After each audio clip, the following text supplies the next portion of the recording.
Hey guys, welcome to the channel. As you see in the thumbnail, what if Naruto was demon Ghoul and harem with goddess Yami? Before I start, please do support for more awesome content, and subscribe my channel and like this video. Go support and follow the three-headed dragon for writing that awesome fanfic, and also make sure to comment on this story. Link in the description. Chapter 1. Birth of the Demonic Centipede. A loud steady beep echoed throughout the mostly empty hospital room in the village of Konoha. The only people in the room were the third Hokage Hiruzen Sarutobi, and the other person in the room was the body of a young boy that looked about 5 years old but was actually 8. His once blonde hair was dyed crimson with blood. His once slightly tanned skin was now pale and littered with bruises, cuts, and burns. His once bright blue eyes filled with life were now dull and lifeless. He had 3 whisker-like marks on his cheeks, and 3 holes in his stomach. He wore barely anything as his clothes were torn to rags and soaked in his blood. This boy was Naruto Uzumaki, the recently killed Jinchuriki of the Nine-Tailed Fox. Hiruzen could only look at the body in guilt, as he blamed himself for what had happened to Naruto. He was the one that told the entire village of Naruto's burden the night he was born. He was the one that expected people who just lost a great deal of loved ones to understand that a child couldn't be the cause of their pain. And he was the one that thought that a few simple laws would be enough to let Naruto try to live a normal life. Hiruzen was also beating himself up for the fact that now he could never tell Naruto the truth. Naruto had asked him plenty of times why people hated him and who his parents were, and he had lied to Naruto every time on both subjects, telling him that he didn't know who Naruto's parents were and that Naruto should forgive the villagers for they just needed time. Hiruzen knew damn well that any normal person wouldn't have put up with half of the shit that Naruto did. Knowing this hurt Hiruzen's heart more since he knew that Naruto only put up with so much because of him. Just then the door to the room opened, and in walked Ayame Ichiraku. Ayame was a 13-year-old young woman with fair skin, long dark brown hair, and large black eyes that were currently bloodshot.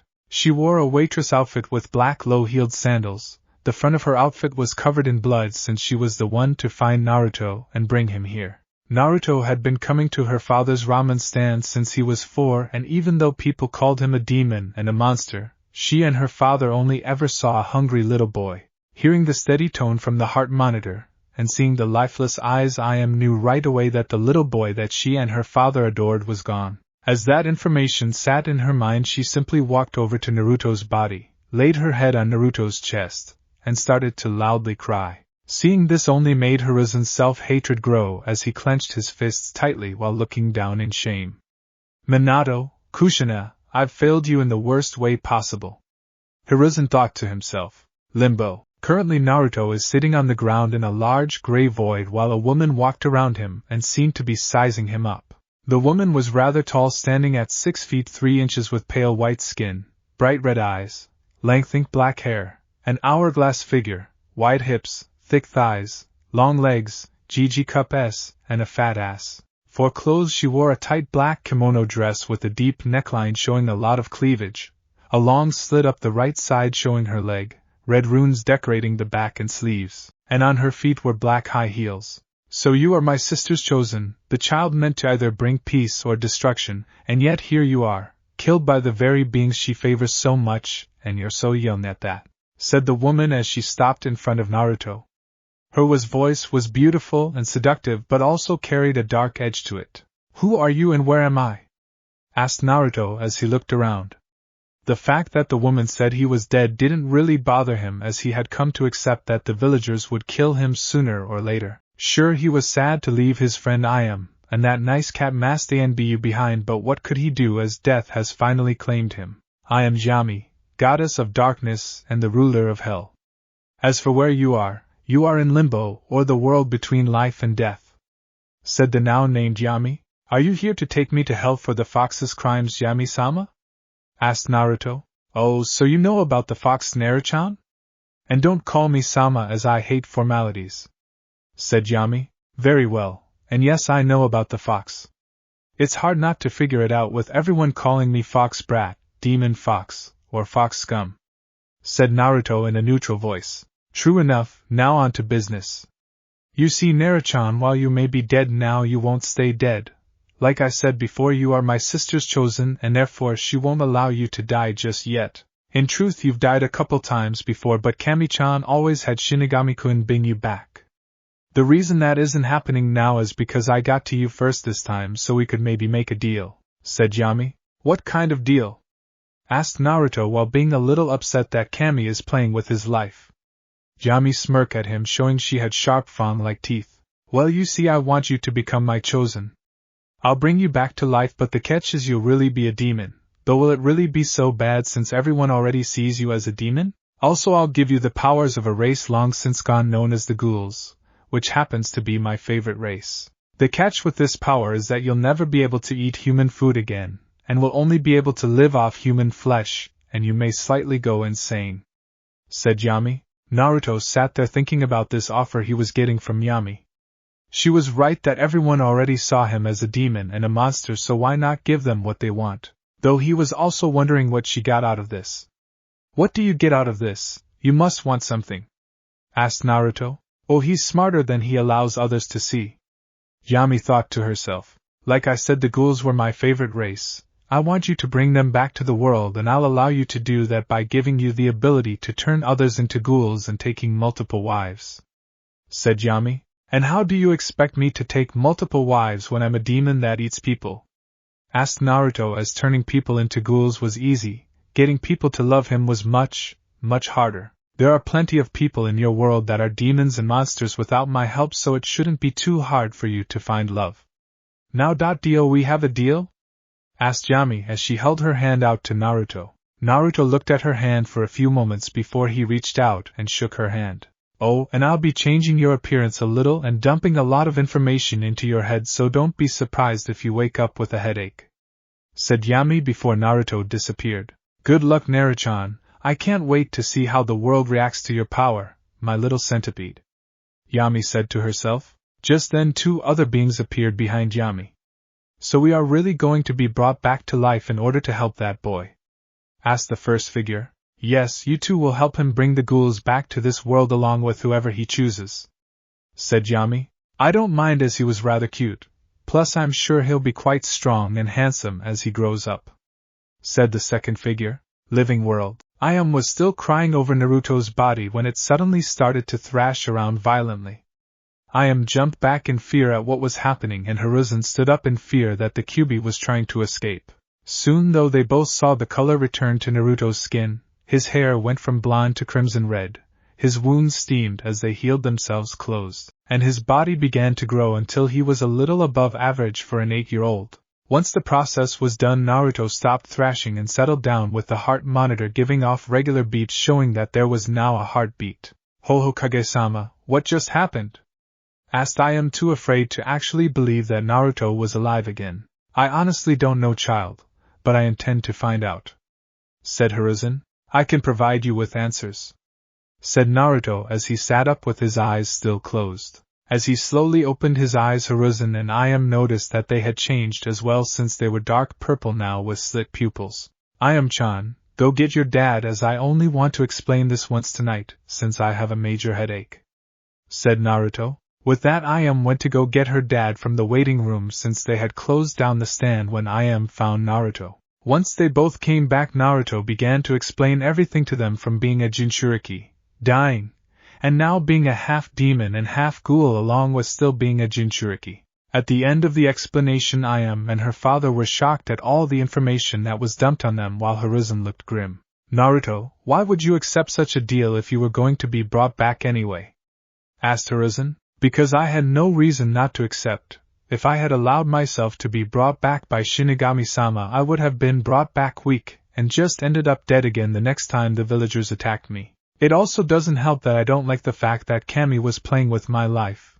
The first time I died, I should have been allowed to rest in peace. Now, though, not only can Kami no longer play with my life, but I also have the power to defend myself, and the village gets the demon they always wanted, said Naruto while looking at his hands. While he may look normal, Naruto could feel the power that lay just beneath his skin, just waiting to be unleashed. His skin felt tougher, his muscles felt stronger, he could see things much clearer, his sense of smell was off the charts, and he could even hear ANBU's, Hiruzen's, and Tsuchi's heartbeats. Then he felt it, a dull ache in his stomach that was gradually getting worse, so this was the hunger that Yami was talking about.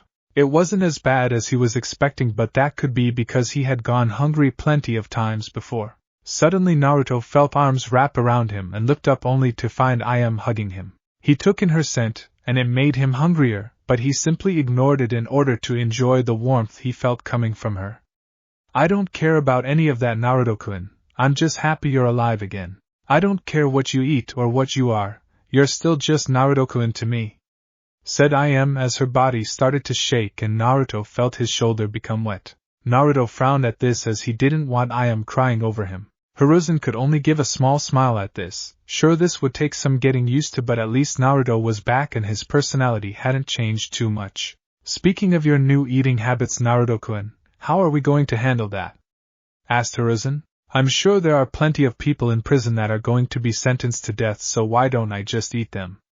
Said Naruto. I was already planning that, Naruto, but I can't just have you walk into our prison every time you're hungry, said Hiruzen. Tucci took a deep breath at this before coming to a decision. If you send me the bodies of dead inmates, I'll prepare them so that they at least appear like human food, said Tucci. Are you sure about that, Tucci-san? Doing that kind of work can be very taxing on the human mind? Asked Hiruzen. I'm sure, Hokage-sama, said Tucci. Wait a minute, I can ask you to do that for me, Tucci. You already don't have as much business as you should simply because you serve me. If you start serving human flesh, you won't have a business at all, plus I don't want you and Ayame-chan to deal with the stress of preparing my meals, said Naruto. Nonsense, Naruto. I want to do this as it helps you.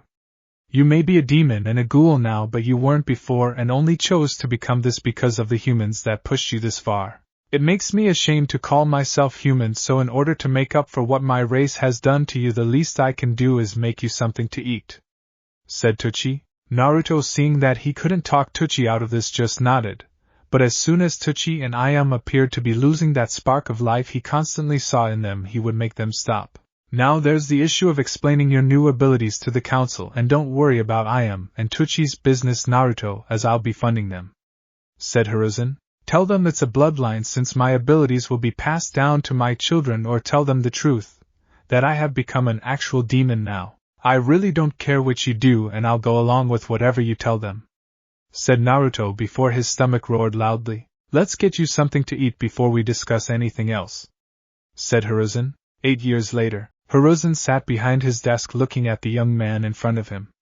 The young man stood at 5 feet 10 inches with lightly tanned skin, a lean but muscular frame, and shoulder-length spiky crimson-red hair. For clothes he wore black combat boots, black cargo pants with the image of a red centipede wrapped around the right leg and held up by a silver belt that looked like a centipede, a dark red sleeveless muscle shirt with the image of a snarling hyena on the front, and a white skull with a black centipede going in and out of the mouth and eye sockets on the back, black fingerless gloves, and his face was covered by a white mask with red markings designed to look like a centipede. His right forearm has the image of a centipede wrapped around it, while his left forearm has the image of a hyena head.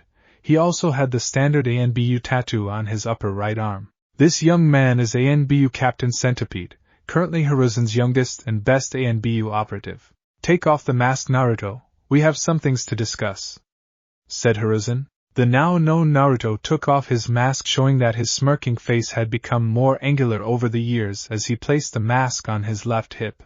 Hiruzen had signed Naruto up for ANBU almost a day after everything had changed, as he knew with Naruto's new abilities and eating habits that he would need the best training possible. What he didn't expect was for Naruto to take to ANBU life like a fish to water, mostly the assassination and interrogation missions.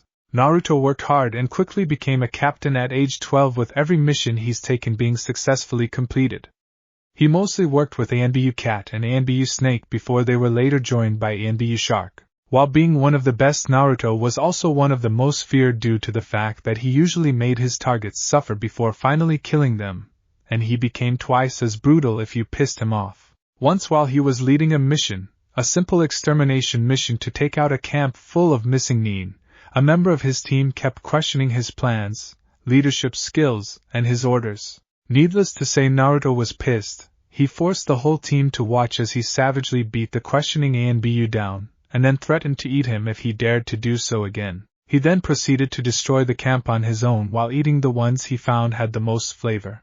After that it became an unspoken law that you do not question Centipede, and when he gives you orders you fucking follow the orders. So old man, what's so important that you're calling me by my name rather than my code name? The council giving you crap again?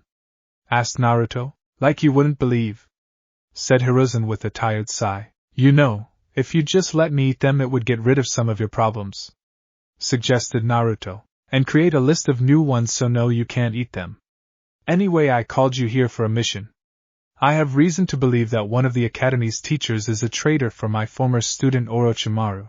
I want you to go to the academy and see if you can find anything and if need be bring the traitor in or bring him down.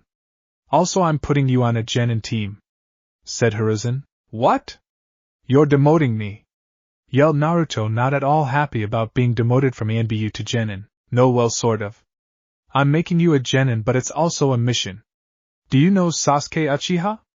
Asked Hiruzen. Of course I do. He's the last surviving Uchiha after his brother went crazy and killed his whole clan save for his little brother. If I remember correctly, you sent me on a mission outside the village so that I couldn't grab one of the bodies and snack on it. Not cool, by the way. I bet those Uchiha were tasty since they only ate the best kind of food, said Naruto, though he grumbled the last part to himself. He then started to grumble about how he had to miss out on a feast because of mean old men. This made Hiruzen's sweat drop. Naruto, please focus. Sasuke Uchiha has been deemed a flight risk, so I'll be placing you on his team in order to keep an eye on him. And no, you cannot eat him. If he tries to betray the village, you are to capture him and bring him back to the village where we will milk him for as much of his sperm as possible, then you can eat him, said Hiruzen. Very well, but I hope you don't expect me to change how I act just because a bunch of wet behind the ear genin might get offended. I'm the infamous centipede. I'll chew you up and shit you out, literally, if you piss me off, said Naruto. Just try not to traumatize them too much. Some of them are future clan heads. Your mission starts tomorrow at team placements. Now with that out of the way, how's the family?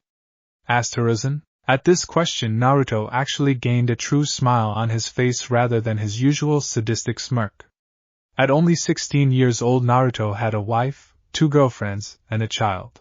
Now while most would believe that Naruto was too young with too dangerous of a job to handle all of that, but he actually did a pretty good job of keeping his family happy. It helped that since he always finished his missions quickly he could be home for them.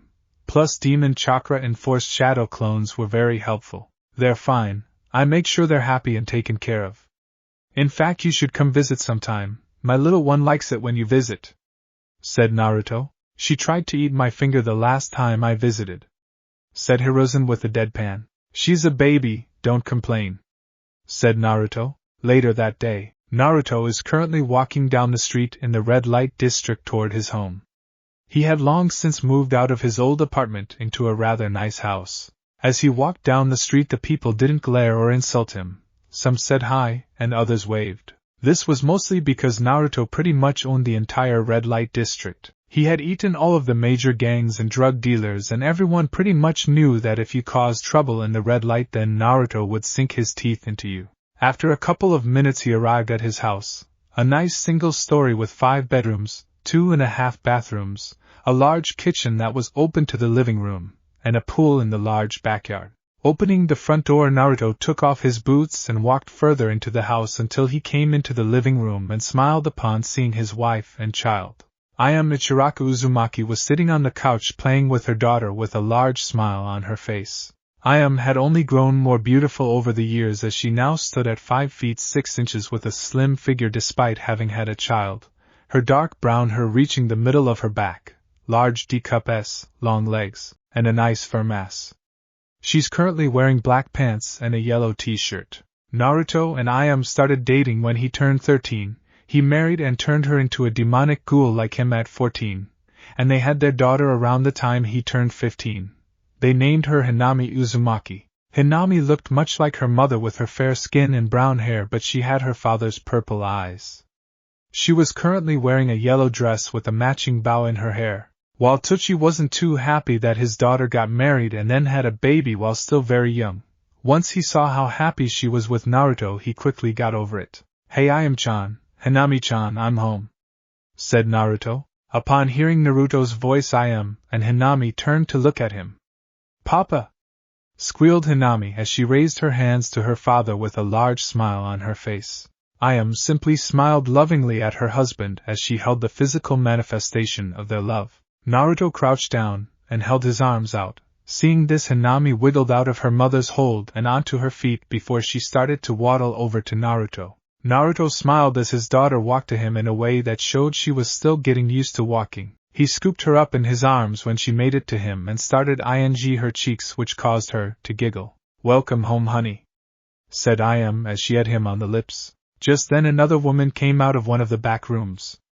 She was rather short, standing at just 5 feet 2 inches with fair skin, black eyes, long crimson red hair that was down her back and done in a way that made it look like horns, a nice bubble butt, and perky D-cup S. She was currently wearing simple black pants, a cream-colored shirt, bandages loosely wrapped around her neck, and a Konoha headband on her forehead. This woman is Amiri Ringo, newest member of Konoha as ANBU Shark, and Naruto's girlfriend. Naruto had found Amiri while out of the village on a mission when he was 14. She was heavily injured after being betrayed by her apprentice, and having her Kiba blades stolen. Naruto thought about simply eating her at first, but had to admit to himself that he thought she was beautiful, so he patched her up as much as he could before taking her back to the village for them to finish up. Once he got her back to the village and checked out by professionals, they told him she had some kind of disease that was killing her, and they couldn't even begin to think of a way to cure it. When she was well enough to move on her own, she thanked Naruto for saving her, and then tried to leave in order to get her swords back. Naruto tried to stop her by saying she wasn't well enough to leave, but she was stubborn, and challenged him to a fight. If she won, he'd let her go, but if he won, she'd stay and rest a bit more. The fight between them was intense, and really made Naruto work. In the end he won, but was impressed with how good she was even with a deadly disease and not being fully healed. After the fight, Amiri asked him about the abilities he used during their fight. He told her what he was, and instead of being sickened or fearful, she actually found it hot. Over the time she spent recovering in Konoha, she and Naruto grew close. He had even convinced her to join Konoha, but only on the condition that they let her go back and finish the rebellion in Kiri. Hiruzen had agreed to this, but she had to stay with Naruto. Amiri was perfectly fine with that, as she found Naruto's sadistic side very why. Amiri was actually the one to ask him on a date. He explained that he was going to have more than one woman in his life, and he was surprised to find out that she really didn't care about that. During their dating period, her disease caught up with her, and she was on the verge of death. It was then that Naruto told her that he could turn others into demonic ghouls like him. She quickly demanded that he turn her, because if she was going to die, then she wanted to die in battle, not because of some shitty disease. After being turned, Naruto helped her train in her new abilities. At the end of their training, Amiri was, if even possible, even more dangerous than she was before. She had even helped him take over the red light as training to control her hunger. She also liked it when her prey ran from her. "Hey Nakuin, how your meeting with the old fart go?" asked Amiri. "Fine, he gave me a mission that involves me becoming a genin, so I'm not too happy about that," said Naruto, while Amiri snickered at him. "What are you doing here anyway? I thought you'd still be in Kiri helping out with the rebellion." "Not that I'm not happy to see you," asked Naruto. "I actually came back for some backup and was going to ask you and Anko to come with me, but with your new mission and all, I guess I'll just ask Anko. Plus, the leader of the rebellion sent me back to rest a bit due to all my hard work and the fact that some of her soldiers were getting sick of watching me eat," said Amiri. Anko Mitarashi was Naruto's second girlfriend and the only other person he had turned into a demonic ghoul besides Ayame and Amiri. More on her later. "Well, I'm sure you'll find Anko-chan at the TI building torturing some poor bastard. You know how much she loves her job," said Naruto. "I'm resting right now, but I'm sure I can ask her when she comes home tonight. Until then, I'll spend time with my man, my sister, and my cute little niece," said Amiri as she had Naruto's cheek. Even though she wasn't married to Naruto, she still considered Anko and Ayame her sisters and little Hinami her niece. With that, the night went on with Naruto spending time with his family. Later, Anko would come home and join in their fun. After having fun and then eating dinner, it was time for bed. Later that night, knock, knock, the sound of someone knocking on his door awoke Naruto from his sleep, and he was already annoyed. For one, whoever was knocking on the door awoke him from a great dream, and two, the sound could have woken Hinami. It was almost impossible to get her to go back to sleep once she woke up. Knock, knock, knock. The sound of knocking continued, and Naruto found himself with a problem. He needed to answer the door, but his ladies had him pinned down. Ayam was sleeping on his right, Amuri was on his left, and Anko was on top of him. Hinami was in her crib next to the bed. Naruto carefully got his arms out of Ayam's and Amuri's grip before slowly moving Anko off of him, then stood up, showing that he only wore a pair of black pajama pants. He then looked down at his girls. Ayam wore a simple white nightgown, Amuri only wore of dark blue lace panties, and Anko was completely naked. He would have stood there and enjoyed the sight them like this a bit longer, but he didn't want the knocking to wake Hinami. Walking to and opening the door, Naruto found a female cat masked ANBU waiting for him. Cat, what the hell? You have a key to my place, so why didn't you just come in and wake me up? You could have woken Hinami? Asked Naruto. The last time I did that I walked in on you and Anko being intimate. I'm not doing that again. Anyway, Captain, Hokage-sama sent me to tell you that your mission has been moved up. The traitor has made his move and has stolen the forbidden scroll of seals. Said Cat. Are you fucking kidding me? I'm out of ANBU for barely a day, and you lot let something like that get stolen. Once I get the scroll back, I'm quadrupling training for everyone, said Naruto while Cat paled behind her mask. Naruto's training was brutal, and everyone in ANBU knew he designed it just to hear their screams of pain. Captain, it was Pig, Boar, and Badger that were on duty to guard the scroll, said Cat, trying to avoid having her training quadrupled. Fine. Only those three will have their training increased. Give me a minute to get dressed and then I'll join the hunt. You go ahead and start looking for the bastard, ordered Naruto. Yes, Captain, said Cat before she jumped off to carry out her orders. She was glad her mask kept him from seeing the light blush she was now sporting, as she secretly liked it when the young captain gave her orders. Naruto went back into the house and got dressed in his usual gear, with the only difference being the mask he wore. This mask was made of metal, only covered the lower half of his face, and was designed to look like a grinning hyena with centipede pincers. It didn't take long for Naruto to find the scent of someone headed outside the village, so he quickly followed it so that he could get this over with and get back to bed. In the forest, a man of average height with fair skin, shoulder-length white hair, and black eyes, wearing Konoha's standard Chunin attire with his Konoha headband worn like a bandana, was currently running through the forest, trying to leave the village. This man is Mizuki, former Chunin instructor, and on his back are two large shuriken and the forbidden scroll of seals. Mizuki would have continued going if he wasn't stopped by a voice. Mizuki, stop! Yelled the voice belonging to Irika Yumino. Irika was an average-sized man with brown skin, black eyes, dark brown hair done in a fanned-out ponytail, and a scar going across his nose. He wore the standard Chunin uniform. Why are you stealing the scroll, Mizuki? Asked Irika. That's a stupid question, Irika. I'm stealing the scroll for power, of course. For years now the Hokage and the Shinobi Council have denied me my rightfully earned advancement in rank.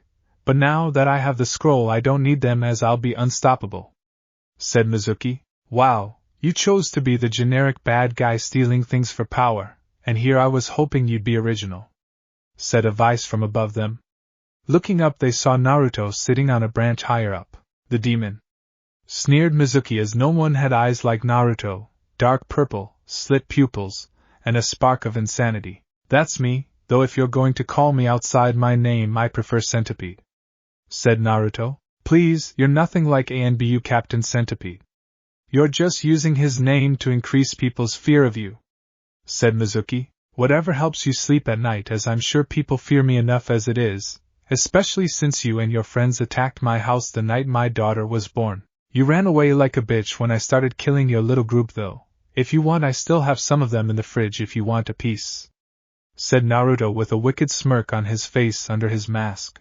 Irika paled at hearing this. He, like pretty much everyone in the village, knew that Naruto had a child with someone, and he also knew that Mizuki had gathered some civilians and ninja in order to kill the child, Naruto, and the woman that birthed the child. Apparently that had failed, and Naruto was still eating the people from the attack. Naruto never hid the fact that he was a cannibal, and from what Irika knew from the Hokage, Naruto had unlocked a bloodline that gave him incredible power but at the cost of becoming a cannibal. You, that abomination, and whatever whore birth it all deserve to die. You're just monsters that shouldn't be in this world, said Mizuki with a sneer. What you mean is we're not the right type of monsters, said Naruto. What? Asked Iruka. Oh come on Iruka, look at this man.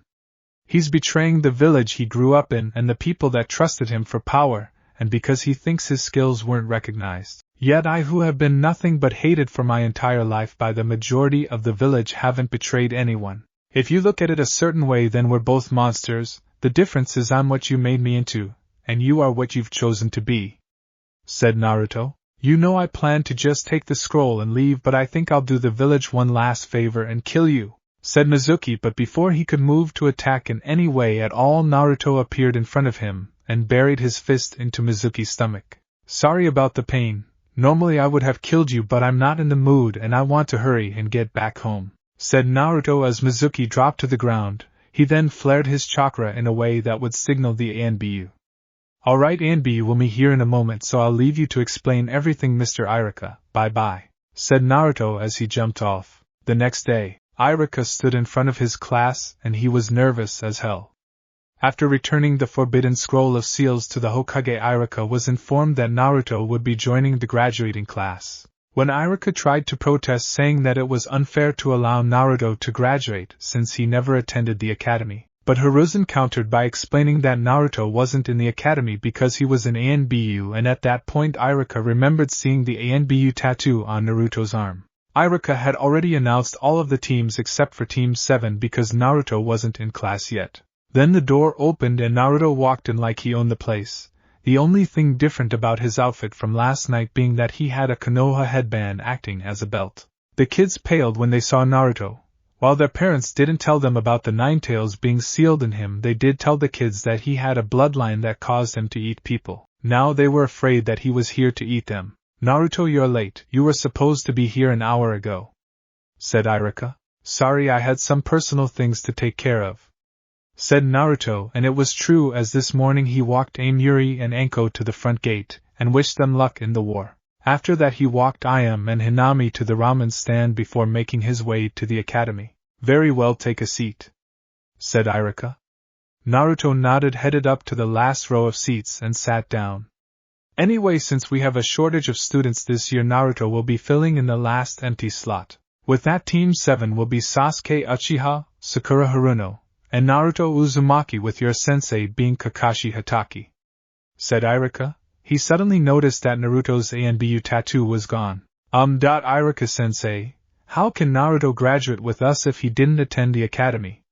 Asked Sakura. Sakura was actually the most neutral to Naruto, as her father would always tell her that he was a monster while her mother would say he was misunderstood. Because of this, Sakura had decided to form her own opinion on him if she ever met him. I trained outside of the academy.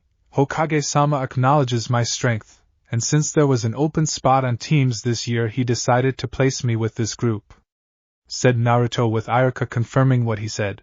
Naruto also glanced at Sakura's figure. She wasn't as busty as his wife and girlfriends, but she did have a fat ass and nice legs. Her forehead was larger than average, but he found it strangely charming, and he liked her bright emerald eyes and long flowing pink hair. Naruto blocked out Iruka's long-ass speech in order to take in his teammates, and he was not impressed. Sakura was cute, but he could tell she was a fangirl since she was very skinny with very little muscle tone, and she wouldn't stop swooning at the Uchiha. Sasuke was exactly what he expected, a brooder. Just looking at the two, Naruto knew that if he didn't do something that they would make his job a lot harder. Time passed and Naruto watched as the sensei after sensei came and picked up their assigned team until only him and his team were left. So the rumors are true, he really is late to everything. Damn it, this is time I could have spent with Ayam-chan and Hinami-chan, Naruto thought to himself. Naruto had heard about Kakashi Hatake a lot during his time in ANBU but had never worked with him. He just hoped that Kakashi made his job easier rather than harder. Damn it, where is sensei? Yelled Sakura in frustration. Hee, I'd get comfortable if I were you, Sakura, as our sensei is known for being late to everything, said Naruto with a light chuckle. She was cute when she was angry. And how do you know that? Asked Sasuke.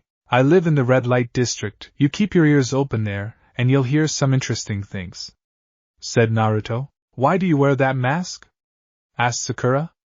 As of right now, she couldn't see the raving monster that would kill her at a moment's notice like her father said. She decided to get to know him better in order to figure him out. "The village already sees me as a monster.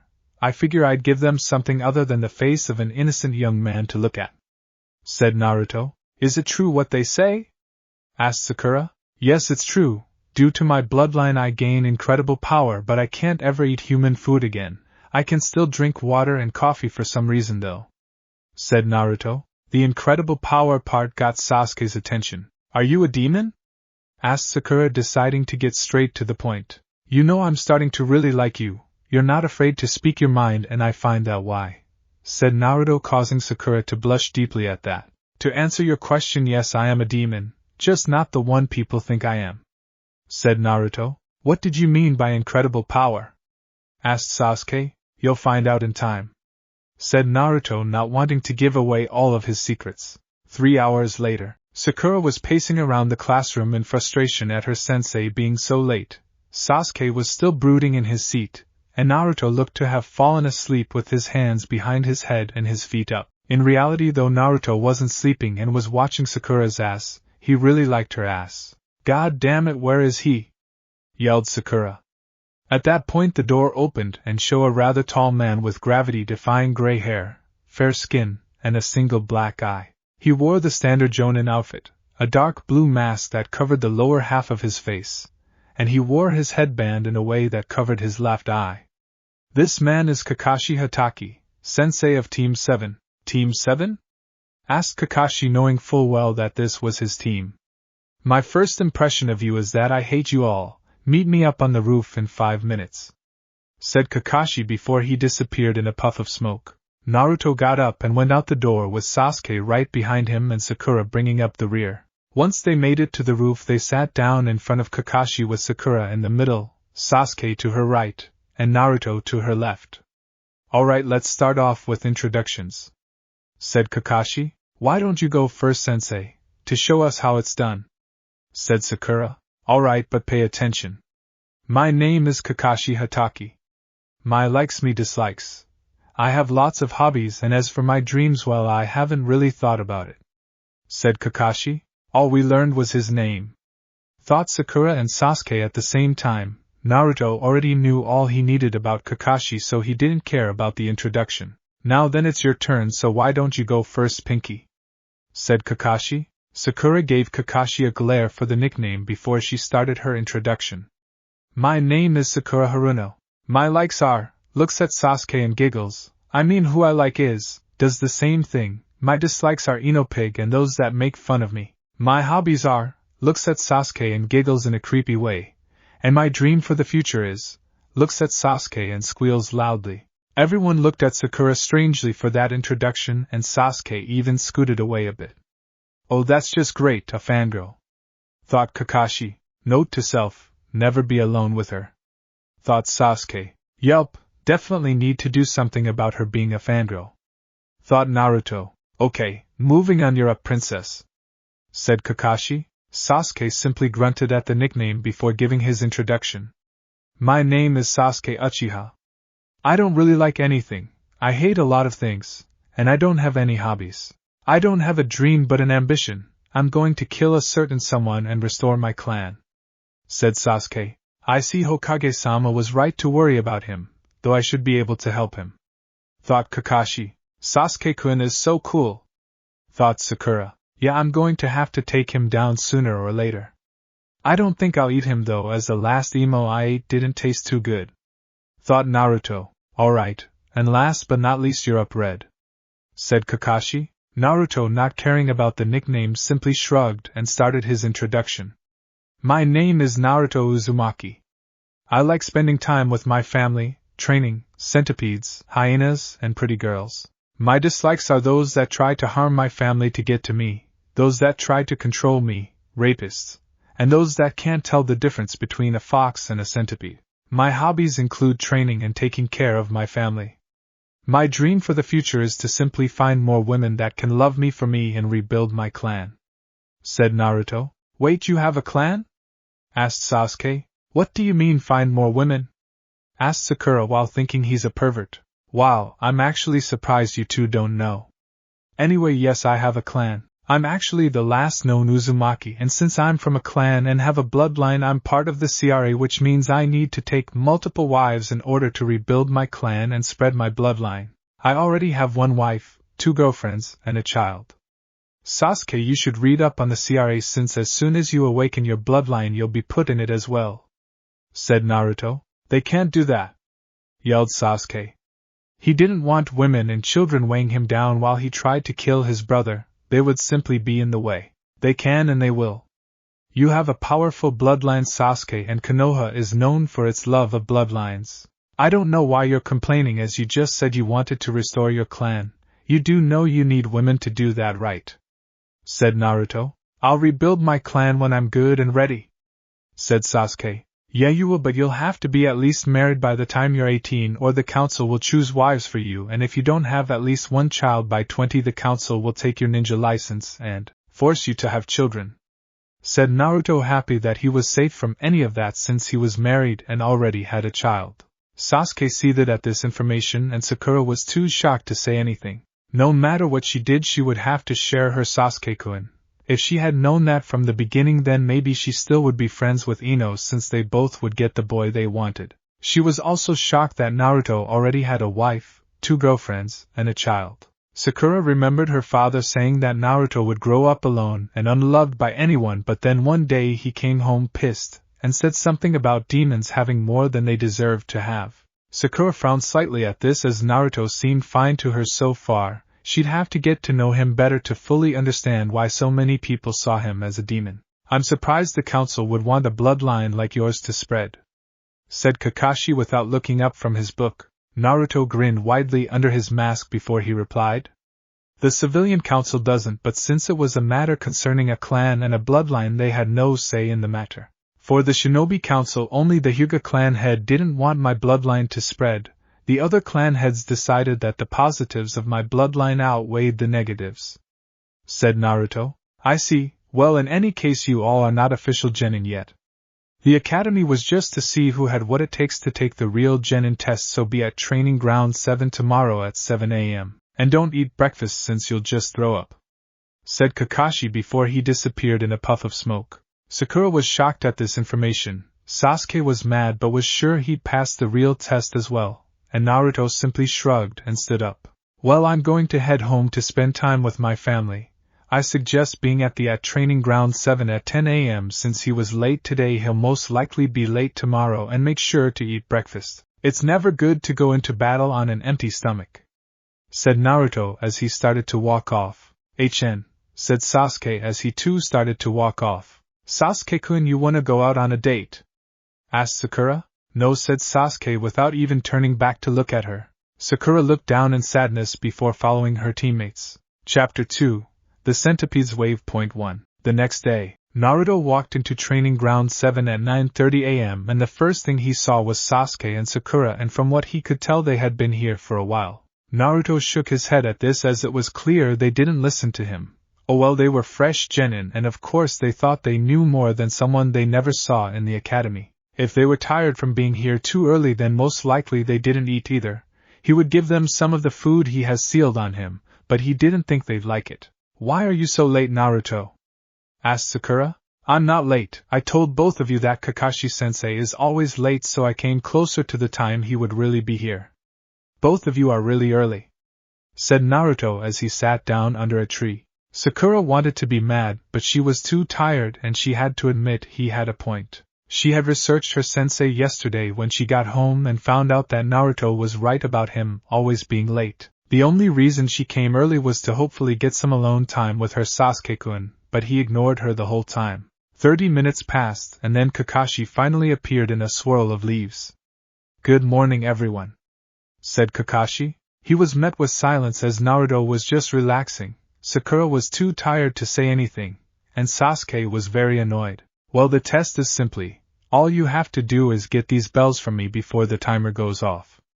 Anyone who doesn't have a bell by the time the timer goes off will fail and be sent back to the academy, said Kakashi as he took out 2 bells and a timer. But Kakashi-sensei, there are only 2 bells, said Sakura. That is correct, because no matter what, one of you will be going back to the academy, said Kakashi as he walked over to one of the stumps and sat down the timer. You can use any weapon you want along with any jutsu you know. You'll have to come at me with the intent to kill if you want to get a bell. Your test starts now, said Kakashi as Naruto, Sasuke, and Sakura disappeared in order to hide. A few minutes passed and Kakashi was still standing in the middle of training ground. They've hidden themselves well and I can't even find Naruto, Kakashi thought to himself. With Sakura was hiding in a bush watching her sensei and wondering how she was going to get a bell when suddenly a hand covered her mouth and pulled her further into the forested area. She wanted to scream, but then the one holding her spoke. Don't scream, Sakura, I just want to talk, whispered Naruto as he slowly let go of her. Talk about what? Asked Sakura with a loud whisper. Working together to get a bell from Kakashi-sensei, said Naruto bluntly. But then Sasuke-kun will be sent back to the academy if you and I get the bells. I won't let that happen. Me and Sasuke-kun are meant to be together, so I'm sorry, Naruto, as you seem like a nice person, but Sasuke-kun and I are getting those bells, said Sakura. Naruto deadpanned at Sakura for a few moments before sighing and shaking his head at her. Very well then, good luck with whatever plan you come up with, said Naruto before he started walking towards where Kakashi was still standing while he stopped concealing his chakra. It was time for him to show these 2 newbies how to really fight. Damn, that was a lot of Sasuke-kun in one sentence, Naruto thought to himself. Sakura watched as Naruto walked away from her, and she was actually a little shocked that he didn't argue with her. After all, she did pretty much tell him that he couldn't be a ninja because she wanted to be with Sasuke. She actually felt a little bad about what she said now. He came to her for help, probably knowing that a fresh genin stood no chance against a jonin, and she turned him down simply because he wasn't Sasuke. Sakura decided that after the test she would apologize to him for what she said. She went back to her original hiding spot and watched as Naruto walked into the same field as Kakashi. With Kakashi was actually getting bored of just standing in one spot waiting for one of his potential students to attack him. But then he finally felt Naruto's chakra and saw him walk out of the forest with his hands in his pockets. So one of them finally decided to confront me. I'm a little disappointed that they aren't working together, but I really didn't expect anything different, Kakashi thought to himself as Naruto stopped 10 feet away from him. So you're going for a full frontal assault? Asked Kakashi. Naruto said nothing as he stared at Kakashi for a few moments before disappearing from sight. Kakashi looked around for Naruto until his senses kicked in, and he looked up to see Naruto coming down with an axe kick. Kakashi jumped back to dodge the kick, and he was glad he did because when Naruto's heel hit the ground it cratered and cracked a bit.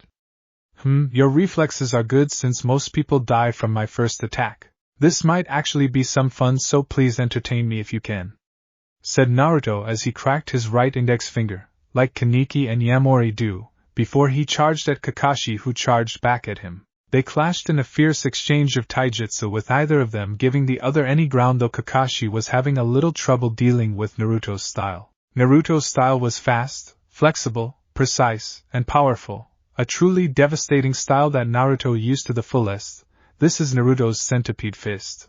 Kakashi and Naruto continued to trade blows until Naruto finally caught a hole in Kakashi's defense, and gave a strong palm to Kakashi's ribs, which caused him to slide back from the force of the strike. Kakashi didn't get time to breathe as Naruto quickly closed the gap between them and sent a fist towards Kakashi's face. But instead of hitting Kakashi, he hit a log that Kakashi replaced himself with. The log shattered upon contact with Naruto's fist, so Kakashi was lucky he survived that attack. Oh, so you actually managed to escape my last attack. It doesn't matter though, because while you can run you can't hide from me, yelled Naruto as he started to sniff out Kakashi. With Kakashi actually shivered when he heard Naruto yell that. The tone in his voice almost sounded like a hungry animal ready to hunt down its prey. I think I'll go and test the others and then come back to Naruto, whispered Kakashi in a nervous voice before he took off to find Sakura. With Sasuke, how is he so strong? It must be because of his bloodline, Sasuke thought to himself after watching the fight between Kakashi and Naruto. With Sakura, wow, Naruto is actually pretty strong, Sakura said to herself. Damn it, I should have just teamed up with Naruto in order to get my bell, and then I'm sure Sasuke-kun would have gotten a bell on his own, said inner Sakura. Hey Sakura. A voice whispered behind Sakura. Thinking it was Naruto again, Sakura turned around only to see Kakashi with his hands in the ram seal. She then saw a bunch of leaves swirl around her before she blinked a couple of times and found herself alone once again. Sakura, please help me, said a voice that Sakura recognized as Sasuke's. Turning to the voice, Sakura paled when she saw Sasuke leaning against a tree with multiple shuriken and kunai in his back, arms, and legs. Please help me Sakura, please, begged Sasuke. Seeing this, Sakura did the only thing she could do. Hey-ah-ha! Screamed Sakura before she fainted. Once Sakura had fainted, Sasuke faded away with Kakashi taking his place. Maybe I should have used an E-ranked genjutsu instead of a D-ranked one, said Kakashi with a sweat drop. He then substituted with a log that was quickly shattered by Naruto's fist. Damn it, Kakashi-sensei, stop running from me, yelled Naruto. I'm sorry, did you say something? Yelled Kakashi from a long distance away. The fact that you answered me means you heard me, Naruto yelled back. This time he was answered by silence. Looking down, Naruto placed his hand on Sakura's shoulder before he surged his chakra through her in order to wake her up. You okay, Sakura? Asked Naruto. Yeah, thanks, said Sakura with a light blush on her face. No problem, now if you'll excuse me, there is a test to finish, said Naruto as he ran off to find Kakashi with Sakura following him. When they finally found Kakashi, he was standing over Sasuke, who was buried up to his neck. Sakura almost panicked until Naruto calmed her by telling her Sasuke was just buried. Oh, hello you two, I'm glad you could make it, said Kakashi with an eye smile before he quickly started to dodge attacks being thrown at him by Naruto. I won't let you escape me this time, Kakashi-sensei, said Naruto before he jumped back and started going through hand seals. Water style, water centipede jutsu, yelled Naruto as his mask opened up and he spat out fast stream of water that took the form of a giant centipede. Kakashi was surprised by this but still managed to dodge the attack, only to then have to block a kick from Naruto. He then grabbed Naruto's ankle and threw him away, only for Naruto to recover in mid-air and land on his feet.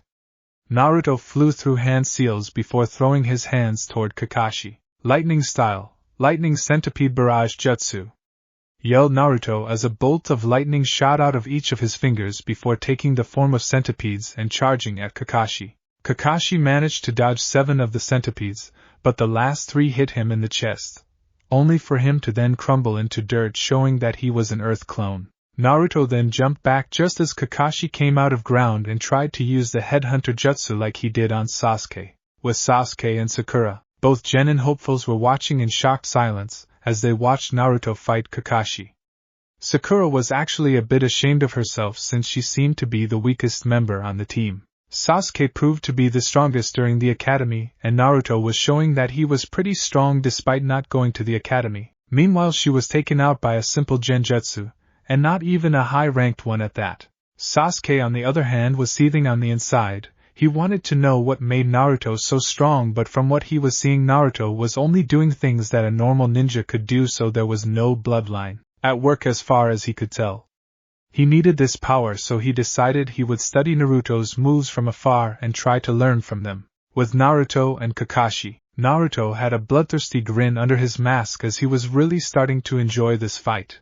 Anyone in ANBU would tell you that when Naruto starts to enjoy a fight that it was not good for Naruto's opponent.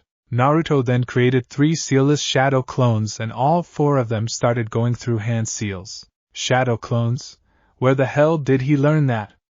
Thought Kakashi in surprise. Kakashi knew Naruto was a Jinchuriki, so he wasn't surprised that Naruto had the chakra to do it.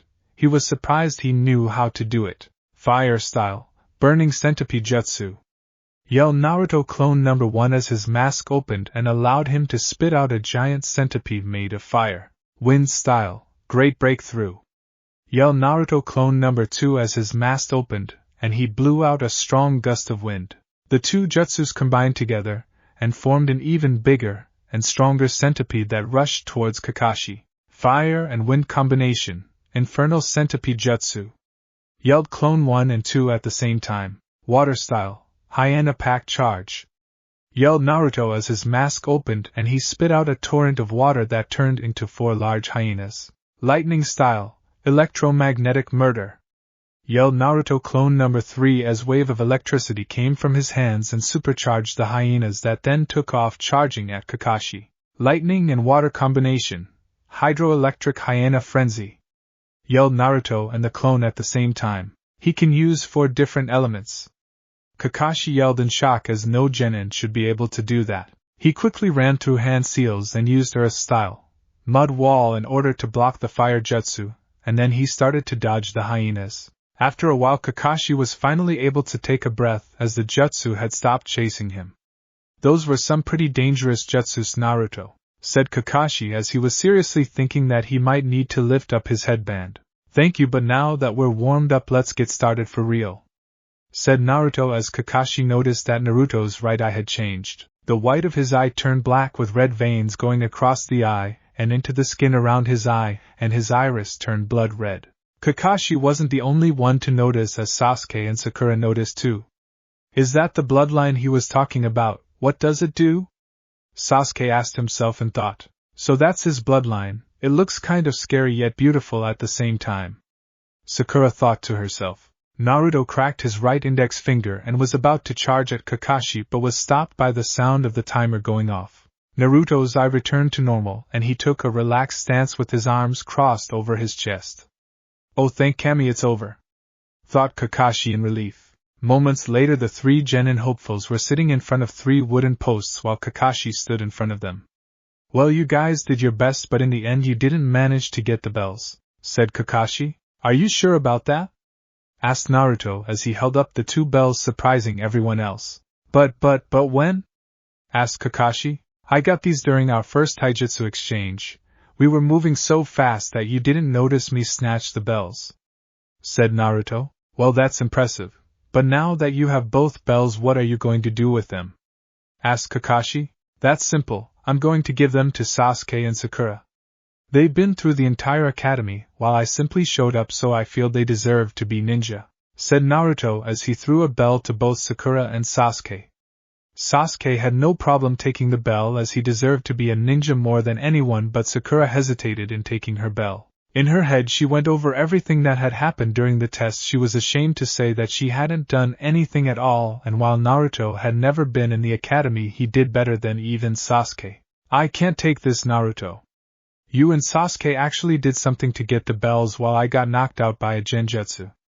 If anyone deserves to be ninjas it's you and Sasuke, said Sakura, not noticing that she didn't add the kun suffix to Sasuke's name. Sasuke was just fine with Sakura giving up her bell, that way he wouldn't have to deal with a fangirl, and he'd have more time to learn Naruto's moves so that he could kill Itachi. Well, in that case you all pass, said Kakashi with a nice smile. This test was never about getting the bells but about teamwork. I'll admit that I was a bit worried you'd fail when Sakura refused to work with Naruto and Sasuke refused to work with anyone at all, but it seems you pulled it off in the end, said Kakashi. Hearing that her refusing to work with Naruto would have caused them to fail the test made Sakura feel worse about what she said to Naruto. She glanced over at Naruto and noticed how relaxed he was now. It was completely different from how he was during the test when he seemed ready to tear through their sensei just to get the bells. I want the 3 of you to remember this as I live by these words. Those who break the rules are trash, but those who abandon their friend and comrades are worse than trash. With that said, meet me here tomorrow at the same time for our first mission as Team 7, said Kakashi with a thumbs up. Sakura smiled and cheered at this. Sasuke smirked in arrogance, and you couldn't tell Naruto's reaction thanks to his mask. With that done, Kakashi disappeared in a puff of smoke. Sasuke started walking towards the Uchiha compound, Naruto started walking towards Ichiraku's ramen to see his family, and Sakura stood there in the middle while trying to decide whether to go and follow Sasuke or to go after Naruto. If either of you want to celebrate being a team, then follow me, said Naruto as he continued to walk. Sasuke paused at this for a moment before he turned and started to follow Naruto, as he decided that if he was around Naruto a little more he could learn the secret to Naruto's power. Sakura sighed in relief at this, as now she didn't have to pick, so she quickly followed after Sasuke and Naruto. Hokage Tower, Hiruzen, his 3 advisors, and the Jonin senseis for the teams that passed had just finished watching Team 7's test, and all except for Hiruzen and the hidden Yuga were shocked at the results. It was then Kakashi appeared in a puff of smoke while reading his book. Kakashi Hatake reporting that Team 7 has passed their test, Hokage-sama, said Kakashi without looking up from his book. Very good, Kakashi. Now tell me, what do you think of the team? Said Hiruzen. In all honesty, Hokage-sama, I fully expected this team to fail. From reading Sasuke's file to my brief exchange with him, it's clear that he has not only a superiority complex but an inferiority complex as well, so being on a team with someone stronger than him will not sit well with him. Sakura may be strong in theory and book smart, but she's weak in anything practical. She's just a fangirl for Sasuke as of right now. And if what I heard was correct, she rejected Naruto's help simply because he wasn't Sasuke. Finally, there's Naruto. He might be too much of a wild card. He's very strong for someone who I can only assume is self-trained. Then there's the fact that he's difficult to read. He was calm and relaxed before the test began, but when we started to fight he was like an aggressive beast ready to tear me apart. Said Kakashi. Hokage-sama, are you sure it was wise to put that boy on a team? Asked Kurenai. She didn't like Naruto at all, since she didn't like what he did to her friend Anko, and she definitely didn't trust him to be a ninja. Hiruzen knew this. In fact, he knew that her and his own son Asuma thought the same about Naruto, and it greatly disappointed him, but he never did anything about them since they never actively harmed Naruto. Plus, Naruto could take care of himself. Yes, I'm sure, Kurenai. Though you and many others don't like or trust Naruto, I'll have you know that I would trust Naruto with my life before I even consider trusting it to anyone else in this room, said Hiruzen with nothing but conviction in his voice. So you trust that cannibalistic monster even more than me? That's low even for you, Dad, thought a pissed off Asuma. Sure, him and his dad didn't have the best relationship, but what he just said really struck a nerve with him. Now, with that said, I think I'll call an end to this little meeting, said Hiruzen. Just a moment, Hiruzen. As you are the only one here with any insight into the Jinchuriki's mind, I feel we should continue watching the boy to be sure he is loyal to the village, said Danzo. In truth, Danzo just wanted more information on Naruto because he saw Naruto as a very valuable weapon. He had even sent multiple groups of his root ANBU in order to either capture Naruto or his family, but each group never came back. First, it's Hokage-sama to you, and the next time anyone in this room forgets that, I'll have you executed on the spot. Second, he has a name, so I suggest you use it. And third, I know that Naruto-kun is at least loyal to me, because if I asked him to kill any of you, he'd do it while probably laughing about it. He's actually offered to kill you plenty of times. But I told him that the paperwork I would have to deal with because of it wasn't worth it. It's becoming worth it more and more every day, said Hiruzen while directing the last part at his advisors.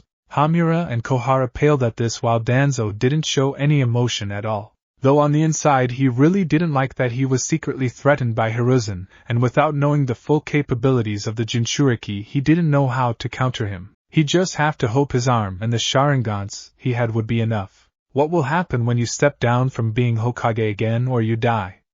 Asked Asuma. If I step down, then everything will be fine. But if I die, then I hope that the council picks the right person to become Hokage, said Hiruzen, as he knew exactly what would happen if they made, say, Danzo Hokage. What would happen, Hokage-sama?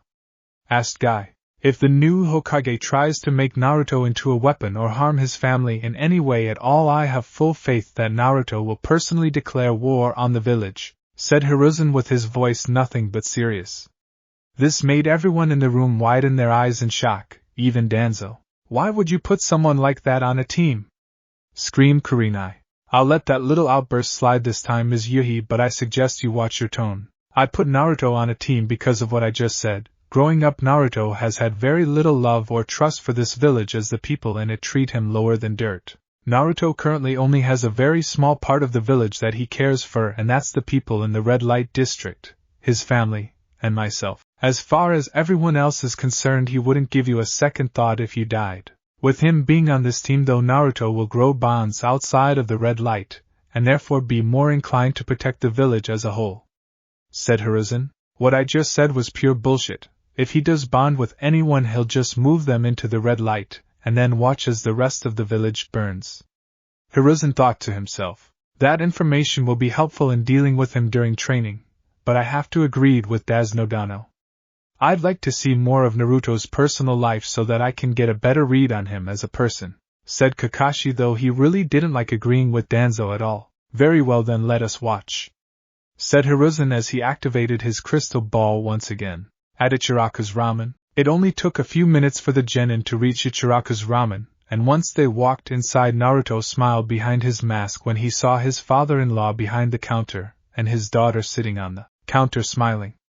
Naruto then took off his mask and therefore showing his whole face to his teammates, for the first time. Sasuke of course didn't care, but Sakura blushed at just how handsome Naruto was, and the whisker marks on his cheeks just seemed to make his appearance even better. "Papa!" squealed Hanami when she saw her father walk in. Naruto quickly walked over to her, picked her up, and started ing her all over her face, which caused her to giggle. Hanami stopped giggling though when she saw Sasuke and Sakura. Number? asked Hanami as she pointed at Sasuke and Sakura. Hee. No, Hanami, they're not food, they're my teammates. Sasuke, Sakura, this is my daughter Hanami, and the man behind the counter is my father-in-law Teuchi, said Naruto with a laugh. Sasuke simply nodded, a little disturbed that the kid thought of him as food but otherwise not really caring. Sakura on the other thought that Hanami was adorable and quickly went over and started tickling her, causing Hanami to laugh loudly. Hey Pop, was Hanami-chan good while I was gone? asked Naruto. Teuchi smiled at his son-in-law while listening to his granddaughter laugh. She was just perfect, my boy. I even got some big tips just because she's so cute. I need a cup of coffee up here, said Teuchi before yelling to the back. Naruto, with Hanami still in his arms, sat at the counter with his teammates, but since he knew either of them had eaten anything, he ordered them both a small bowl of ramen. A minute later, Ayam came from the back with a cup of coffee in her hand. All right, Dad, I got the coffee. Oh, Naruto, you're here, said Ayam with a smile. She placed the coffee down in front of him since she knew it was for him, and then leaned in and gave him a passionate on the lips. Once they broke they noticed that Sasuke and Sakura were looking at them. Oh right, these are my new teammates Sasuke Uchiha and Sakura Haruno. Sasuke and Sakura, this is my wife Uzumaki, said Naruto before picking up the coffee and taking a sip. Sasuke and Sakura just gaped at Ayam for a few moments. Sasuke thought she was beautiful as she clearly had a better body than the kunoichi in his age group, with the only exception being Ino, but she was a useless fangirl in his mind.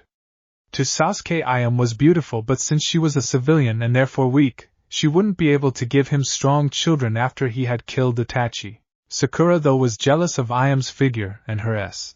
Sakura really wanted to know what Ayam did in order to get a figure like that. Ayam-san, I just have to know, how did you get your figure when you've already had a kid?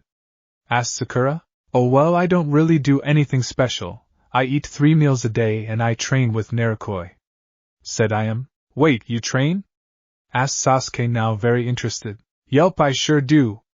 My husband and my soon-to-be sister wives are all strong ninjas, so I need to be strong in order to protect my family while they're away, said Ayam. Naruto smiled at Ayam as she always worked very hard when she trained with either himself, Anko, or Ainuri. Before they could continue talking, some big muscular guy walked in and was about to order from Teuchi before he saw Naruto and Hanami. His face became that of disgust before he started saying all kinds of terrible things about how they should just die, how no one loved them, and that they were just freaks that didn't deserve to exist. He then took it further by making death threats to Naruto, and even saying he'd tie Naruto down and force him to watch as he raped Hanami until she died from it. Hanami didn't understand what was going on, but the man was scaring her, so she started to cry. The moment a tear left Hanami's eye, Naruto and Ayam were pissed. Naruto was about to act, but Ayam moved quicker as she quickly appeared in front of the man, grabbed him by his neck, and lifted him off the ground with one hand. Other than the great amount of strength that Ayam was showing, Sasuke and Sakura also saw that both her eyes had changed to match what they saw Naruto's right eye change to during the test. You will not speak to my husband and my daughter like that again, and you will never step foot in here again. If I ever catch you here again or anywhere near my family, I'll tear out your heart and feed it to my child, threatened Ayam as her grip on his throat tightened. Her voice was so dark and demented that the man actually pissed himself in fear. Once the man started to turn blue from lack of air, Ayam let go of him, but then quickly performed a spin kick to his stomach and launched him out of the stand. Worthless piece of shit, Ayam said to herself as her voice returned to normal, but her Kakugan remained activated. Everyone currently in the stand was from the red light district, so were used to seeing Ayam like this and didn't react, though they wanted to slit the man's throat for what he said about Naruto and little Hanami. Naruto and his family had made their area of the village safe for their own families, so of course they were loyal to Naruto. Sasuke and Sakura on the other hand were shocked. Ayam was just a civilian and that guy was about twice her weight, and taller than her, yet she treated him like he was nothing. She has the same bloodline as that loser Naruto. As a civilian it gave her that much strength and speed, then what has it done for Naruto? I need to keep an eye on them and figure out how to make that power mine. Once I do, I'll kill Itachi and then this Ayam with birth a new breed of powerful Uchiha. Sasuke thought to himself, not at all caring that Ayam was already married. He felt that she would leave Naruto and any other family she had simply because he was an Uchiha. She's so powerful and she's beautiful on top of that. She said she trains with Naruto, maybe I should ask him to help train me. Sakura thought to herself. Yeah, and while we're training we can get to know him better and see if he's boyfriend material, said inner Sakura. But what about Sasuke? Asked Sakura, still not noticing the lack of a suffix. What about him? He completely ignores us. I say we focus on Naruto, who's paid us more attention in 2 days than Sasuke has during 8 years in the academy, said inner Sakura. Well, you have a point there. I'll think about it, as I don't want to completely give up on Sasuke yet, thought Sakura. Back in the Hokage office. Well, I think we've seen enough of Naruto's personal life, said Hiruzen as he deactivated the crystal ball. Hokage-sama, that woman just assaulted a civilian. We have to do something, said Kurenai. In case you forgot, Kurenai, that woman is a civilian herself and is a co-owner of that establishment, therefore it is up to her and her father on how things are handled within her business. If you wish to involve yourself in the matter, then go ahead, but know this, you do not have my support, and I cannot guarantee that you'll survive your encounter with a pissed-off Naruto, said Hiruzen with a serious voice. He had seen the damage Naruto could do when pissed off, and it was frightening. Why did that woman's eyes change, and what was it? Asked Danzo. It's part of Naruto's bloodline, he calls it the Kakugan, and how Ayam has it is a clan secret, said Hiruzen. Why is it she had 2 while it seems Naruto only has 1? Asked Kakashi. The Ghoul bloodline, as Naruto calls it, comes in 2 main varieties. Regular ghouls have 2 Kakugan and are quite powerful, as you have just seen. Then there are one-eyed ghouls like Naruto who only have 1 Kakugan. They are stronger than regular ghouls. Now that is enough about Naruto. If you wish to learn more about Naruto, you'll just have to interact with him, said Hiruzen as he ended the meeting. 2 months later, Naruto and his team were currently escorting a bridge builder to Wave Country because after 2 months of D-rank missions, Sasuke had finally exploded and demanded a real mission. Naruto couldn't really complain since he used shadow clones to do the missions while he stayed at home with Inami. The Hokage had given in and given them their first C-rank, looking at his team and had different reactions for each. With Kakashi, Naruto was disappointed. He only worked on their teamwork and he tried to force them to be friends. Knowing that Kakashi was a former ANBU but was teaching them things that should have been taught in the academy, Naruto felt greatly insulted being under Kakashi's command. With Sasuke, Naruto has already decided that if Sasuke didn't get his head out of his ass, then he would enjoy breaking every bone in Sasuke's body before dragging him to be milked of his man juice. Naruto always saw Sasuke watching him, trying to learn what made Naruto so strong. Sasuke had even once been caught trying to watch Naruto when he was training on his own. Sasuke had even once demanded that Naruto teach him everything Naruto knew. Hell, Sasuke had even had Naruto brought before the civilian council so that they could force Naruto to teach him. Naruto simply brushed them off by saying that since this wasn't a civilian matter they had no power over him. He then left while giving them the middle finger. Sakura was the only member of his team that he had any positive feelings about. She had one day, after getting rejected by Sasuke again, came to him and asked for training. He warned her that it would be tough and he wouldn't hold back on her, but she accepted his training anyway. Looking at her now, Naruto could honestly say he had broken her of her fangirl ways and turned her into a real kunoichi. She still had plenty to learn, but she was already stronger than she was before. Sakura kept glancing at Naruto as they walked. After a full week of being rejected by Sasuke, she had stopped asking him out and asked Naruto to train her. He trained her hard and forced her off of all of her diets, and the results really showed. She was more confident in herself, her legs, arms and stomach were much more toned, her S went from an A cup to low C cups, her ass was bigger and firmer, and her style had even changed. She now wore calf-high black kunoichi boots, knee-length black tights, a short-sleeved tight red top that showed off her stomach with her clan's symbol on the back, black fingerless gloves, and she now wore her headband around her right bicep, while her long pink hair was worn in a braided ponytail. During her training, Sakura had gained deep feelings for Naruto and asked him out on a date. She didn't expect him to say yes, but when he did she was greatly surprised. The date was simple, a picnic on top of the Hokage monument at sunset, but to Sakura it was amazing. Despite not being able to eat human food, Naruto had Tsuchi teach him how to make good food off just smell and sight. Sakura loved the food and made sure Naruto knew it with constant compliments. After eating they just talked and got to know each other better. She learned that her own father was one of his main harassers, which upset her as Naruto was a really nice person once you got to know him. A sadistic slave driver during training, but nice all the same. She looked at Naruto and blushed a little with a small smile on her face when she remembered how the date had ended. Flashback. Thanks for walking me home, Naruto. I had a great time, said Sakura with a smile. No problem, Sakura, and I had a great time too, said Naruto with a small smile, which of course Sakura could see since he wasn't wearing his mask. I mean, come on, what dick wears a mask while on a date with a girl? Somewhere in the village Kakashi sneezes and gets snot all over the inside of his mask. Naruto, why did you agree to go out with me? Asked Sakura while looking down. Why wouldn't I want to go out with you? Asked Naruto. I've gained weight, my S are small, I'm not that great of a ninja, and I have a large forehead, said Sakura as tears started to gather in her eyes. Her tears stopped though when Naruto placed his hand on her cheek and had her look at him in the eye. First, you haven't gained weight. You've gained muscle and it looks really good on you. Second, size doesn't matter to me, as I'd rather have a woman with small s that loves me for me rather than a large ed woman that only thinks I'm a monster. Besides, you have an amazing ass. Third, you've greatly improved in your ninja training, so don't worry about that. And finally, I don't see what's so bad about your forehead, as I think it's charming. It makes me want to it, said Naruto. Sakura was wide-eyed at the things that Naruto had said about her. Especially the last part, as only her mother had ever called her forehead charming. Not even her father had ever said anything nice about her forehead.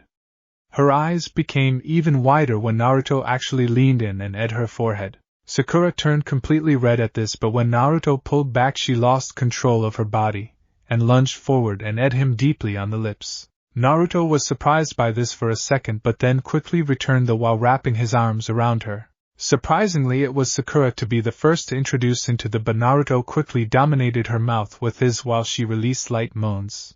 Once they broke, the Naruto had a smirk on his face and Sakura was breathing heavy while beet red. Good night, Sakura-chan, said Naruto as he let her go and started walking away. Good night, Naruto-kun, whispered Sakura, though Naruto still heard her. Flashback end. After that they went out on several more dates, and now Sakura was comfortable with calling herself Naruto's girlfriend. She had learned even more about him from her time with him, but she held no delusions that she knew everything about him.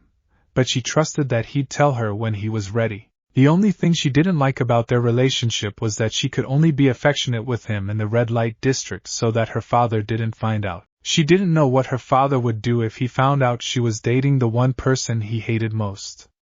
Lucky for her, though, she was able to tell her mother, who was very supportive. After walking for a while longer with Sakura asking the bridge builder Tazuna about his country, they passed the puddle.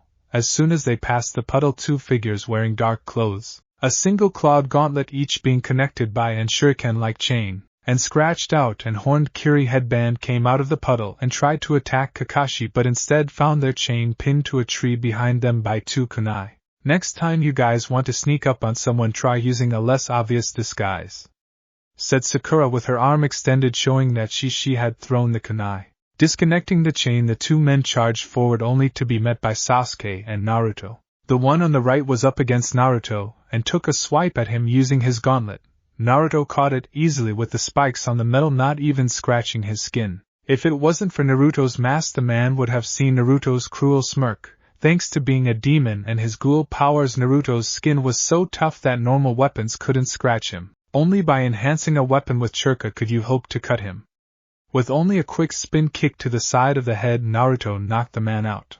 Sasuke, on the other hand, was still fighting with his opponent, since he had to keep dodging strikes from his opponent's gauntlet, as he noticed it was coated in poison. Naruto just watched as he knew Sasuke's personality and ego wouldn't accept the fact that he needed help. After another minute, Sasuke finally knocked the guy out but was still mad that Naruto finished before him. Good job, team. You did very well in taking down this threat. These two are the demon brothers of Kiri. What are they doing here? Asked Kakashi after complimenting his team. I believe they were after Tazuna-san. We're fresh genin, so they had no reason to come after us. And unless you had a run-in with them before, then they also had no reason to come after you, Kakashi-sensei, said Sakura. Excellent deduction skills, Sakura, and no, I haven't had a run-in with them before and only know of them from the bingo book. So Tazuna, you want to tell us why they were after you? Asked Kakashi. Tazuna sweated for a few moments before he caved and told them everything that was going on in his country, and why he lied about the mission. Well, protocol says that we turn around and let a more prepared team do the mission, but I'll let you guys decide what we do, said Kakashi. We continue, all three said at once. Sasuke because he saw this as a great way to test his power, Sakura because she wanted to help and put the skills Naruto taught her to use, and Naruto because he wanted to help, and if he got the memories of one more D-rank mission he was going to eat the client whether he was hungry or not. With that decided, they continued with the mission. After a quick boat ride they were walking through a forest until Sakura suddenly threw a kunai into a nearby bush. She then walked into the bush and came back out with a white rabbit in her arms and her kunai in hand, though the kunai did have blood on it. The fur on that rabbit is all wrong for this time of year, said Kakashi. Naruto then took a sniff of the air and found a familiar scent. Not only that, but that rabbit is uninjured and the blood on her kunai smells human, said Naruto. Are you sure about that, Naruto? Asked Kakashi. Naruto, Sasuke, and Sakura all gave him a deadpan look. Are you seriously asking me of all people if they recognize the smell of human blood? Asked Naruto. Kakashi actually felt really stupid for asking that question now, because if anyone could recognize human blood it would be the cannibal of the team. Just then Naruto heard something flying through the air. Guys, get down! Yelled Naruto as his Kakugan activated, and everyone did as he said. Thanks to his Kakugan, everything Naruto saw seemed to slow down, and he saw that a large butcher knife-like sword flying towards them. Timing it just right, Naruto reached up and grabbed the handle of the swords and redirected its momentum, and threw it back to where it came. Everything was silent while Naruto deactivated his Kakugan and crossed his arms over his chest while waiting to see what would happen next.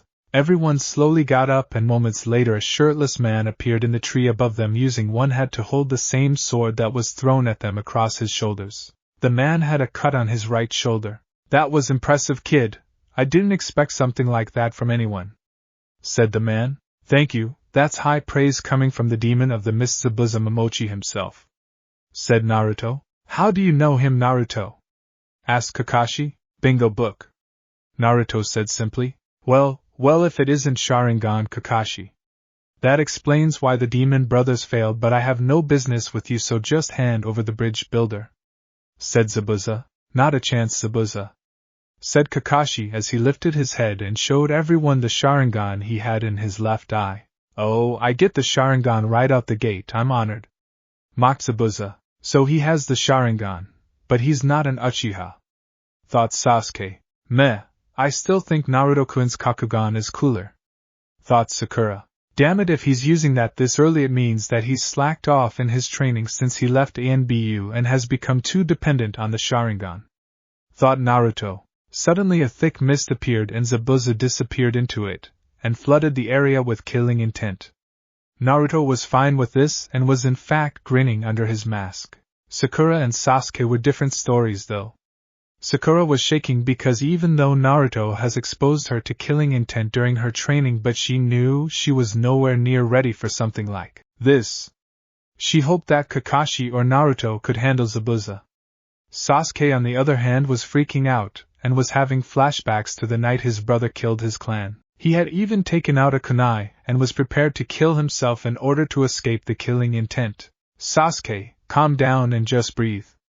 I won't let anything happen to you guys, said Kakashi. Don't be so sure of that, Kakashi, said Zabuza as he appeared inside the protective circle that Sasuke, Sakura, and Naruto had formed around Tazuna. Before he could do anything, he was impaled through the chest by Naruto's hand, only to turn into water a moment later, showing that he was a water clone. He then appeared in front of the genin, only to have Kakashi put a kunai to his neck.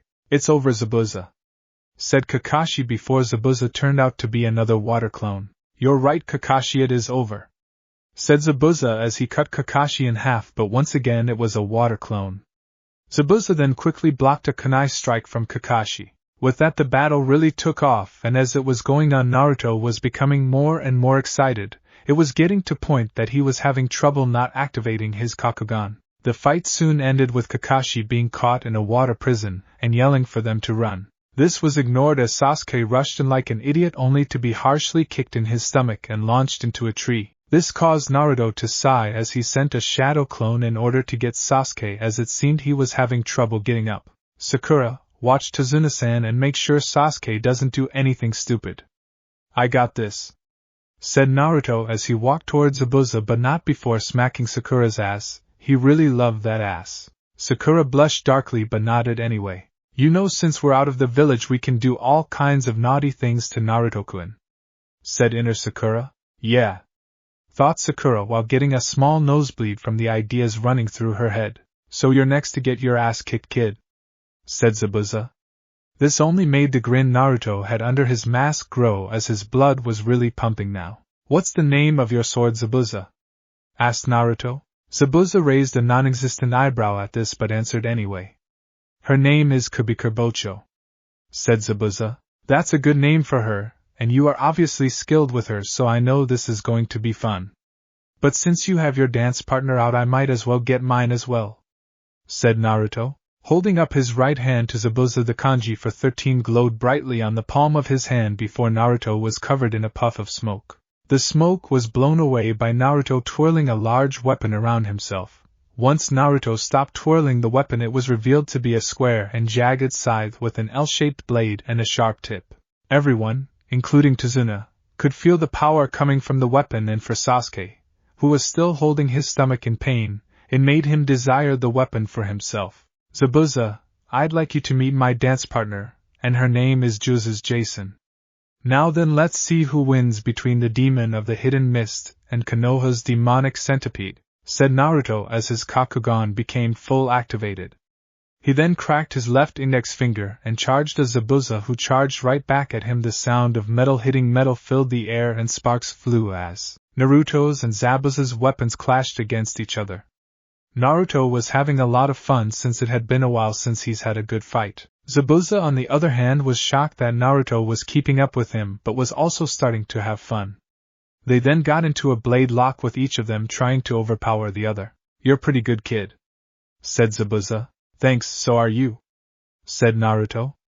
They broke the lock and went back to their deadly dance of blades, with Kakashi and Sakura watching in awe at the display of skill, while Sasuke watched in jealousy. Zabuza then jumped away from Naruto while going through a long series of hand seals quickly before finishing.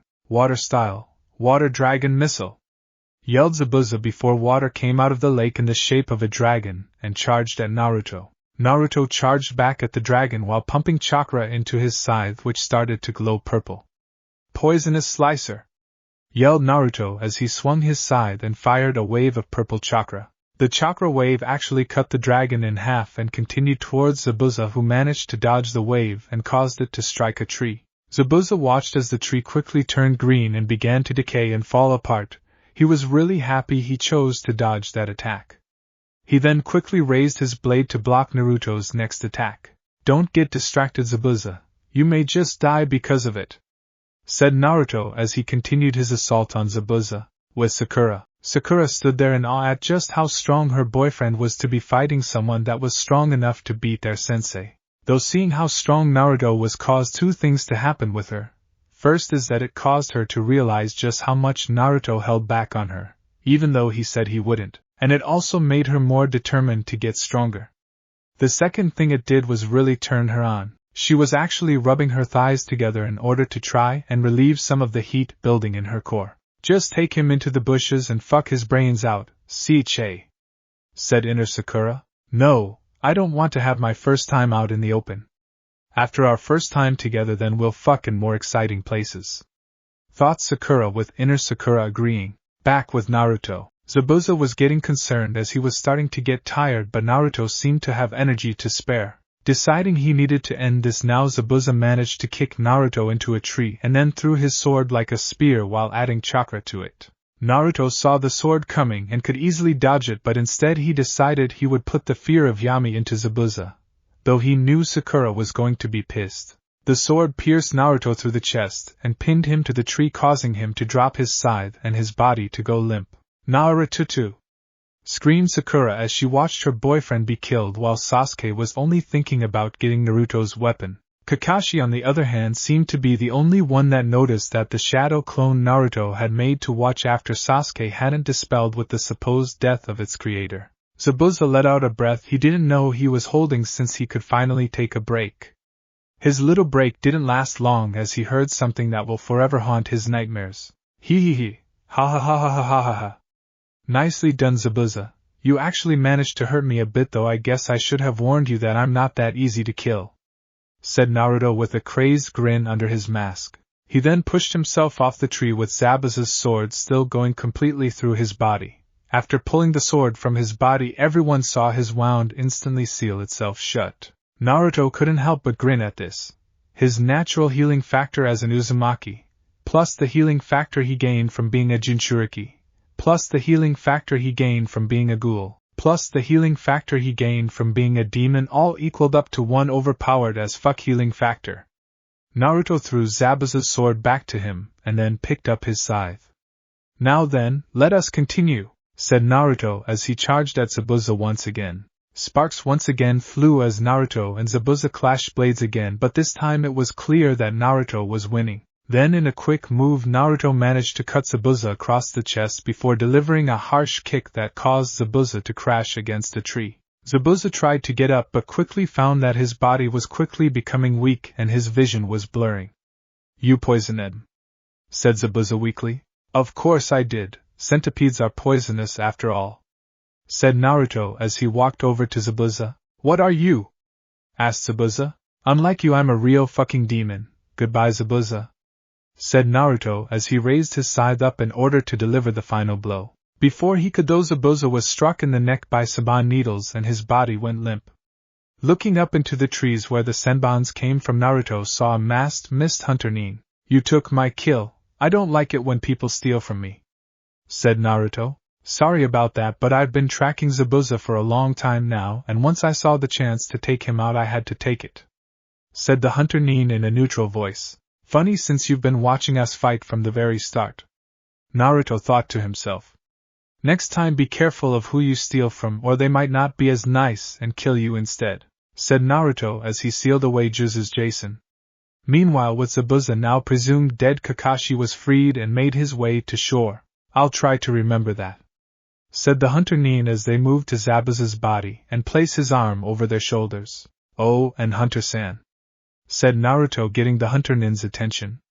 I hope that the next time we meet it is on better terms, otherwise I won't be as merciful and kill both of you, said Naruto before his Kakugan deactivated and his voice returned to normal. The hunter Nin said nothing and simply took off with Zabuza. Though behind the mask they were incredibly shocked that Naruto had figured them out so quickly and yet still allowed them to take Zabuza. The hunter Nin also hoped that they never had to fight Naruto again, since it was clear he was really strong, and the fact that he could heal so quickly from serious wounds was another thing to worry about.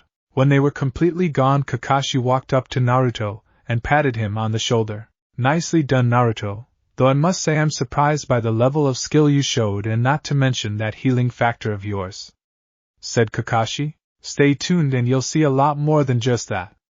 Also, we'll need to prepare for when Zabuza comes back with his little friend, said Naruto. What do you mean?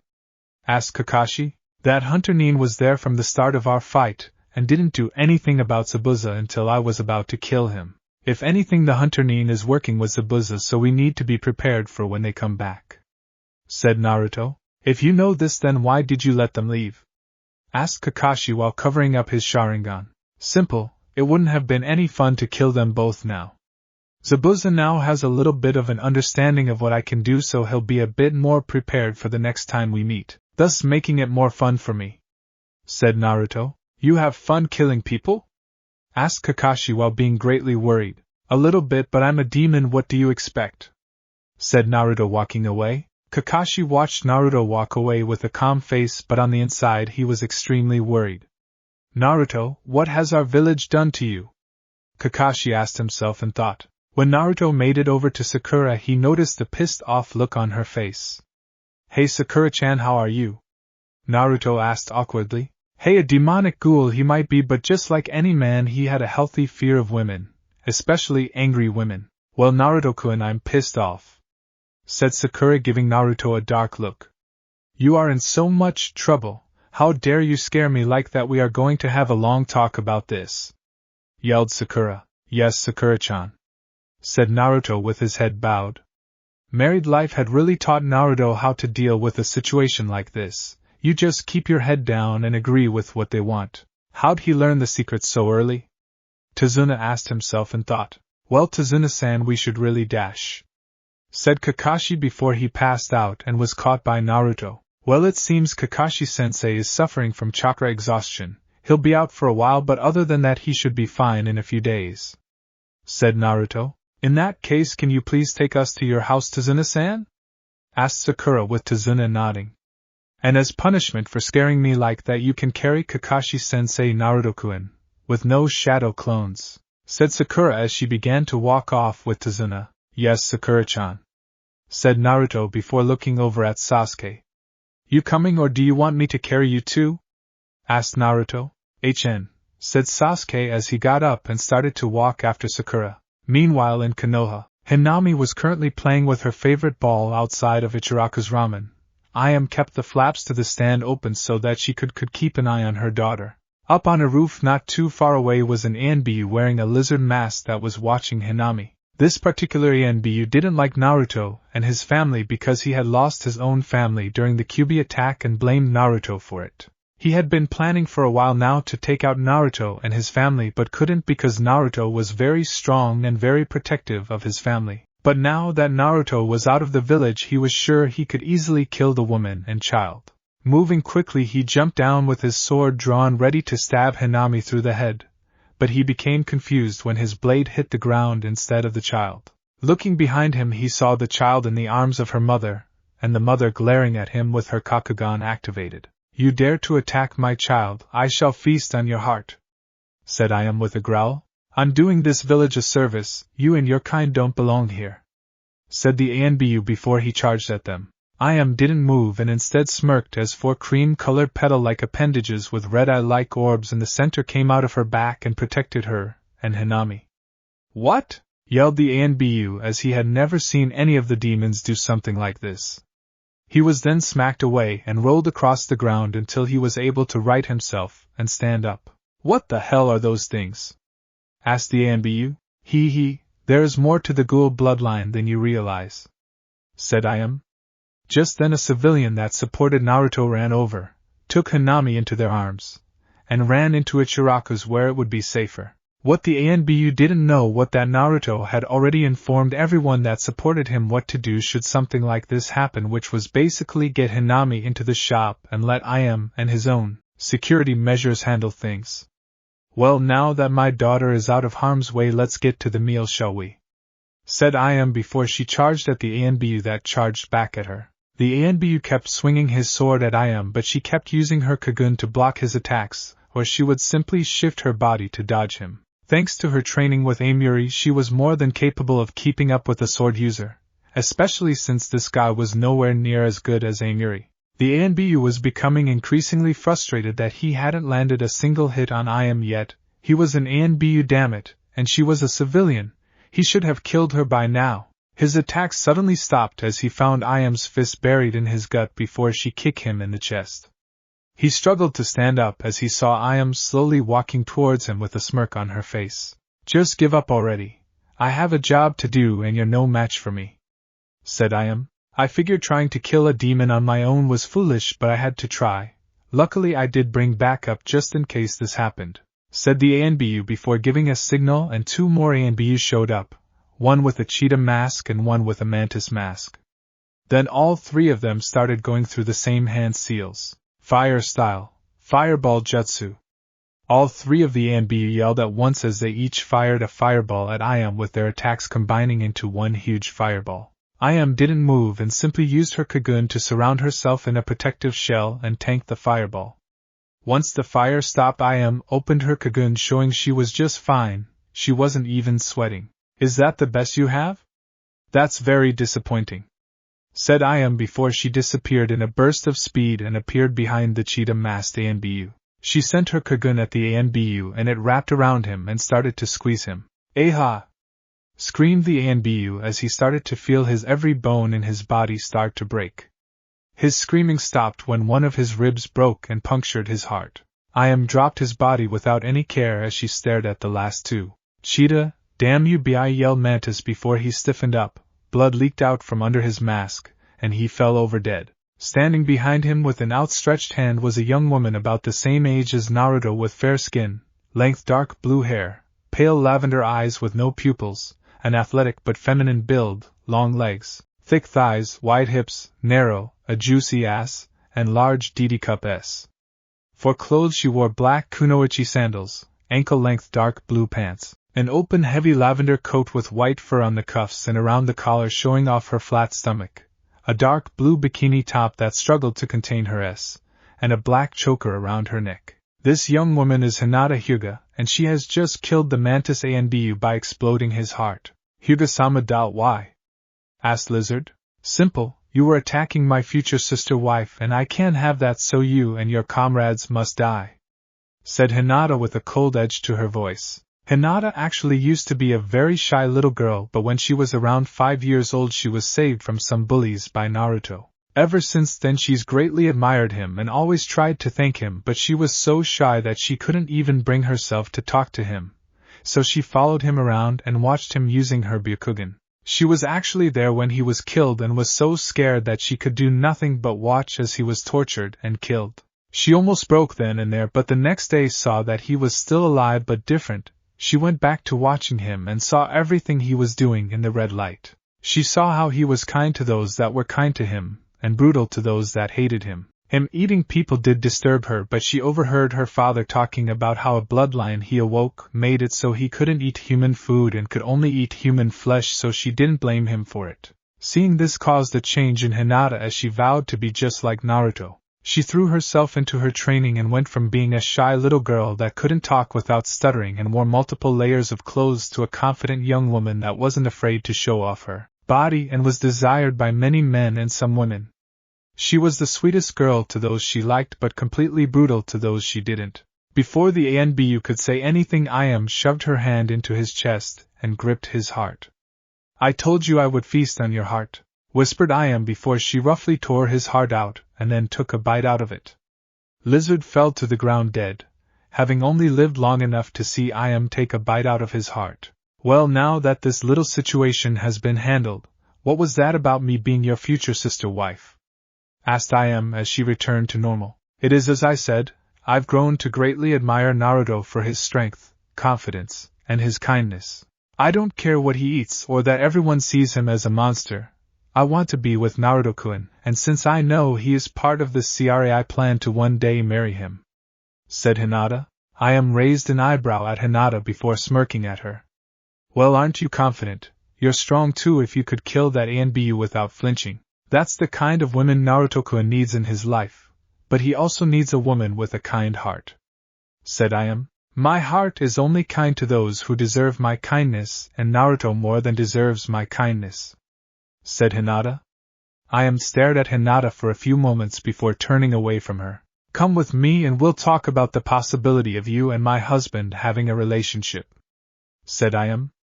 Hinata nodded and followed Ayam into the ramen stand.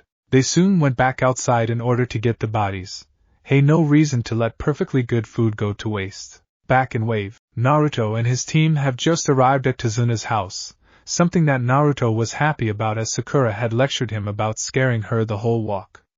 "Tsunami, I'm home," said Tazuna after opening the door and walking in.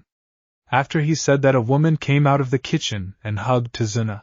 The woman was beautiful with smooth, fair skin, long dark blue hair, dark eyes, an amazing figure, wide hips, and D-cup S. For clothes she wore a pink blouse with a red collar, a dark blue ankle-length skirt, and blue sandals. "This woman is Tsunami, Tazuna's daughter. Father, I'm so glad you're home," said Tsunami. "Well, it's thanks to the super ninja that I was able to get home safely," said Tazuna. "Thank you for bringing my father home safely," said Tsunami as she bowed to Team 7. "It was no problem, but do you have an extra room I can put our sensei in?" asked Naruto. "Oh, of course, follow me," said Tsunami as she led Naruto to one of the open rooms. After putting Kakashi down, they went back downstairs and Naruto sat on the couch with Sakura while Sasuke sat on the other couch. "Alright, here is how things are gonna work. Sakura and Sasuke, I want the two of you to check around the house and make sure this place is safe, and I'll have some shadow clones set up a perimeter just in case someone tries to sneak in. Meanwhile, I'm going into town to look around and see for myself what the situation is like," said Naruto. "Who died and made you leader, Dode?" asked Sasuke. "You wanna fight me for the right to be leader?" asked Naruto. "Maybe I d-." Sasuke didn't get the chance to finish as Naruto quickly appeared in front of him and punched his lights out. "Don't challenge me, bitch. I'm way above your level," said Naruto. Naruto was then suddenly turned around by Sakura, who snatched his mask off and smashed her lips against his. He quickly returned the and then pushed his into her mouth while squeezing her ass. Sakura moaned deeply as she loved it when Naruto would play with her ass. Both of them completely forgot that Tsunami was still in the room. Said woman was currently blushing brightly as she couldn't take her eyes away from the young couple that was passionately making out in front of her. When Naruto and Sakura finally broke apart, Sakura's cheeks were bright red and she was breathing heavy. "That was for turning me on while you were fighting Zabuza and for being so hot when you knocked out Sasuke," said Sakura in a husky voice. "Well, thank you, but now you'll have to do what I asked on your own. Plus you did that in front of Tsunami-san," said Naruto. Sakura's face quickly became even redder out of embarrassment for having pretty much dry-humped her boyfriend in front of a complete stranger. "Sorry about that, Tsunami-san," said Naruto. "Oh, no need to apologize. I was young once, so I understand," said Tsunami. "Please, Tsunami-san, from what I can see you're still a young and beautiful woman, and if anyone else tells you otherwise then they're either blind or stupid," said Naruto with a wink before he disappeared in a burst of speed to go check out the town. Tsunami blushed even more at Naruto's words as she moved a lock of her hair behind her right ear. "My, he sure is a charmer," said Tsunami. "Oh, that's nothing, you'll hear a lot more of that while we're here," said Sakura. "And you're okay with that? Isn't he your boyfriend?" asked a confused Tsunami. "Yes, he's my boyfriend, but there are special circumstances concerning him that I'm sure you'll find out about in time," said Sakura. This confused Tsunami even more, but she wrote it off as a ninja thing and left it alone with Naruto. Naruto had been jumping from rooftop to rooftop for a few minutes now, and he was pissed beyond belief. In just a couple of minutes it was easy to tell who were the native villagers and who were Gato's men. Gato's men walked around like they owned the place with arrogant smirks on their faces, their pockets full of money, and they all seemed well fed. Those native to Wave, on the other hand, looked scared to be walking around. Most of them were flat broke and living on the street.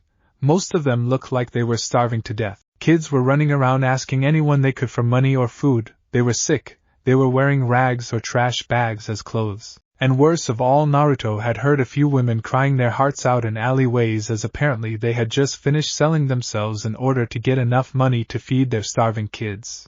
"I'm gonna enjoy killing Gato so much that it's not even funny," Naruto said to himself. He wasn't going to stand for this. He had seen people in the red light suffer like this and had suffered like this himself for a time, and he wasn't going to allow a piece of shit like Gato to cause others to suffer like this. "Nunu, leave my mommy alone!" screamed the voice of a young child. Naruto, hearing this, quickly took off towards where he heard the voice and was prepared to kill whoever he had to in order to stop whatever was going on. Down on the street, a young boy was being held at sword point by a man while his mother was being molested by another man right in front of him. The fact that this was being done in the middle of the street in front of everyone didn't matter, as the civilians were too scared to do anything to try and stop this. The woman was in tears as the disgusting man holding her had one hand down her pants fingering her. His other hand was under her shirt groping her ass, and he was licking her neck. Hadn't she and her son suffered enough ever since Gato took over? Apparently not, since she was about to be raped in front of her son. What made it worse was that she knew calling out for help was pointless, as no one would do anything, so all she could do was cry. Well, what do we have here? Asked Naruto as he landed on the scene. Who the hell are you? Asked the man holding the boy.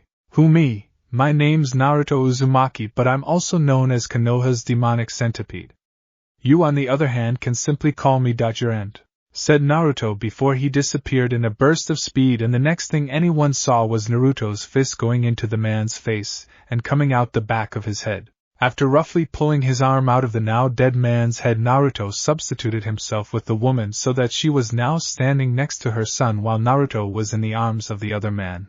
Naruto was not happy about this, as the man's hand was touching his dick. The man had no time to react, as Naruto quickly ripped off the offending arm at the shoulder, causing the man to scream in pain and horror as blood shot out of where his arm used to be. He continued to scream until Naruto grabbed him by the throat and lifted him off the ground. If you hurry back to Gato, you may just survive this. But while you're there, you make sure to tell him that the demonic centipede is coming for him, said Naruto before letting the man go. As the man ran away like a little bitch, Naruto quickly made 100 shadow clones. I want 50 of you to go through this town and kill every last one of Gato's men. I want 25 of you to gather every wave native you can find and bring them here. And I want the last 25 of you to go fishing, as these people need food, said Naruto. Yes, boss, chorused the shadow clones as they split up to do their jobs. Naruto was about to leave as well when he felt something on his leg. Looking down, Naruto saw the boy he had saved hugging his leg. Thank you for saving my mommy, said the little boy. You're welcome, kid. Now go stand with your mom until I can get some food here, said Naruto as he patted the boy's head. The boy smiled and nodded as he ran back to his mom. Naruto jumped up to the top of a building in order to keep an eye on things. What Naruto didn't know was that there was another little boy in the crowd watching him with wide eyes. The boy had fair skin, dark eyes, and short black hair. For clothes he wore blue sandals, green overalls, a cream-colored short-sleeved shirt, and a cream-colored bucket hat. This boy is Inari, Tsunami's son. It wasn't long before Naruto's clones started to come back with people and food. Some of the people his clones brought back looked scared. Naruto couldn't blame them for that, as thanks to the memories he was getting from some of his clones, he knew that some of these people had seen his clones eating Gato's men. While these people have been through a lot, he doubted they've seen a person eaten alive. Their fears soon turned to gratefulness though, as his clones quickly started to decay, cut up, cook, and distribute the fish they had caught. Naruto couldn't help but smile as he saw the big happy smiles of kids who finally had something to fill their empty bellies. Once everyone was fed and he got the memory of a clone telling that all of Gato's men in town were dead, he jumped down and was about to leave, but was stopped by some of the villagers. They started to thank him profusely for what he had done for them and for getting rid of Gato's men. Then the woman he saved earlier walked up to him. Excuse me, Mr. Centipede, but is it true? Asked the woman. Is what true? Asked Naruto. Well, there's a rumor going around that you're a ninja from Konoha and that you eat people, said the woman. Don't get her wrong, she was very grateful for him saving her and her son, but she had to think about his safety. Naruto stared at the woman for a few moments. Damn, rumors start and spread fast. Naruto thought to himself. Yes, I am a ninja from Konoha. My team and I were hired by the bridge builder Tazuna to protect him while he finishes the bridge. And I am a cannibal. Thanks to a special power I have, I can't eat human food and can only survive off of human flesh, said Naruto. He figured he might as well get this out of the way now. Inari's eyes were even wider when he heard that this man was hired by his grandfather. He actually started to gain a little hope for his home, as he had just watched this man kill Gato's men like was nothing, plus he had apparently gotten rid of the rest of Gato's men. What will you do when you get hungry? Asked the woman. I believe I have more than enough to eat with all of Gato's men. Now if you'll excuse me, I have other business to get to, said Naruto before disappearing in a swirl of water. Just outside of Wave. Outside of Wave stood two figures that appeared to be women. The first one was rather short with long messy green hair, fair skin, green eyes, a slim figure, and CC cup S. For clothes she was wearing red heels, black stockings, a dark blue dress over a yellow sweater, and a wide belt around her. The second woman was of average height with long purple hair, fair skin, purple eyes, a slim build, and D cup S. For clothes she wore hot pink heels, yellow stockings, a white dress with blue sleeves that showed a bit of her cleavage, and glasses with a red frame that only on the bottom half. The first woman is named Ito Yoshimura and the second woman is Rise Kamishiro, and both of them are ghouls. Ever since Yami had turned Naruto into a demonic ghoul, they have been watching his life. Ito was impressed by Naruto's strength and his commitment to being a good father, not mention how he kept peace in the red light. Rise was impressed by Naruto's strength, his brutality, and the fact that he wasn't afraid of what he was. She would never admit that she liked how Naruto treated the women he was involved with. Both of them were impressed by Naruto himself as he showed ghouls could be strong, brutal, and at times downright evil while also showing that they could have kind sides to them.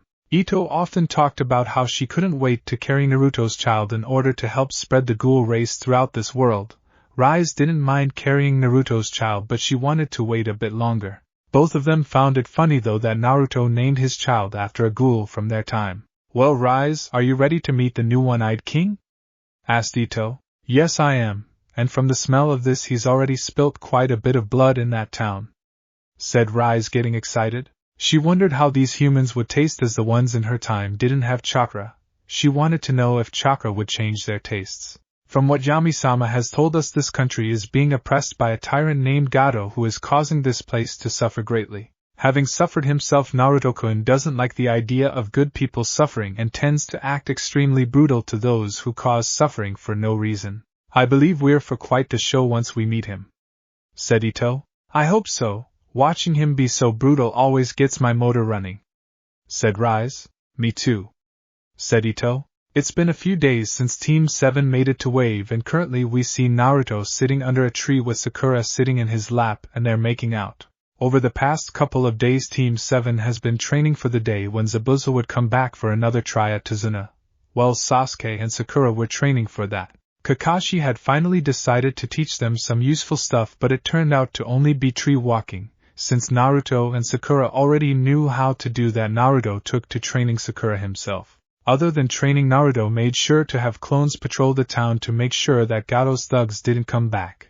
He also helped Tsunami around the house while also flirting with her. Speaking of Tsunami, when her son Inari had come home and saw Naruto there, the kid was overjoyed that the one that was fixing their town was staying with his family.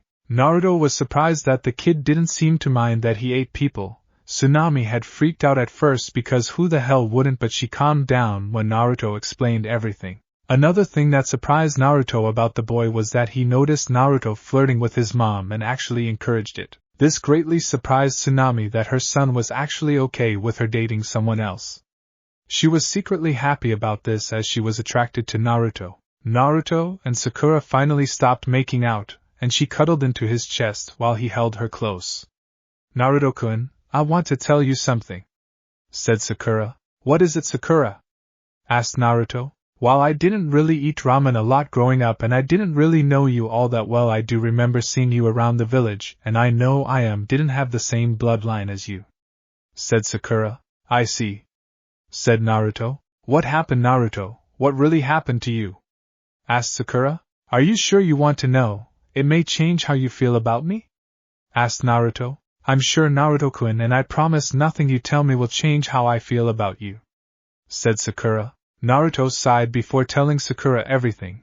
He told her how he was an actual demon thanks being killed when he was younger, and being brought back by Yami. He told her how he has actually died multiple times. He told her of his Jinchuriki status, how Yami would pull him into hell every now and again to train him in something, and how he turned Amiri and Enko into ghouls like him, but Hinami was truly born the way she was.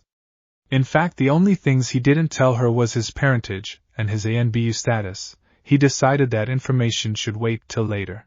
In the end, Sakura was holding on to him tightly as she cried into his chest. While it was a lot to take in, what she really focused on was the fact that he was just a normal child but was forced to become a demon because of the village's cruelty. It was then that a terrifying thought entered her mind. She was in debate with herself if she wanted to make her thoughts known or just keep them to herself, but in the end she decided to voice her thoughts. "You've come into contact with both of my parents, haven't you?" asked Sakura. "Yes, your mother is one of the few civilians that was kind to me before I became a demon. She would bring me food whenever she could and show me places to hide for when the mobs would chase me. She always said she wished she could do more, but I told her she was doing enough," said Naruto. Sakura smiled at her mother's actions before frowning and asking another question. "And my father?" asked Sakura. "Are you sure you want to know?" asked Naruto. "Yes, I need to know," said Sakura. "Very well, your father is personally responsible for 6 of my deaths," said Naruto, shocking the hell out of Sakura. She couldn't believe that her own father had actually killed her boyfriend 6 times. Though on the other hand, with how much he hated Naruto, it really shouldn't have been a surprise. "I'm so sorry, Naruto-kun," said Sakura. "Don't be, you didn't do anything wrong," said Naruto. "Can you turn me into a ghoul, Naruto-kun?" asked Sakura. "I can, but that is a big decision, so really think about this. I can't change you back if you change your mind later," said Naruto. He had said the same thing to Amiri and Anko before he turned them. "I understand. I'll think about it a little more, but for now I need to get some more training in," said Sakura before giving one last and getting up and going to train. "Alright, you two can come out now," said Naruto. At that point, Rise and Ito came out of their hiding spots and stood in front of him. Rise the binge eater and Ito the one-eyed owl. He. When Yami-chan said she was going to be reviving ghouls to lend me a hand, I wasn't expecting for her to give me some real heavy hitters. "So care to explain why you've been watching me for the last couple of days?" asked Naruto. "Well, I wanted to meet you right away, but Rise insisted that we should watch you for a while just to be sure you're like Yami-sama showed us," said Ito. "And?" asked Naruto. "You don't disappoint," said Rise with a smirk. "Though why haven't you just killed Gato and gotten this mission over with by now?" asked Ito. "Simple. Without Gato, Zabuza has no reason to fight me, and I can't have my fun simply taken away from me like that. Do you have any idea how hard it is to find people with the skill level to entertain me?" said Naruto. "I understand that. Plus, if this mission ended too soon, you wouldn't be able to flirt with that old," said Rise. "There's that too," said Naruto. "Well, with Rise and myself here, I'm sure we can entertain you, Naruto-kun. So what do you say the 3 of us take out Gato?" said Ito. You know, that's a good point. The 2 of you would be way more fun, so we'll take out Gato tonight. I hope you girls are hungry because I hear he has a bandit army of at least 200 men, said Naruto with a smirk that Rise and Ito mirrored. "Oh, so you're taking us out to dinner, what a gentleman. I'm really going to enjoy carrying your child," said Ito. "Well, I need to keep my ladies happy. Besides, this gives me time to get to know you two a little better. I mean, having information about you dumped into my head is one thing, but actually talking to you is another," said Naruto. "We feel the same way," said Ito. Konoha. Ayam was sitting in a nice little coffee cafe with Hanami in her lap, and sitting across from them is Hinata. Ever since they had their little talk, they've made an effort to spend time together in order to build a real friendship, and so Hanami could get used to being around Hinata. The 2 of them found that they got along rather easily and quickly became friends. Plus, it helped that Hanami seemed to really like Hinata. Due to spending so much time with Hinata, Ayam felt she could really trust the girl with her husband and allowed Hinata to continue calling her her future sister. "So Hinata-chan, how was your training for today?" asked Ayam. "It was alright, though I wish Kiba would stop asking me out and that Kurenai-sensei would stop trying to baby me," said Hinata. "Your sensei is babying you, why?" asked Ayam. "Kurenai-sensei has known me for a very long time. Ever since I was that shy little girl, in fact, and I guess over time we developed a sisterly bond. Or at least I developed a sisterly bond. I think she might have come to see me as her own daughter, but now that I'm becoming a woman, she seems to refuse to see me as more than just that little shy girl she used to take care of," If I had to guess, I would say she purposely asked for me to be on her team just so she could keep the image she has of me in her head intact," said Hinata. "But that's stupid. You're a ninja now, legally an adult, and she is tasked with preparing you for the struggles a ninja will have to deal with, but it seems she's not doing her job. If you want, I can help train you with the training regimen that Naruto-kun made for me," said Ayam. "That would be really helpful, thank you, Ayam-chan," said Hinata. "It's no problem, Hinata-chan. Now let's get back to the stand, as I'm sure my dad needs my help by now," said Ayam. Hinata nodded at that, and they took off to the ramen stand. When they got there, they saw that Ayam was right, as her dad was being overwhelmed with customers. "Oh my, Hinata-chan, do you mind watching Hinami for me while I help my dad?" asked Ayam. "Of course I don't mind, Ayam-chan," said Hinata as she took Hinami from Ayam. Hinata and Hinami set off to the side and played together while Ayam worked, though out of the corner of her eye Hinata noticed her sensei, and her sensei's not-so-secret boyfriend sitting in a corner watching Ayam closely. Hinata really didn't like this, as she knew her sensei didn't like Naruto at all, so therefore she had no real reason to be here. She would have continued watching her sensei, but Hinami demanded her attention, and she just couldn't deny the little angel. A while later, Hinata noticed Kurenai and Asuma moving towards the counter once things had calmed down. Knowing nothing good could come from this, she prepared to move if she had to. "Ayam-san, could you tell me where Naruto is?" asked Kurenai. "He's on a mission outside the village with his team. I don't know when he'll be back," said Ayam. "Then can you tell me where Anko is?" asked Kurenai. "She's in Kiri with Amuri fighting in the civil war. I don't know when they'll be back either," said Ayam. "I see. Well then I guess I'll just have to ask you, why are you hanging around my student so much?" asked Kurenai with narrowed eyes. "Is that what you're here about? If you must know, Hinata has shown interest in my husband, and we were spending time together to see if she was worthy of starting a relationship with my husband," said Ayam. "Stay away from Hinata," said Kurenai. "I'll have you know that she sought me out. I didn't go looking for her. Also, you should really mind your own business. Hinata is an adult now, and I doubt she would be happy about you going behind her back and messing with her love life," said Ayam. "As her sensei, it is my business. There is no love life between her and that monster, and I'm not going behind her back," said Kurenai with a snarl. Ayam looked at Kurenai sharply with her Kakugan activating. "Watch how you talk about my husband. You'll find that while it's dangerous to do that in the red light, it's even more dangerous to do so in front of me." "And you really don't consider this going behind her back? Hinata-chan, do you consider this going behind your back?" asked Ayam. "Yes, Ayam-chan, I do consider this going behind my back," said Hinata. Kurenai quickly turned at the sound of Hinata's voice. She was so focused on Ayam that she hadn't noticed Hinata at all. "Hinata, what are you doing here?" asked Kurenai. "I was simply spending some time with my future sister. I never expected to find you here trying to destroy my relationship before it even starts," said Hinata. "Hinata, I know you've had a crush on Naruto for a while now, but you have to understand that he isn't good for you. You need to let go of this crush before it ruins your life," said Kurenai. "It's not a crush, sensei. I love Naruto-kun, and that's not going to change just because you don't like him," said Hinata. "Love? Please kid, you haven't even been in a single relationship yet. You don't know anything about love. Just listen to your sensei, little girl, she's just trying to keep you from becoming a monster," said Asuma, finally stepping in. "Oh please, we're nowhere near the monsters you make us out to be," said Ayam. "You eat people and openly called yourselves monsters," yelled Kurenai. "I never said we weren't monsters, I said we're not as bad as you make us out to be. The worst thing about us is that we eat people, and that's not something we can control. Plus, it's not like we're eating random people off the street. Every person we eat has either attacked us or they were scumbags," said Ayam. "Don't try to spin this in your favor. You turned my friend into a monster," said Kurenai.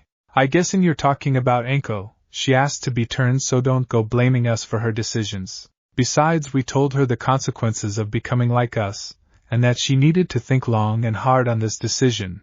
In the end, she still wanted to be like us, so we granted her wish," said Ayam. "You two should leave now before there is trouble," said Ayam. "Is that a threat?"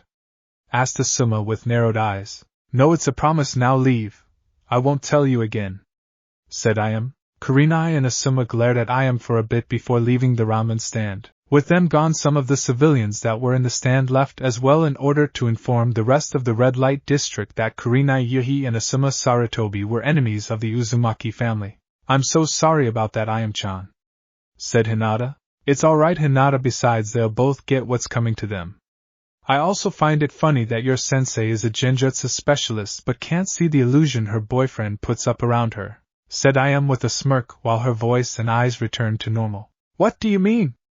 Asked Hinata. Oh, Asuma is cheating on her, said Ayam. Really, how do you know? Asked Hinata. I know because he's cheating with a girl that lives in the red light. In this family we know everything that goes on in our territory, said Ayam. Hinata didn't know what to do with the information she just got.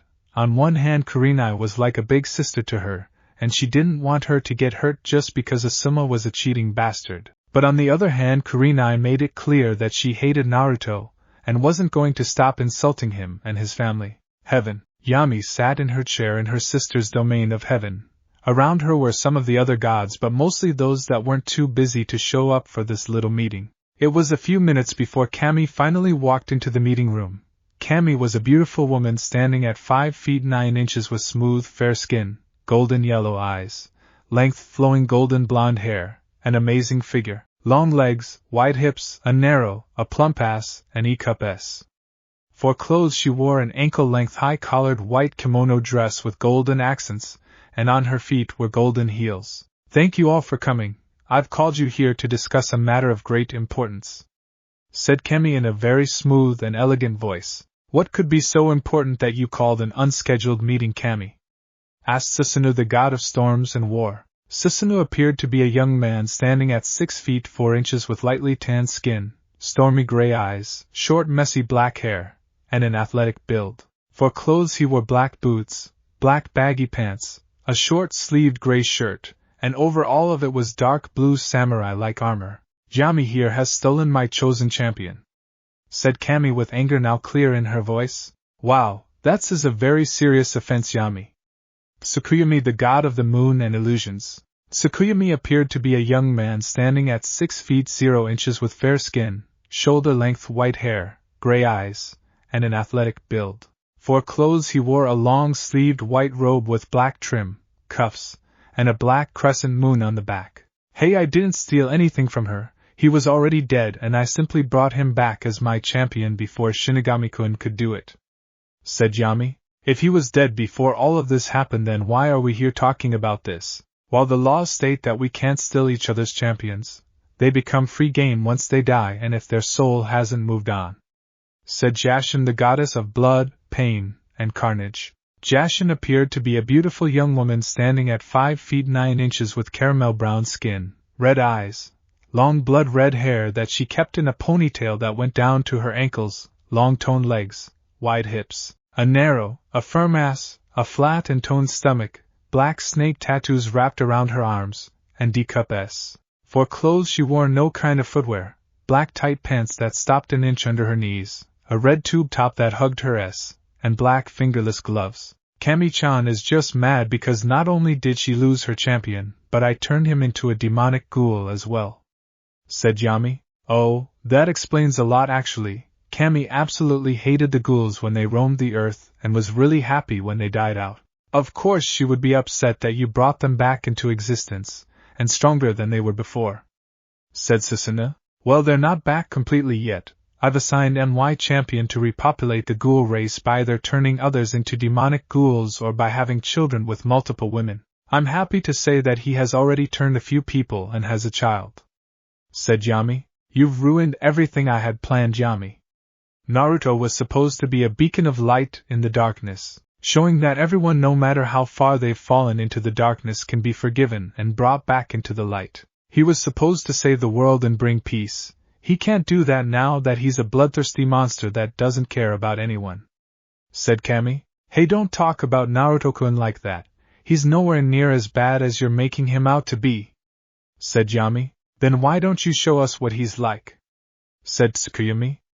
Yami nodded to this and projected Naruto's life for everyone to see, starting from when he was first born all the way up to now. When it was all over, the gods had different reactions. Tsukuyami and Susanoo just looked at Kami with a deadpan. Yami smirked, Jashin was drooling, and Kami looked away with a huff. After seeing the events in young Naruto's life, I don't see anything worthy of us returning him to his original state, said Tsukuyami before disappearing in a flash of light. I feel the same way, so I'll be leaving as well, said Susanoo before he too disappeared. This isn't over yet, Yami, said Kami. Oh, I'm sure it's not, but there isn't much you can do, as I'm perfectly within my rights to do as I please with MY Champion. Now don't you have paperwork to do? Said Yami. And you don't? Asked Kami. No, I don't, not since Naruto-kun gave me the secret to beating paperwork, said Yami with a smirk as Kami stormed out of the room. I know what you're doing, Yami, and I want in, said Jashin. What do you mean? Asked Yami. Don't play dumb with me, Yami. I can clearly see that Naruto isn't just your champion. You're grooming him to be your future husband and king of hell, said Jashin. He. Of all the gods other than my mother, you've always been able to read me, Jashin-chan, and just how do you want in on my Naruto-kun? Asked Yami. I want him to be my husband and champion as well. Watching him cause so much carnage was a huge turn on, and I know he'll only get stronger as he gets older, said Jashin. Don't you already have a champion? Asked Yami. You mean that idiot Haiden? Don't even get me started on how big of a disappointment he turned out to be. I gave him one job, sacrifice dark and twisted souls to me so that I could feast on them. That idiot somehow got it into his head that any soul would do, so he's been sacrificing anyone he sees. You have no idea how disgusting an innocent soul is. It's like asking for a delicious well-cooked steak and getting a bowl of uncooked bread dough instead, said Jashin. Then why don't you just tell him he's doing everything wrong and take your blessings back? Asked Yami. I can't. He's become so corrupted that I can't even speak to him anymore, and my blessings are stuck with him until someone manages to kill him, said Jashin. Oh, I'm sure my Naruto-kun can take care of killing this fool. You just leave everything to me, said Yami with a smirk.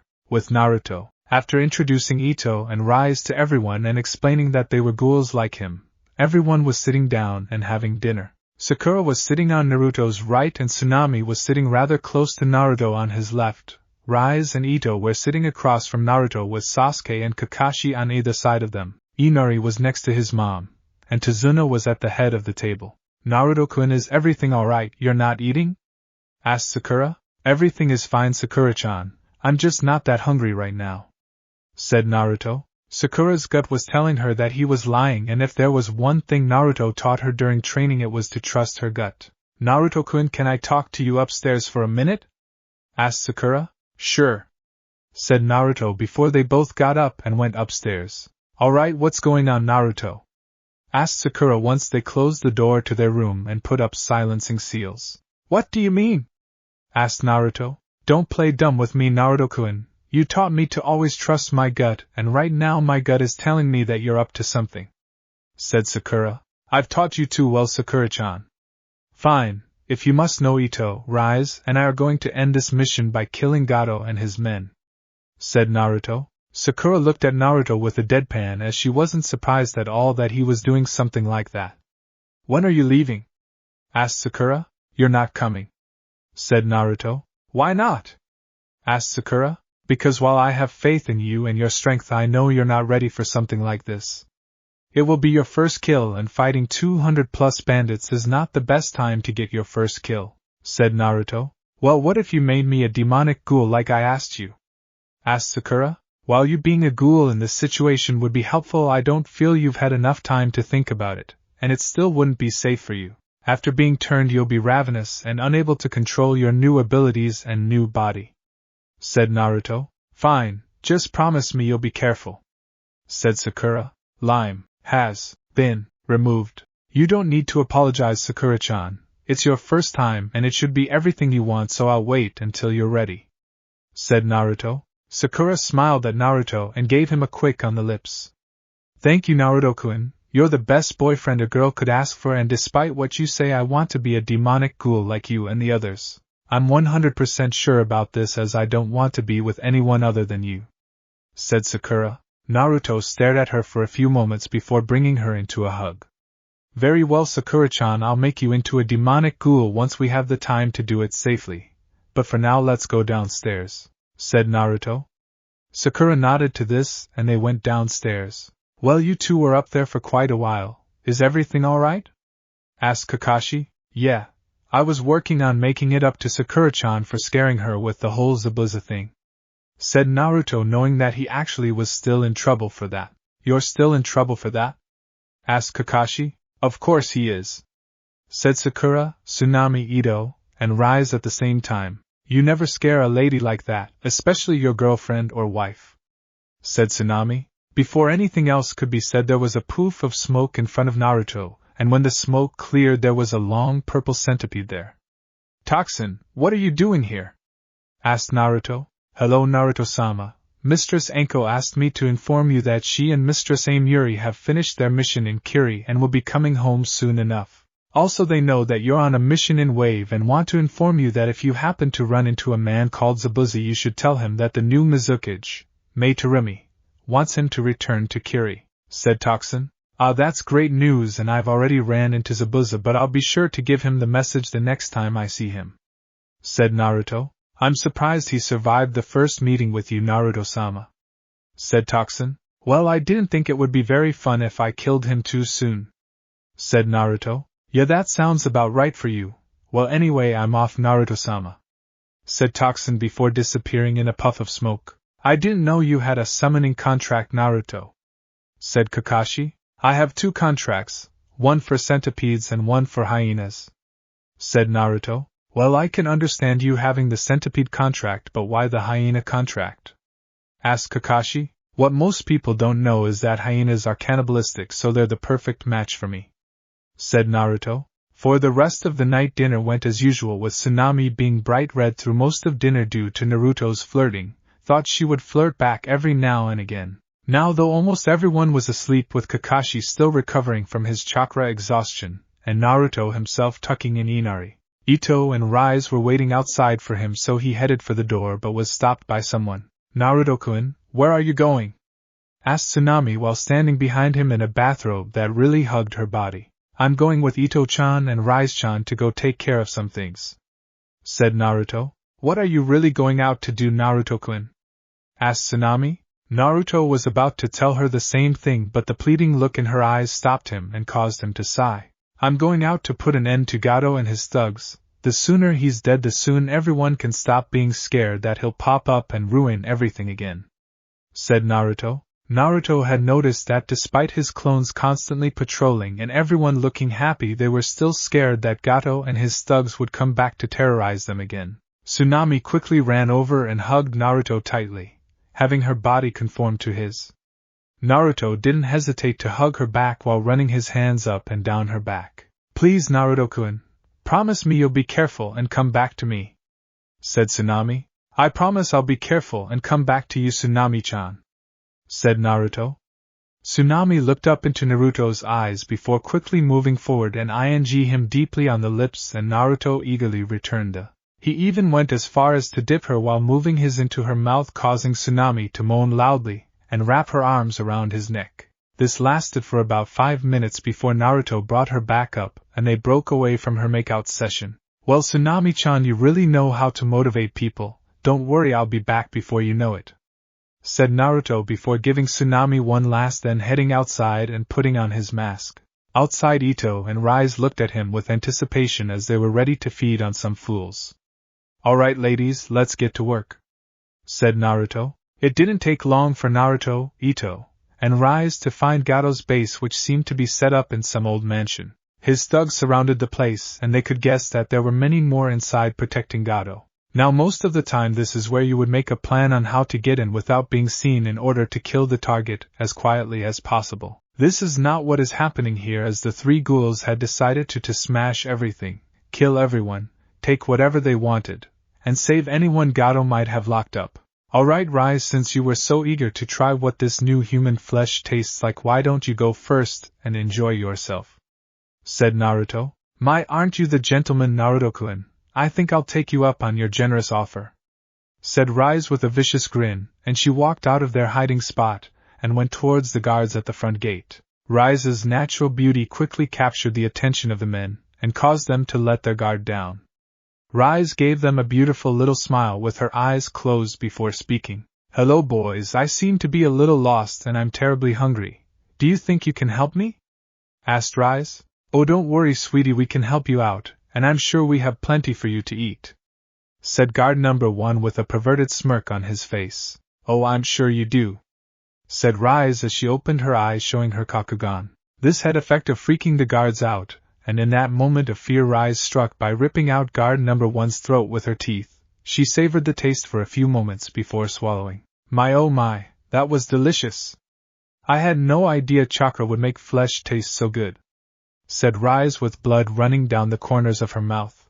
Guard number 2 was so scared that he couldn't even move, not that it mattered as he was impaled by 2 red scaly tentacles that came from the back of Rise's. With the 2 guards dead, Naruto and Ito came out of hiding and stood beside Rise with their own Kakugan activated as well. Well, how did they taste, Rise?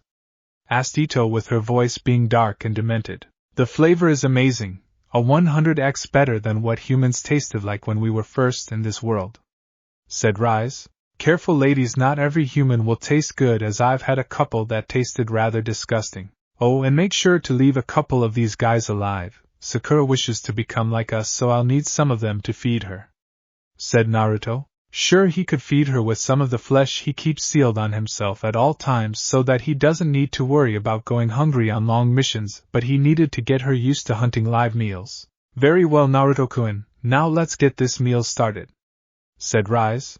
Gato's room. Gato was short, fat man with pale skin and gray hair.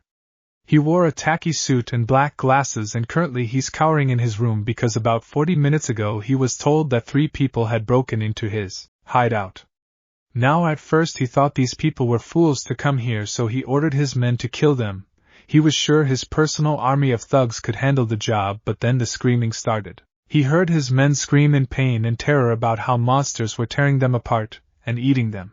That just made him even more scared, so he activated the room's security system, which bolted the door and windows shut. With Naruto. Naruto was walking down a hall with 4 red scaly tentacles waving behind him, dripping with blood. It had been a while since he had let loose and actually used his Kagun for something other than training. He, Ito, and Rise had split up as soon as they entered the building. He didn't know what they were doing, but he guessed that it was brutal due to the screams he could hear coming from the directions they went. He had already made some clones and had them take and seal away anything that looked valuable. Hey, he might not really need any of the money for real, but Wave could certainly use it. He also had them seal up some of the people they ran into in special scrolls that were meant for transporting live but injured people. It wasn't long before Naruto came to a big metal that was keeping him from the master bedroom. Guessing that Gato was hiding behind the door, Naruto decided that the door had to go. Using his immense strength, Naruto easily tore the doors down and walked into the room. It didn't take long to find Gato's cowering form. Please don't kill me, I give you whatever hhhh, yelled Gato as Naruto's Kagun impaled him through his arms and legs before lifting him into the air. You will give me nothing because I plan on taking everything I want, said Naruto before taking a bite out of the man. He then quickly spat it out and started gagging. Holy shit, you taste horrible. I've tasted some pretty nasty people before, but you are like literally biting into a piece of shit, complained Naruto before a 5th tentacle came out of his back, but this one was sharpened like a sword and it quickly removed Gato's head before throwing the body off to the side. With that done, Naruto tore the room apart looking for anything else of value until he found a large wall safe hidden behind a huge painting of Gato. Minutes later, Ito and Rise walked into the room covered in blood but with content smiles on their faces. We're done, Naruto-kun, and I must say that Rise was right, as those men were very tasty.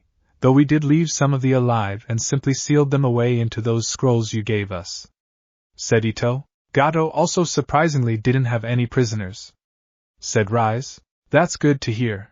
I've killed Gato and raided his personal safe, so we're done here and can go back to the house.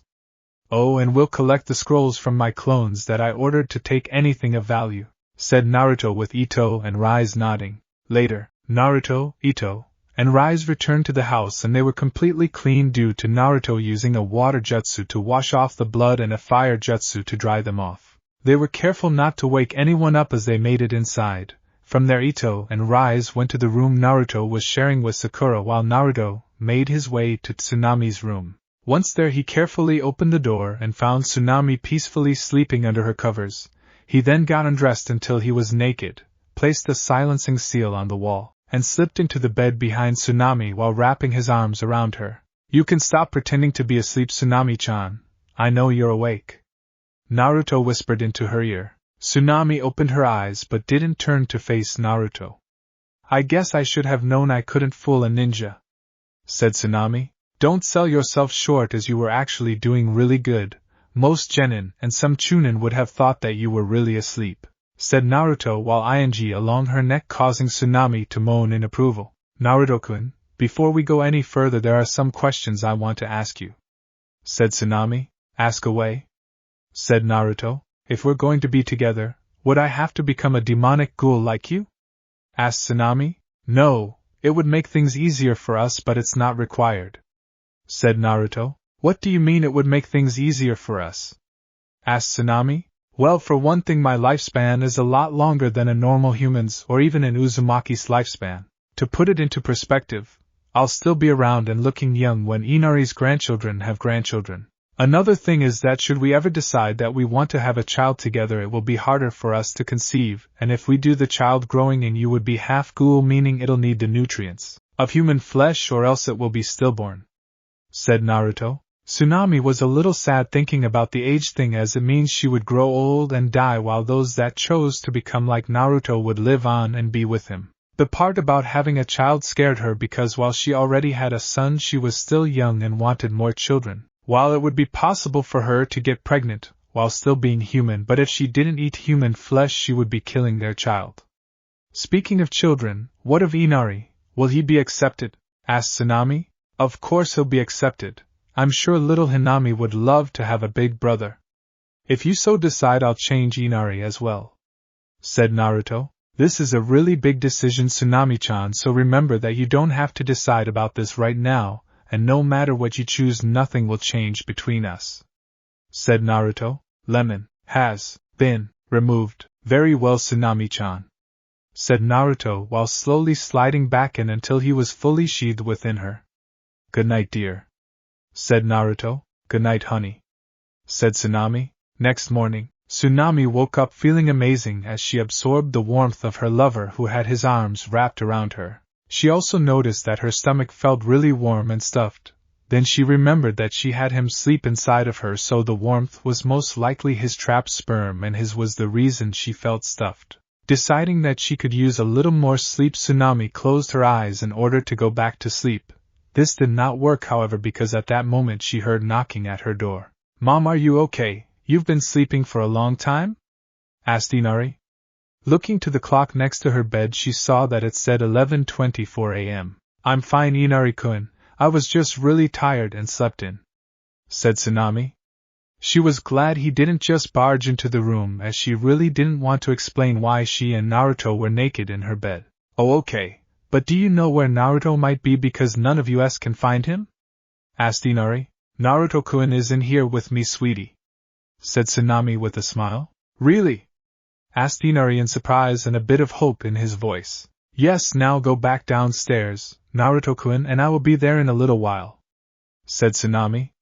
Inari said okay before she heard his footsteps heading back downstairs. Turning her head slightly to her lover, Tsunami found herself looking into Naruto's purple eye before he leaned in and gave her a deep "Good morning, Tsunami-chan, I hope you slept well," said Naruto. "Good morning, honey, I slept very well.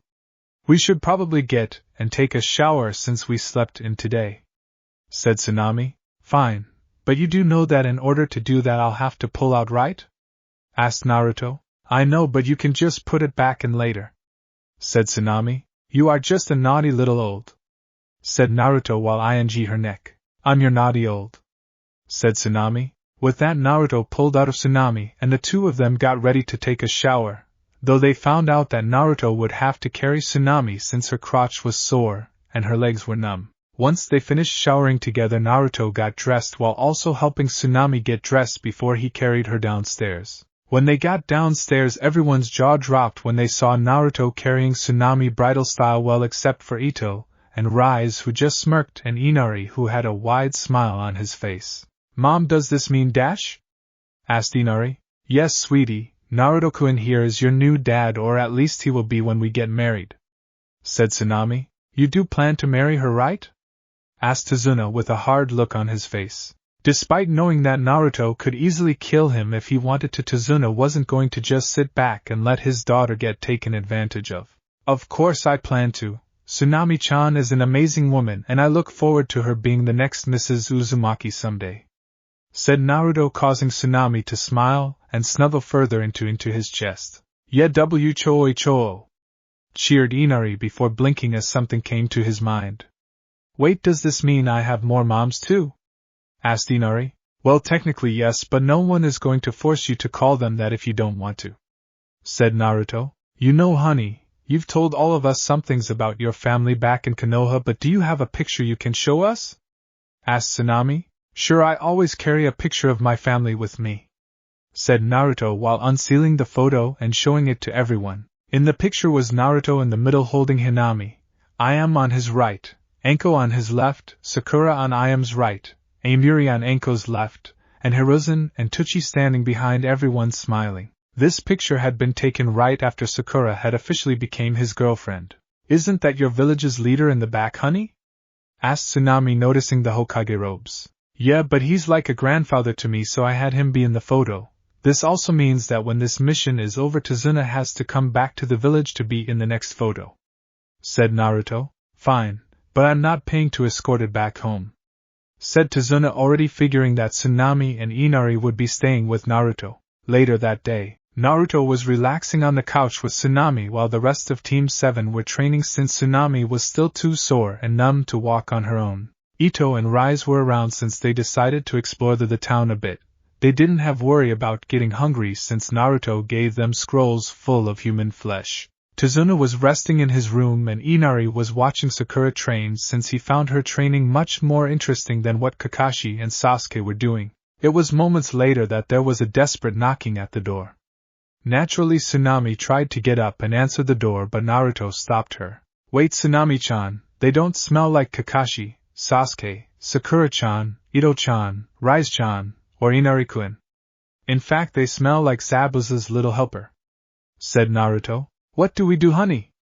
Asked Tsunami while being a little scared, though she calmed down a bit when Naruto gave her a comforting, just let me handle this since I know why they are here, said Naruto with a smirk before getting up and heading to the door while putting on his metal mask. Once he opened it, he saw a beautiful young woman with fair skin, long dark brown hair, deep brown eyes, and he really couldn't make out her figure due to her clothes. For clothes she wore her Hunter Nin outfit minus the mask. Hello miss, how may I help you? Asked Naruto. The girl quickly grabbed Naruto by the neck and started to squeeze, though Naruto didn't really feel it. You will cure the poison you put in Zabuza-sama, yelled the girl with hard eyes. Okay, said Naruto simply. I will force you if I HAV you. Wait, what? Asked the girl. I said I'll fix Zabuza. I actually need you and him alive now, so I was going to have to cure him anyway, said Naruto. And why exactly do you need us alive? Asked the girl. Because the Kiri civil war is over with the rebels winning and the new Mizukage wants Zabuza to return, and since you're his partner, or whatever, I had assumed you would go with him, said Naruto. The civil war is over? Asked the girl in disbelief. Yes, it's over, said Naruto before making a shadow clone to look after Tsunami while he started walking to where Zabuza's hideout was located.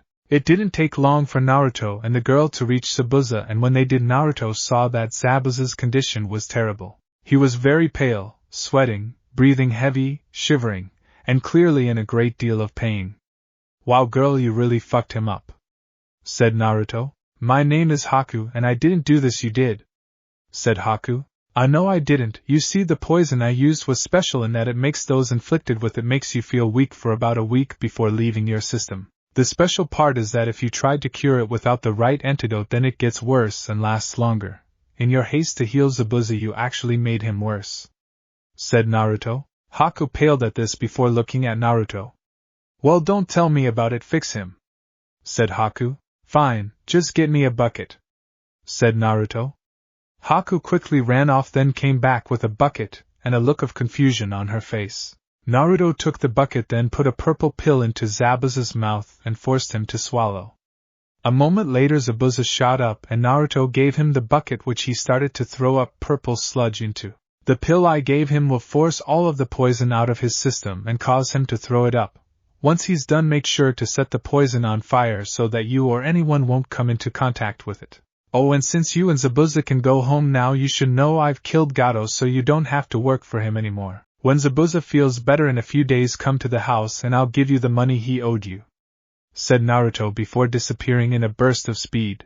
2 weeks later. The last 2 weeks had been rather peaceful for Team 7. They spent most of their time either training or watching Tazuna build the bridge. Well, Naruto did that, but he also spent time with Ito, Rise, Tsunami, Sakura, Inari, and surprisingly Haku. Naruto and Haku found that they actually had a lot in common, especially with how they felt about protecting those they loved. Haku had tried tricking Naruto by saying that she was a boy, but Naruto didn't believe her since her scent of that of a female. Naruto also informed all of Wave that he had killed Gato, and even showed them the head he had sealed away. The people were overjoyed at this, and then almost went crazy when he gave them the money he stole while only keeping enough to pay for the mission. Tsunami and Inari had spent a good amount of time packing up their stuff so that they could go live with Naruto. Inari had really taken to calling Naruto his dad and even said he wanted to be a ninja just like him, so Naruto and Sakura helped Inari unlock his chakra and taught him a few things. Now Team 7 plus 3 civilians and Ito and Rise were leaving Wave and heading to Konoha. The people of Wave seeing them off and yelling for Tazuna to name the bridge the Great Naruto Bridge when he got back. Zabuza and Haku had already left for Kiri, though Haku's face was bright red when they left due to the fact that she had ate Naruto's cheek and in response he had slapped her ass. The two of them had grown rather close quickly in just 2 weeks. With that, the group started on their way back to Konoha with Tsunami and Inari staying noticeably close to Naruto. "Hey Naruto-kun, when are you going to change me like you said?" asked Sakura in a whisper so that only Naruto could hear her.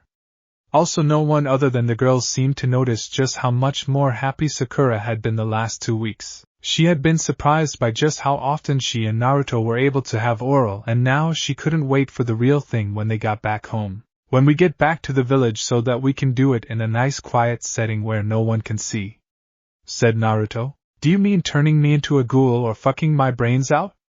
asked Sakura with a perverted smirk. "Both," said Naruto. Sakura blushed and got a nosebleed at the response. Arriving back in Konoha, Naruto and company made their way to the Hokage Tower in order to report on their mission. As they walked through the village, Tsunami and Inari made sure to stay close to Naruto, as he had already warned them that he was pretty much hated by everyone outside of the red light district, and they were seeing the proof of that now, as pretty much everyone was glaring at Naruto. It didn't take long for the group to reach the Hokage Tower, where Team 7 gave their report on what had happened while they were in Wave. Hiruzen congratulated them on a job well done, and congratulated Naruto on the new additions to his family before dismissing them and giving them the week off. After getting their payment for an A-rank mission and leaving the tower before going their separate ways, Sasuke going to the Uchiha compound to train, Kakashi going off to read more porn most likely, Sakura went towards her house in order to tell her mom that she wouldn't be home tonight because she was losing her virginity tonight, damn it, and Naruto was leading his new family members to his place. When they reached the red light district, Tsunami, Tazuna, and even Inari quickly noticed the difference, as the people here smiled brightly at Naruto or bowed to him in respect. The area even seemed cleaner than the rest of the village. Soon they came to Naruto's house, and standing out front was Ayam, Hinami, Amuri, and Anko. "Hey girls, daddy's home," said Naruto before Ayam, Amuri, and Anko on the lips, then Hinami on her cheek. "Girls, I'd like you to meet the newest members of our family. This is Tazuna, Tsunami-chan, and Inari-kun," said Naruto. "Hi, it's nice to meet you all," said Ayam, being the first to step forward with Hinami in her arms.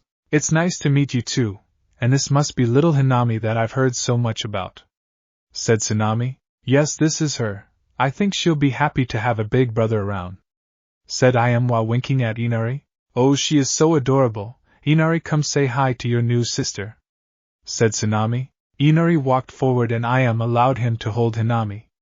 Once in Inari's arms, Hinami sniffed him a bit. He smelled tasty to her, but she also found her papa's scent on him, so she decided not to take a bite out of him. Instead, she started to play with his face, which caused her to giggle at the funny expressions he was making.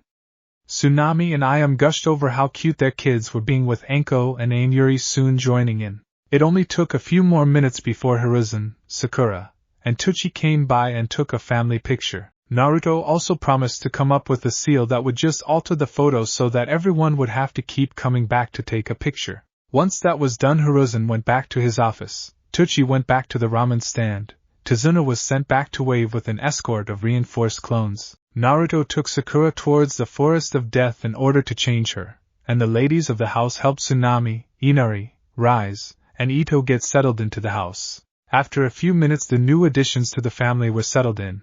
Hinami was put down for a nap, Iner had gone outside to play, and everyone else was now sitting in the living room having tea. Alright Tsunami, since Anko, ANBU, and myself have been in your position, go ahead and ask the questions on your mind, said Ayam. What was it like when you became demonic ghouls?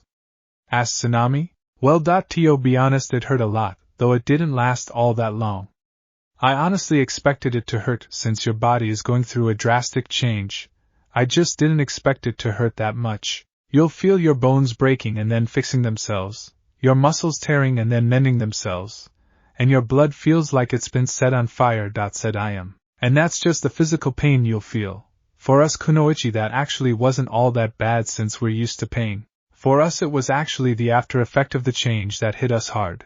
After the change you'll feel a hunger that you've never felt before. It feels like you haven't eaten in weeks and your body is slowly eating itself in order to try and satisfy the hunger, said Anko. Then once all of that is over, you'll have to get used to your new strength and senses so that you don't accidentally crush someone with a hug and don't instantly tear into someone because you think they smell good, said ANBU.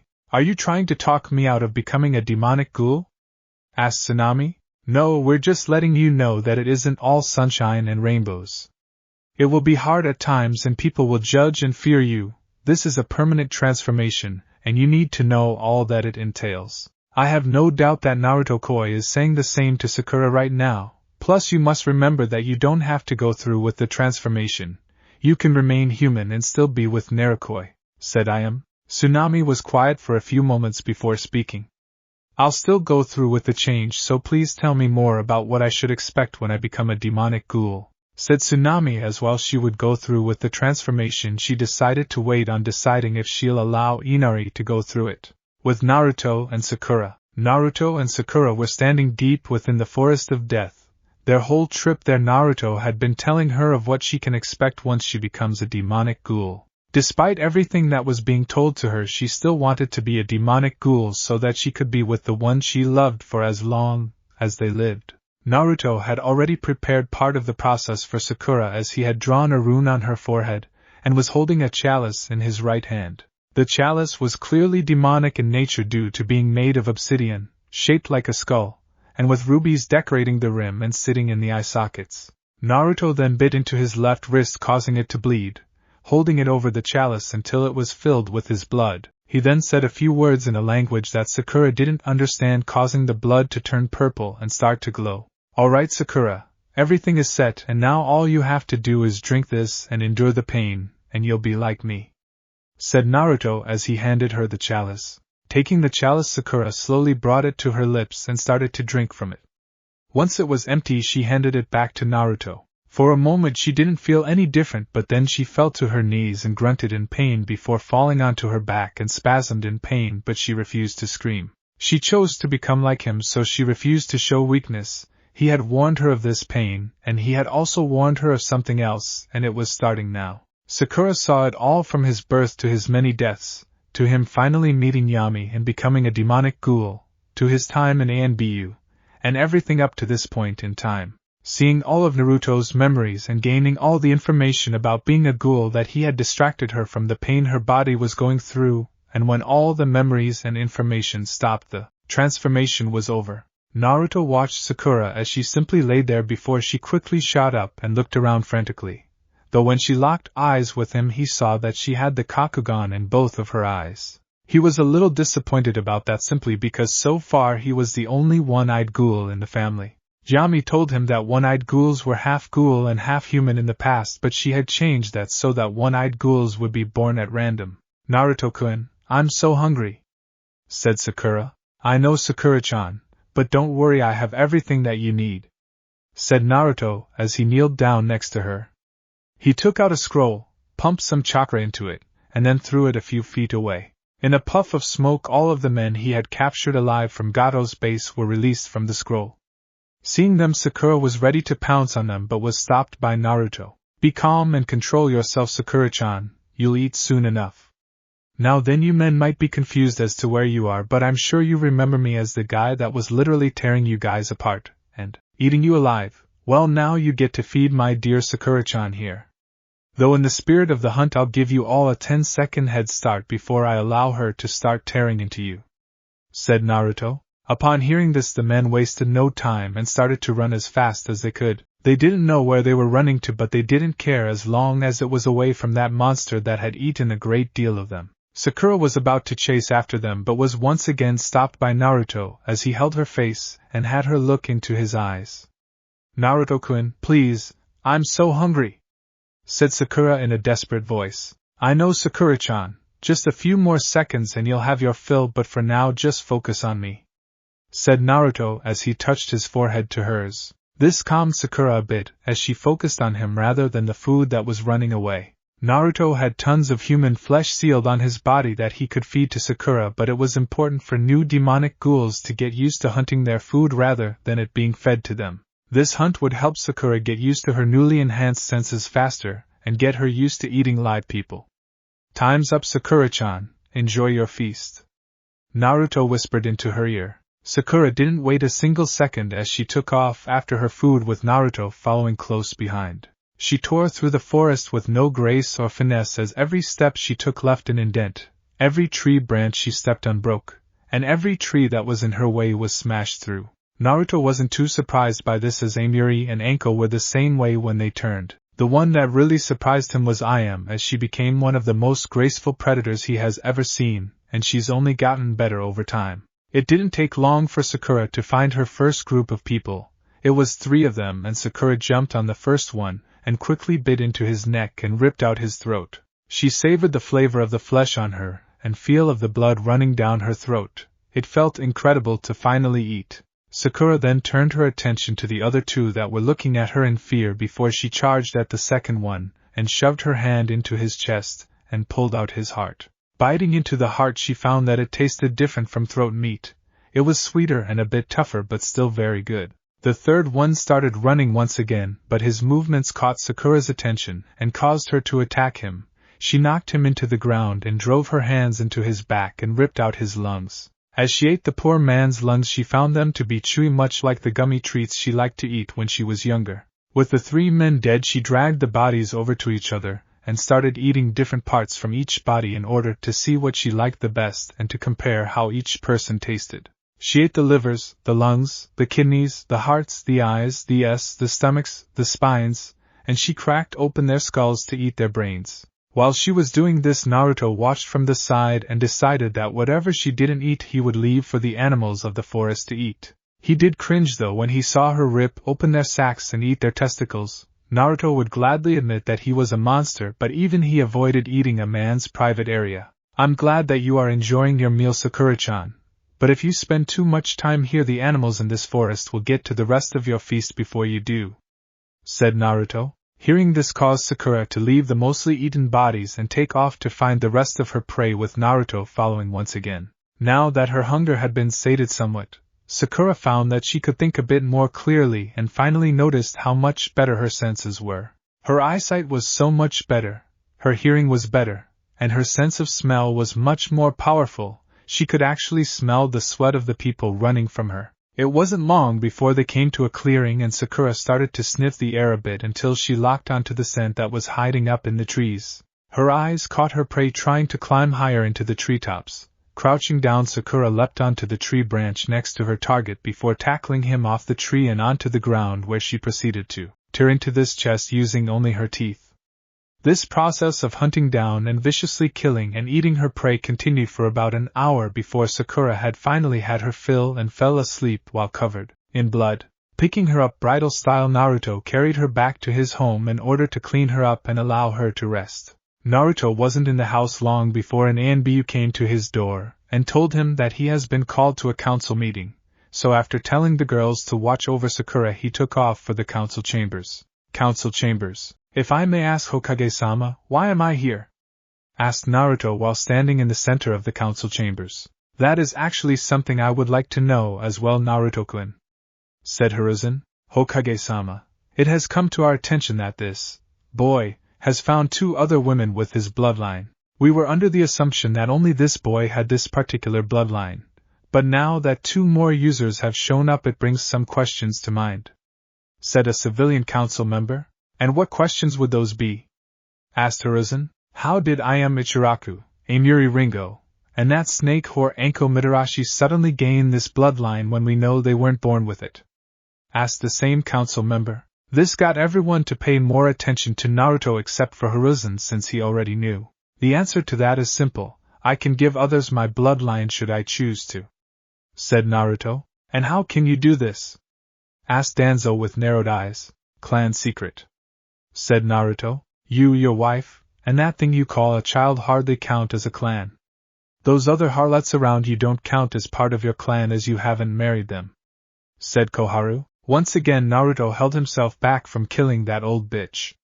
Then I guess the Uchiha clan is truly gone then, since if according to you 3 people don't count as a clan then 1 person can't count either, said Naruto. Mind your boy. Uchiha-sama still counts as a clan because his family helped build this village, and it would be disrespectful if we took their clan status away, said Hamura. You forget that the Uzumaki clan also helped build this village. In fact, not only did we help build this village, but the 1st and 4th Hokage were married to an Uzumaki. We helped Konoha survive 2 great shinobi world wars, and 3 of us housed the Kyuubi for you. You talk about not disrespecting a founding clan, and yet how do you repay the Uzumaki for all of our service? You don't even mention us in your history books, you don't teach our specialties in the academy, and you abuse the last known member of the clan in the village. Hell, the only thing you've done to honor the Uzumaki clan is use our swirl in your leaf symbol and on the back of Jonin jackets, and you don't even explain what the swirl means or represents, said Naruto. That is enough. Hiruzen, are you just going to let him disrespect us like this? Asked Hamura. Hiruzen? I am your Hokage and you once again disrespect me by calling me outside my title while we are in a meeting. Naruto, bring me that man's head, ordered Hiruzen. Naruto wasted no time appearing in front of Hamura, grabbing him by the neck, then he threw Hamura into the center of the room. Hamura tried to get up but Naruto's boot on his back kept him down.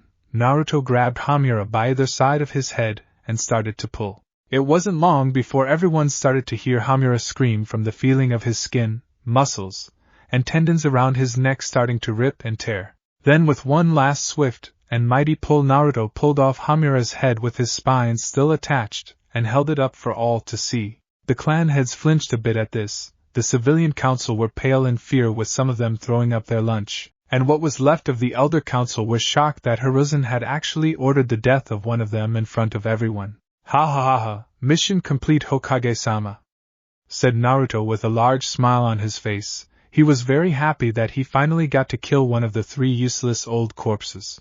Well done, Naruto-kun.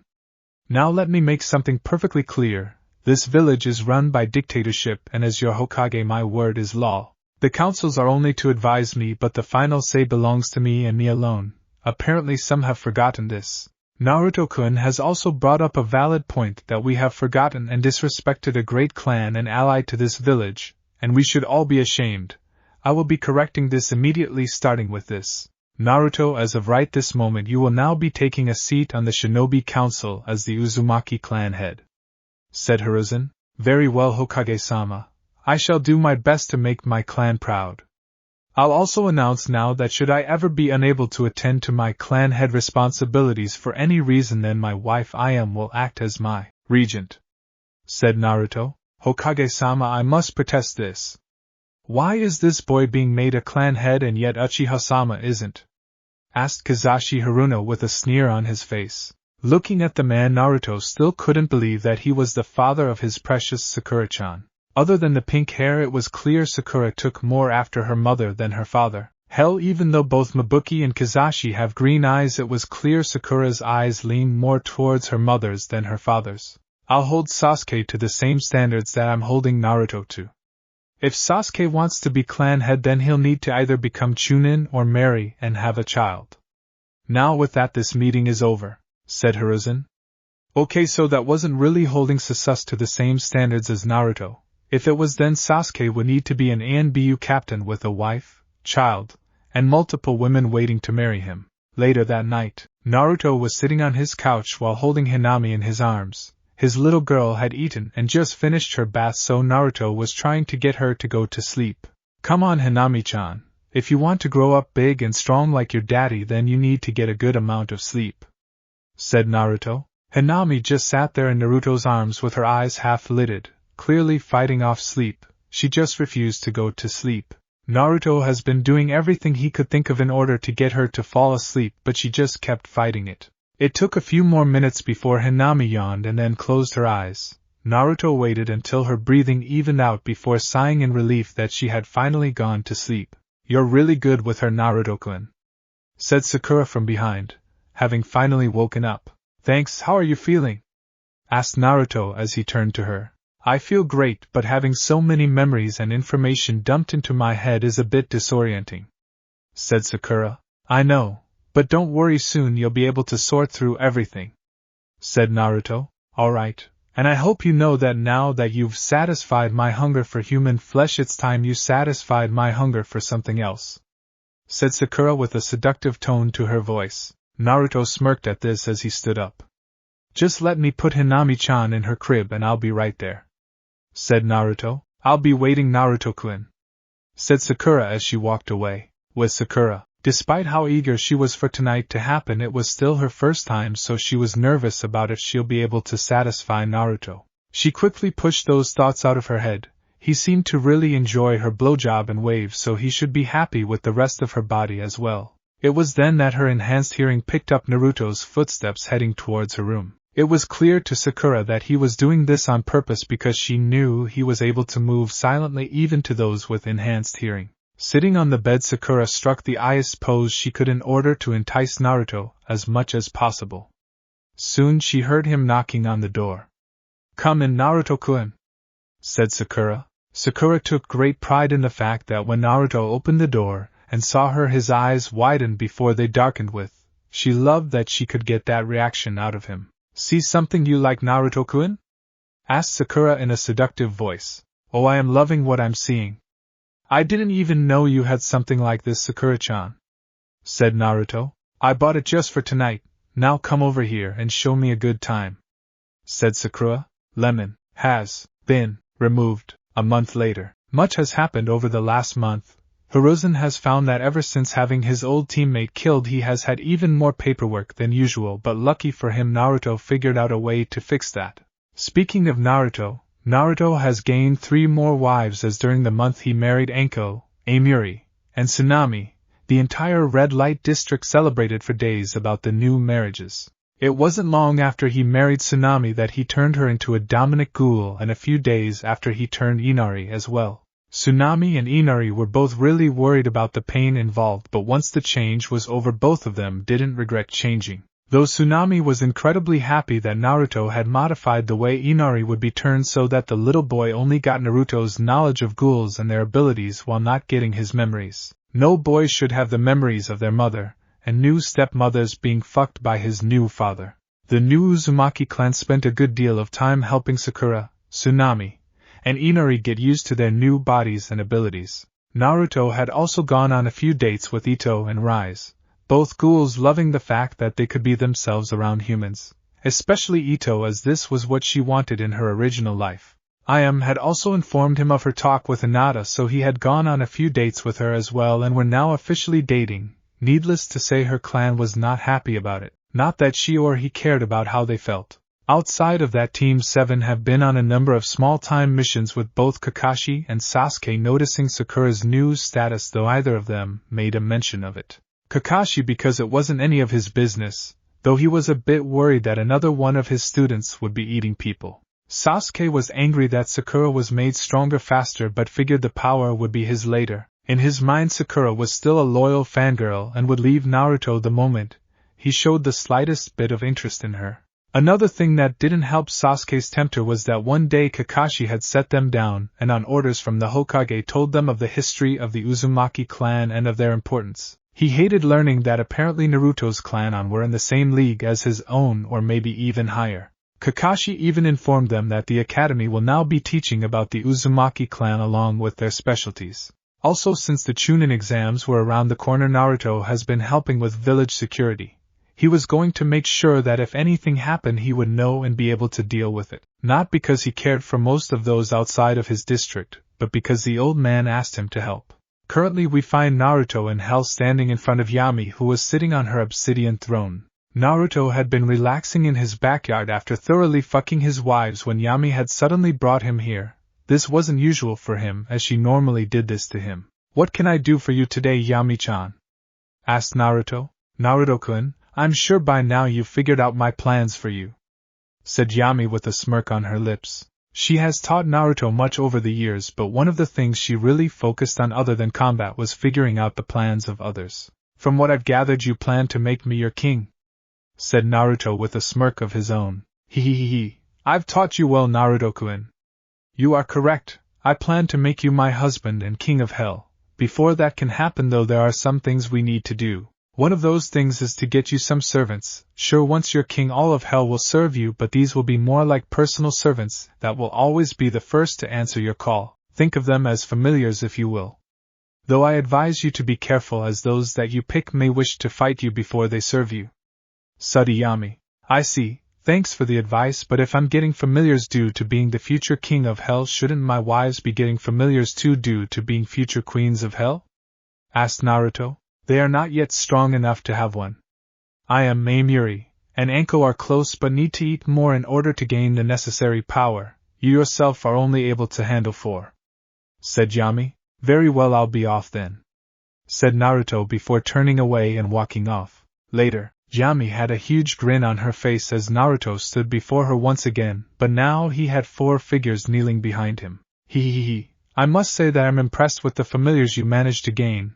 Though I must say I'm surprised to see you went with 2 women and 2 men instead of all women," said Yami. "That's because you most likely thought I would use this opportunity to simply add more women to my ever-growing list of lovers. Well, sorry to disappoint you, but I chose these 4 because not only are they strong, but they'll be able to help improve my training. And if these 2 ladies wish to become my lovers sometime down the line, then I shall not deny them," said Naruto. Naruto didn't see it, but the 2 kneeling women had small smirks on their faces due to hearing this. They were demons, so they had a huge attraction to men with power, and they could feel how powerful Naruto was. It also helped that he was so young and his power was still growing. "I see. Well then, before I send you back, there is one more thing I'm sure you'll like," said Yami. With a snap of her fingers, the doors to the throne room opened, and in walked a lone figure. The figure was a man with fair skin, white hair, gray eyes with a black fleshy scar under the left eye, and a lean build. He wore some pretty casual clothes. "Naruto-kun, I'd like you to meet Ken Kaneki. I figured you'd like to have a little spar with your predecessor," said Yami. Naruto had a huge smile on his face as he actually did want to test himself against the one-eyed king that came before him. With a wave of his hand, Naruto's 4 familiars went off to the side in order to watch their new master fight. Both Naruto and Ken activated their Kakugans and cracked their fingers before charging at each other. Later in Konoha, Naruto walked into his house to find his wives sitting on the couch, having recovered from their time together earlier. When they saw him, they were a little worried for him, as his clothes were nothing but rags and he had wounds that were still healing. He was able to calm them down, and then explained that he had been pulled away by Yami. He also told them about the whole familiar thing, which actually excited the girls, with Anko and Amuri being the most excited. "Well, what the hell are we waiting for? I'm going to go ask Hokage-sama for the biggest bandit camp extermination mission we have so I can eat, grow stronger, and get me a damn familiar," said Anko. "I'm right behind you," said Amuri. "You two be sure to bring some back for the rest of us." I am called out to them as they left. "Ha ha, those 2 are as eager as ever," said Naruto. A few days later, Hokage office. Hiruzen was sitting behind his desk while looking at all the Jonin senseis for every Forgan team participating in the Chunin exams. "Now I'm sure you all are a bit confused on why I've called you all here. Well, the reason for this meeting is to go over a few things. I believe you all know that there are of course areas in my village that you are not permitted to go, and I'm sure you can guess which areas those are. If you don't know, then my ANBU will warn you when you are getting too close to an off-limits area. You all have also been given training areas that you may use for training purposes until the exams begin in 3 days' time. Hiruzen, with all due respect Hokage-sama, we all already know this since it's pretty much the same when the exams are held in our own villages. Said an IWA Jonin. Yes, I know, I'm going over the basics before to the real reason for this meeting. Now all of you have been in my village for at least 2 or 3 days now, and I'm sure you've heard whispers of a demon in the red light district. I'm going to put those rumors to rest and tell you that the demon you've heard about is one of my ninja who lives there. Please understand that while I am the Hokage of this village, that ninja is the one who controls the red light district, and they are not fond of those who would cause trouble in their district. I advise you to tell your genin that while the red light is not off limits, they would do well to be extra careful not to cause trouble should they choose to go there. Otherwise I will not be held responsible for the horrible fate that will await them. Said Hiruzen. So that's why we had to sign those forms before coming into the village. It sounds like you're having a problem controlling one of your ninja, Hokage-sama. Said Akumo Jonin with a mocking smirk on his face. I assure you that is not the case, as that ninja's loyalty is unquestionable. The thing is that the people that live in the red light practically worship this ninja of mine, and they are very protective of the people of the red light. I'm telling you this as a show of good faith so that your genin can remain safe outside of the exams. I've seen many people go into the red light, cause trouble, and then suffer horrible deaths. Said Hiruzen. Just how dangerous is the red light, Hokage-sama? Asked Baki, Asuna Jonin. As long as your genin are respectful of the people there, then it's not dangerous at all, and is actually quite the lovely area. To put some of the concerns I know you have to rest, I'll tell you that you don't have to worry about a double standard. If the people in the red light are disrespectful to your genin, then your ninja may retaliate without threat of punishment, within reason of course. Said Hiruzen. And that means? Asked an AIM Jonin. Meaning if a person in the red light insults one of your genin, and your genin beat them up or kill them, then I pray they meet their end quickly. Said Hiruzen. After a few more minutes of talking, the Jonins left the office and Hiruzen let out a deep sigh. Do you think they'll take you seriously, Hokage-sama? Asked Kat coming out of her hiding spot. Sadly no, they most likely think bluffing or just trying to make my ninja sound more frightening than they truly are. Though I do believe that at the most Baki will at least tell his genin not to cause trouble. Said Hiruzen. We'll just have to hope none of their genin causes any trouble in the red light. Said Kat. Indeed. Said Hiruzen. Day before exams, Naruto was simply enjoying a nice walk around his district since tomorrow the exams would begin, and he would be busy. He stopped though when he heard some commotion. Wondering what was going on, he decided to check it out since it had to be one of the Forgan teams, as no one else was crazy enough to cause trouble here, usually. Walking around a corner, Naruto came upon a sight he was not expecting or happy with. Sakura was there with Inari and Inari's friends in the form of Udan Moegi, the Hokage's grandson Konohamaru. Udan and Moegi were hiding behind Sakura while she was holding back Inari, and Konohamaru was being held up by the front of his shirt by a boy wearing all black with an object wrapped in bandages on his back, and purple paint on his face. Kankuro, stop, just put the kid down and let's go. Baki-sensei said not to cause trouble here, plus you know he won't be happy if he finds us. Said a girl standing behind the black-clad boy. Naruto would admit that she was really attractive with her lightly tanned skin, teal eyes, sandy blonde hair that was kept in 4 spiky pigtails, a slender build, nicely toned legs, wide hips, a round ass, and perky CC cup S. For clothes she wore a single off-the-shoulder light purple garment that extended to halfway down her thighs, a red sash tied around her, fish net on her right calf and left thigh, black sandals, a black Suna headband around her neck, and a large rectangular object on her back. Relax, Temari. I'm just going to teach this kid a lesson. Said the now named Kankuro. I wouldn't do that if I were you. While Konoha and Suna may be allies, we will not tolerate you attacking children while in our village. It especially won't fly here in the red light. Your teammates stated that your sensei warned you about causing trouble here, so I suggest you take the advice. Said Sakura. She had already smelt Naruto nearby, so she decided to save him the trouble and solve this peacefully so he wouldn't have to start killing genin before the exam started.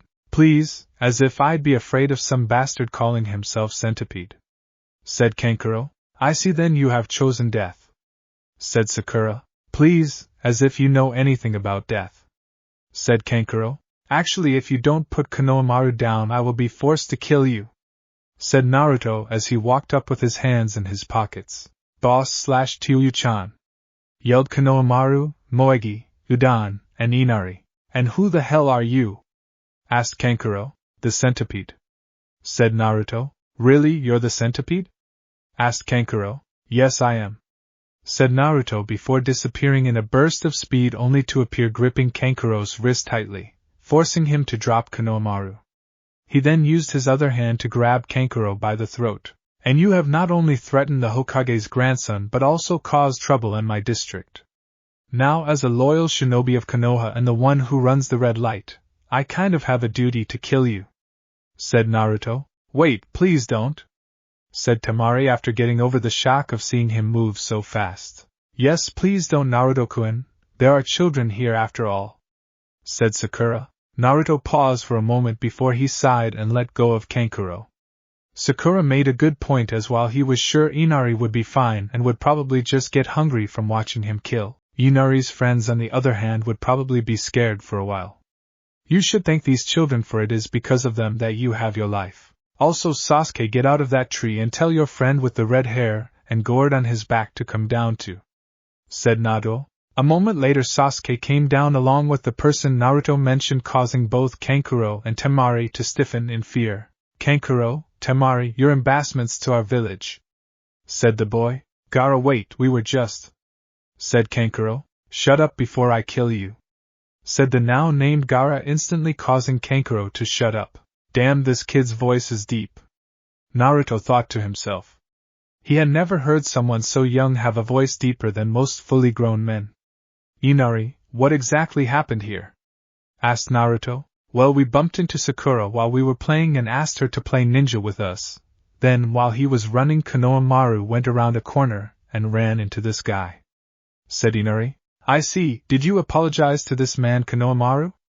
Asked Naruto. No, said Konohamaru. Then do so, said Naruto. I'm sorry for running into you, said Konohamaru. Yeah, whatever, said Kankuro. There we go, now everything is fine.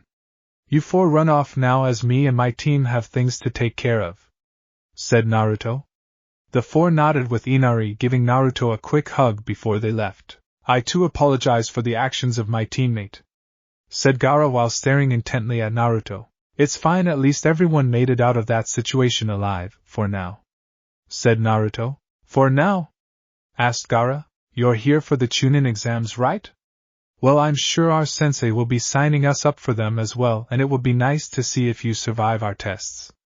Anyway, see you guys tomorrow when the exams start, said Naruto as he started to walk away with Sakura about to join him. Wait, what is your name? Asked Gaara. Naruto Uzumaki. I'm interested in knowing who you are as well, said Naruto. Gaara of the desert. I look forward to crushing you in the exams, Uzumaki. Your blood will prove my existence, said Gaara. Kankuro and Temari flinched a bit at Gaara's words, but then became surprised by what they heard next. Ha ha ha ha ha. Oh, I can tell that you're going to be fun, Gaara. I really hope the exams allows us to fight. Now what's your name, my beautiful desert rose? Asked Naruto. I'm Temari, said Temari with a light blush on her cheeks. No one has ever been so forward with her before. A beautiful name, and I already know of you, Kankuro, but allow me to say this, said Naruto before focusing a large amount of killing intent on just Kankuro, causing him to fall onto his knees and tried to keep his lunch from coming up.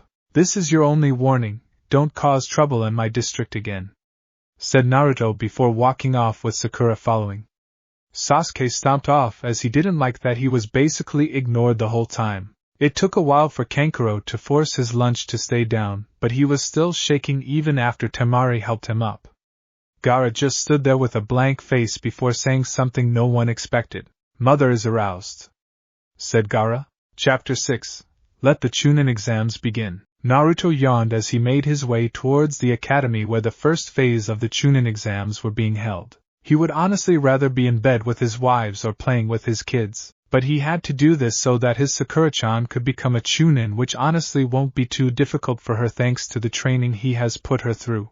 Naruto soon came to the entrance of the academy where he saw Sakura and Sasuke waiting for him. "Morning team, are you ready for this?"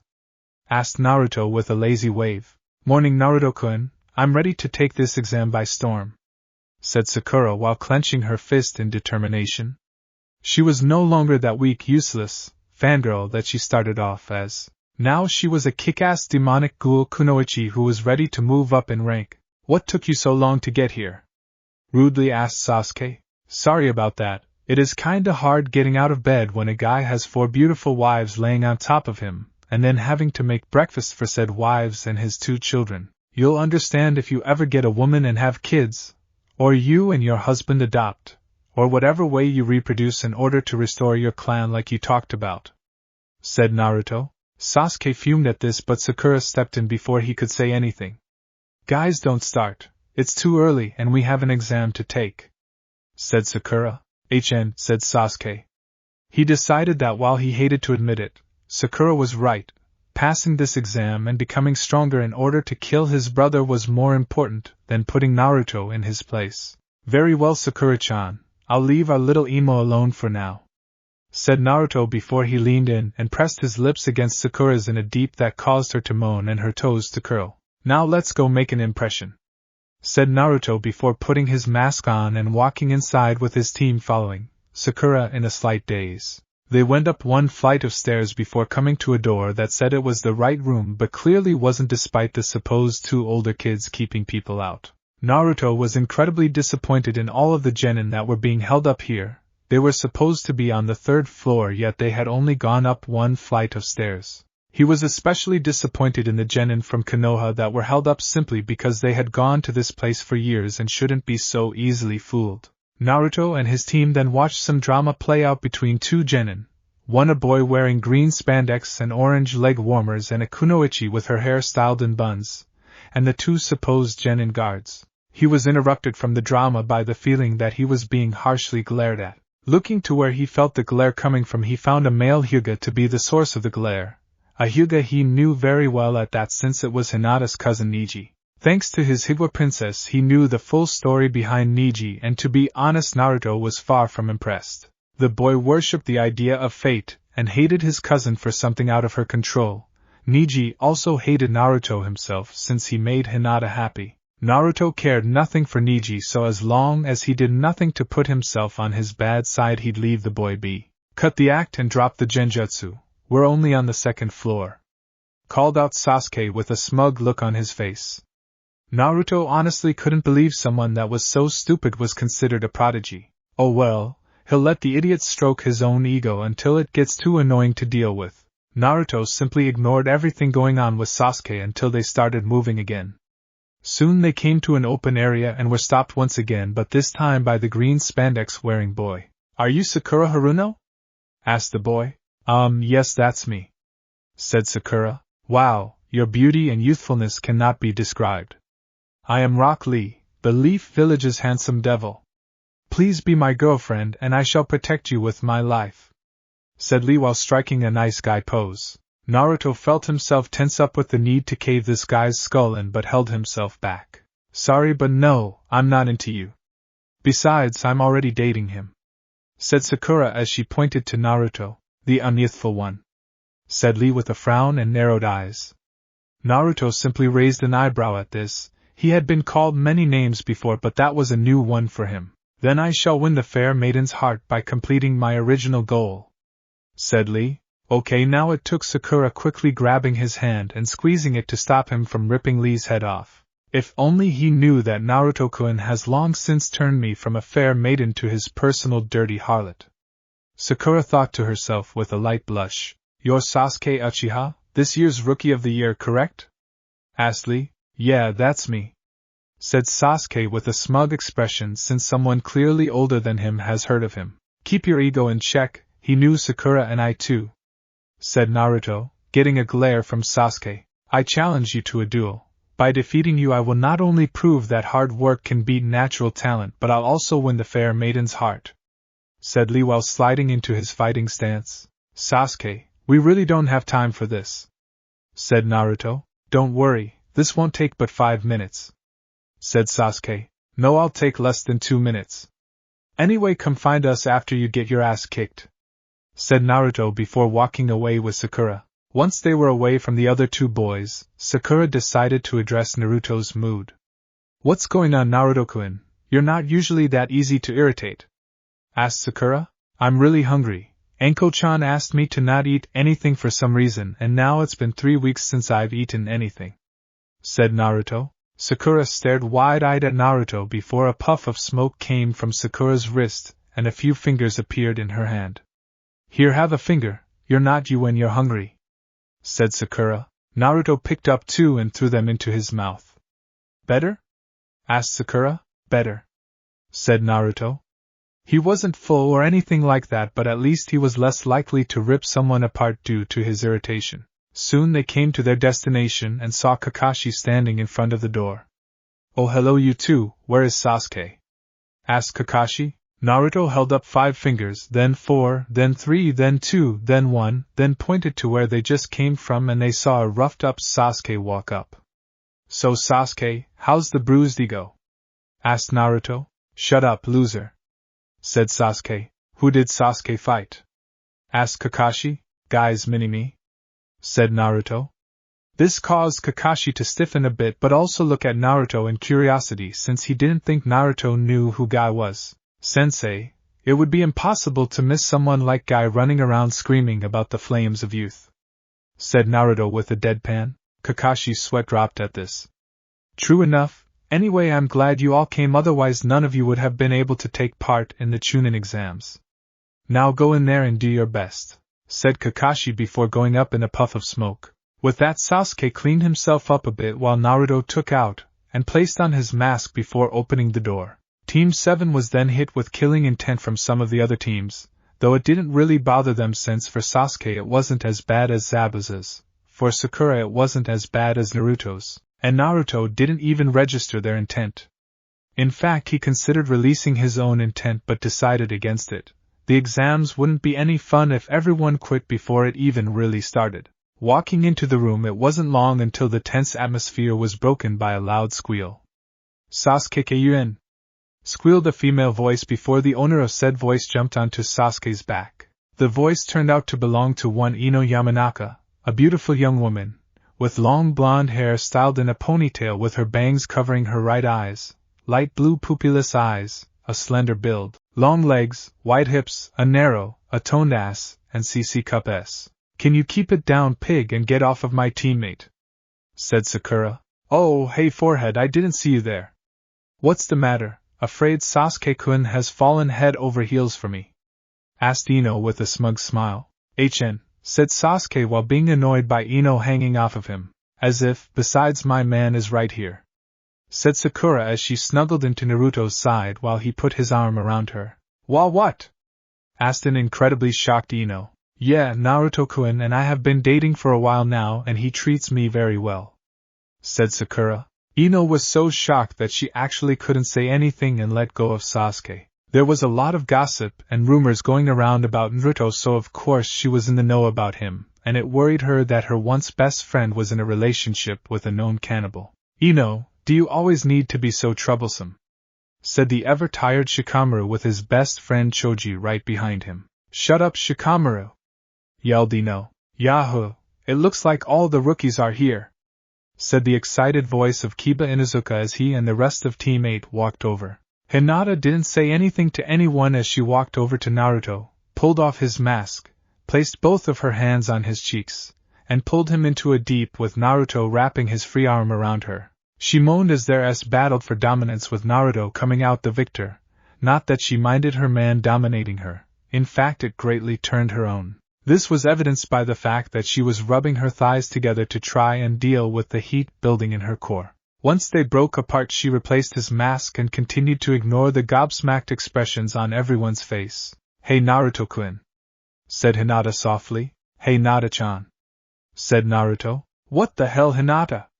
asked Kiba. Sai, what is a Kiba? Asked Hinata. Why are you ing this guy? Asked Kiba. He's my boyfriend and I like ing my boyfriend, said Hinata. What? When the hell did you start dating him, and why didn't you tell me? Asked Kiba. I believe she didn't say anything due to our sensei's obvious dislike of Uzumaki-san. Sudi Shino. That and because my personal life is none of your business, Kiba. Who I choose to date is my decision and my decision alone, said Hinata. But he's already dating Sakura, said Ino, surprising the others that one of Sasuke's biggest fangirls was dating someone other than Sasuke. Naruto-kun has a bloodline and is the last of his clan, so he's part of the CRA. Hell, before he started dating me he already had a wife and 2 girlfriends, said Sakura, making everyone's jaws drop further. Hey, you guys might want to keep it down.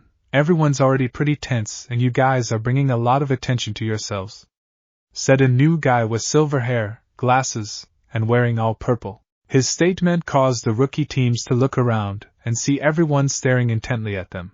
Naruto once again ignored them, as to him it was like a fly trying to intimidate a god, though some of those in the room did catch his interest. One of those that caught his interest was actually a team from Kiri that had Haku in it. Upon catching his eye, Haku waved at him with a smile, causing him to smile under his mask and nod at her as both of his arms were occupied by Hinata and Sakura. Then there was a redhead from Grass that caught his attention, and when their eyes met he winked at her and smirked under his mask when she blushed and looked away. Who are you?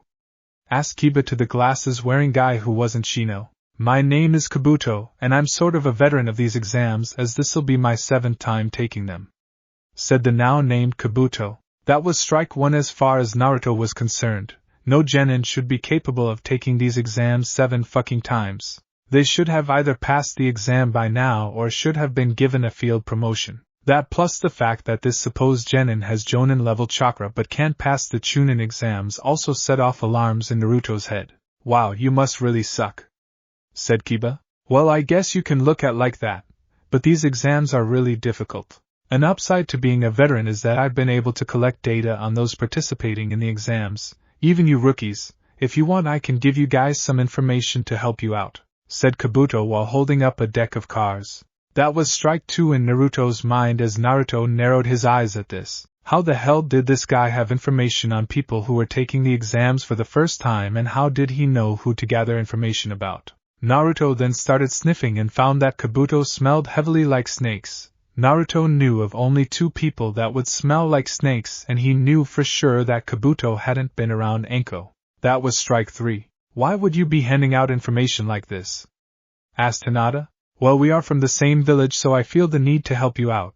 Besides, it's not like I'll be giving you information on me or my team, said Kabuto. So he's a spy and his team most likely knows about it since they've been his team the whole time. That's 3 other people I need to hunt down besides Kabuto. Naruto thought to himself. Well, if you're giving out information, tell me what you have about Rock Lee, Gaara of the Desert, and Naruto Uzumaki, said Sasuke. AWWW Sasuchan, you wish to know more about little old me?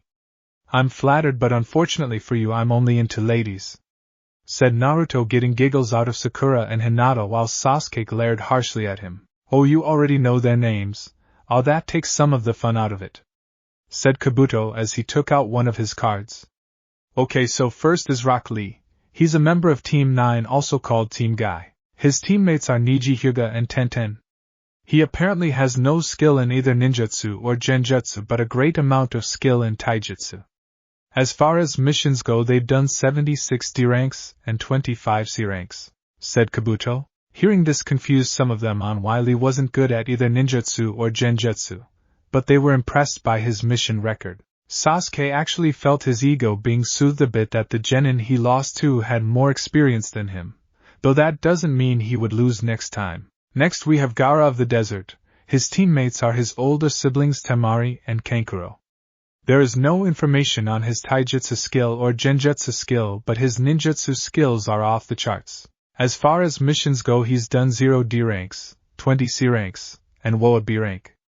An interesting bit of information is that he's come back from every mission without a scratch on him, said Kabuto. This shocked nearly everyone that heard it, and caused Naruto to look over at Gaara in interest. He could be fun, thought Naruto. And finally we have Naruto Uzumaki, said Kabuto before the card in his hand seemed to just disappear.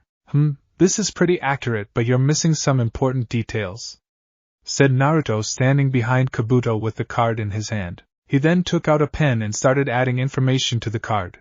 Once he was done, he handed it back to Kabuto. There you go, I added some important stuff that you missed, said Naruto before walking back to Sakura and Hinata and wrapping his arms around them. He's fast, thought almost everyone.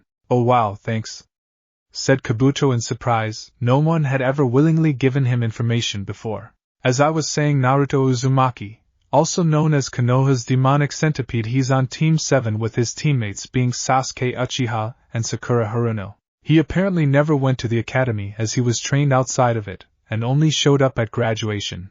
Well, that doesn't seem fair. He has monstrous skill in ninjutsu, with him knowing fire style, water style, wind style, lightning style, and even poison style ninjutsu. He even knows Konoha's infamous shadow clone jutsu, which is a forbidden ninjutsu due to the sheer amount of chakra it requires, with most jonin only being able to form 10 at most, but Naruto being able to form 100 at the very least. He currently doesn't know his cap, said Kabuto with sweat running down his forehead at the sheer amount of chakra. Naruto must have an order for 100 shadow clones to not even wind him. He was also sweating about all the information he had missed about Naruto. This shocked everyone within hearing range also, as they looked at Naruto nervously but also paid close attention to everything else that would be said. His skill in genjutsu is unknown, but he can break out of anything below A rank without really trying, but must concentrate to break out of genjutsu A rank and higher. His taijutsu is classified simply as dangerous, since most don't survive his first strike if he aims for a lethal spot. He's also noted to have the skills of a master when it comes to using a scythe, which was proven when he defeated Zabuza Momochi in one-on-one combat using his scythe. He apparently has a new bloodline that gives him incredible power, but in exchange he can no longer eat regular food and must consume human flesh, said Kabuto before looking horrified at Naruto, with a lot of people doing the same. Oh my god, said some random genin while others just started to leave. As far as missions go, he's done 34 D ranks and AC turned A rank. Some interesting information is that he basically runs Konoha's red light district, where the people who live there see him as if he were a god. He has 4 wives, 2 children, 4 girlfriends, is the Uzumaki clan head, and he's also a raging machine with a dick so big it took up most of his sonogram. Wait, what? Asked Kabuto at the last part. Hey, I said I added some stuff, nothing major, just the important things like said Naruto proudly. I would like to vouch for the size of his and will confirm that he is in fact a machine, said Sakura with a large perverted smile and blood dripping from her nose. Hinata resisted the urge to use her Byakugan to check out Naruto's package. She wanted to wait for her first time in order to see it. That being said, the look Sakura had on her face said that Naruto's dick was quite pleasurable. Maybe just a quick peek. No, Hinata, stay strong, Hinata thought to herself. With the redhead from grass, she hadn't been able to take her eyes off him since he entered the room. His chakra was so dark but also rather warm and protective, not to mention his chakra levels were fucking huge. She could have sworn she was going to be swept away from just how much chakra she was sensing. She was honestly a little disappointed when she heard the pink-haired girl say that he was her boyfriend. Then she became a bit confused when the Hyuga started ing him, and finally she became interested when she heard he was in the CRA. What really caught her attention though was that he was apparently an Uzumaki, just like her. When that guy called Kabuto started reading off his information, she was blown away by just how powerful he was.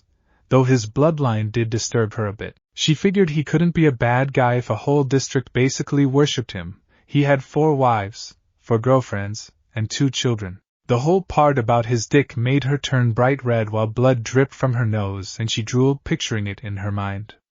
She honestly hoped she got the chance to talk to him later. With Haku. Haku was happy to see Naruto once again, and after hearing about his strength was really happy that she and Zabuza didn't continue to fight Naruto. When she heard the last part, her cheeks really colored, though she did feel jealous that Sakura was pretty much bragging that she got to experience it for herself.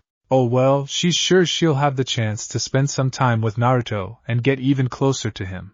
back with the rookies. Well, besides all that, I also have a tally of all of the teams taking part in the exams. Konoha, of course, has the most teams. IWA has sent a team, Kumo has sent 2 teams, Suna has sent a team, Kiri has sent a team, and a bunch of minor villages have sent at least 1 team, though no one is really betting on the minor village teams to make it far," said Kabuto. After he said that, Naruto noticed 3 blurs moving through the crowd. He decided to not do anything and see what happens. Turns out it was for the best, as Kabuto dodged an attack but still seemed to be affected by something. It was thanks to his enhanced hearing that Naruto picked up that sound was involved. So a village has found a way to weaponize sound. Interesting. That also explains the music note on their headbands. Naruto thought to himself. Put this in your little info cards. The hidden sound is going to win this year's Chunin exams, said the hunchback shinobi. There was a large puff of smoke, and once it cleared, a group of jonin. Alright brats, shut up and pay attention. Sound team, this is not the part of the exam where you're allowed to attack the other examinees. Do so again and you'll be kicked out of the exam on the spot, said the head jonin. Sorry about that, we just got a bit excited, said the hunchback. That's not my problem. Keep yourselves under control. Now for everyone, my name is Ibiki, and I'll be your proctor for this phase of the exam. Welcome to hell, said the head jonin. Naruto couldn't help but smirk under his mask. Ibiki had no idea he just said that to the future king of hell. With the jonin sensei. The jonin senseis for the genin were all in a room watching their genin, though as of right now they were all just staring at Kakashi in disbelief. I can't believe that your student just gave up information on himself like that, said Baki. Sai, I know almost none of you know my student, but I promise that giving up that information was very necessary if you want any of your students to survive, said Kakashi. What are you talking about? Asked the grass jonin. Pretty much none of you know Naruto Uzumaki, but as his sensei and someone who has exchanged blows with him, I can tell you with absolute certainty that if your students live after fighting him, it is only because he allowed them to live, said Kakashi. He's right. As someone else who has faced the boy, I'll vouch for his strength, though I still want a rematch, said Zabuza, as he was the acting jonin sensei for the Kiri team. Off to the side, Kurenai stood with Asuma as she glared at Naruto, not at all liking the display of affection that Hinata had shown the boy. Asuma glared simply because Naruto controlled the area where his side chick lived, making it harder for Asuma to get any action from her. Guy frowned because he didn't like that Naruto seemed to be okay with eating people. Sure, he understood that it was an unfortunate side effect of his bloodline, but the fact that Naruto was so casual about it didn't sit well with him. On the other side of the room, one of the 2 Kumo jonin, a muscular man with blonde hair styled in cornrows,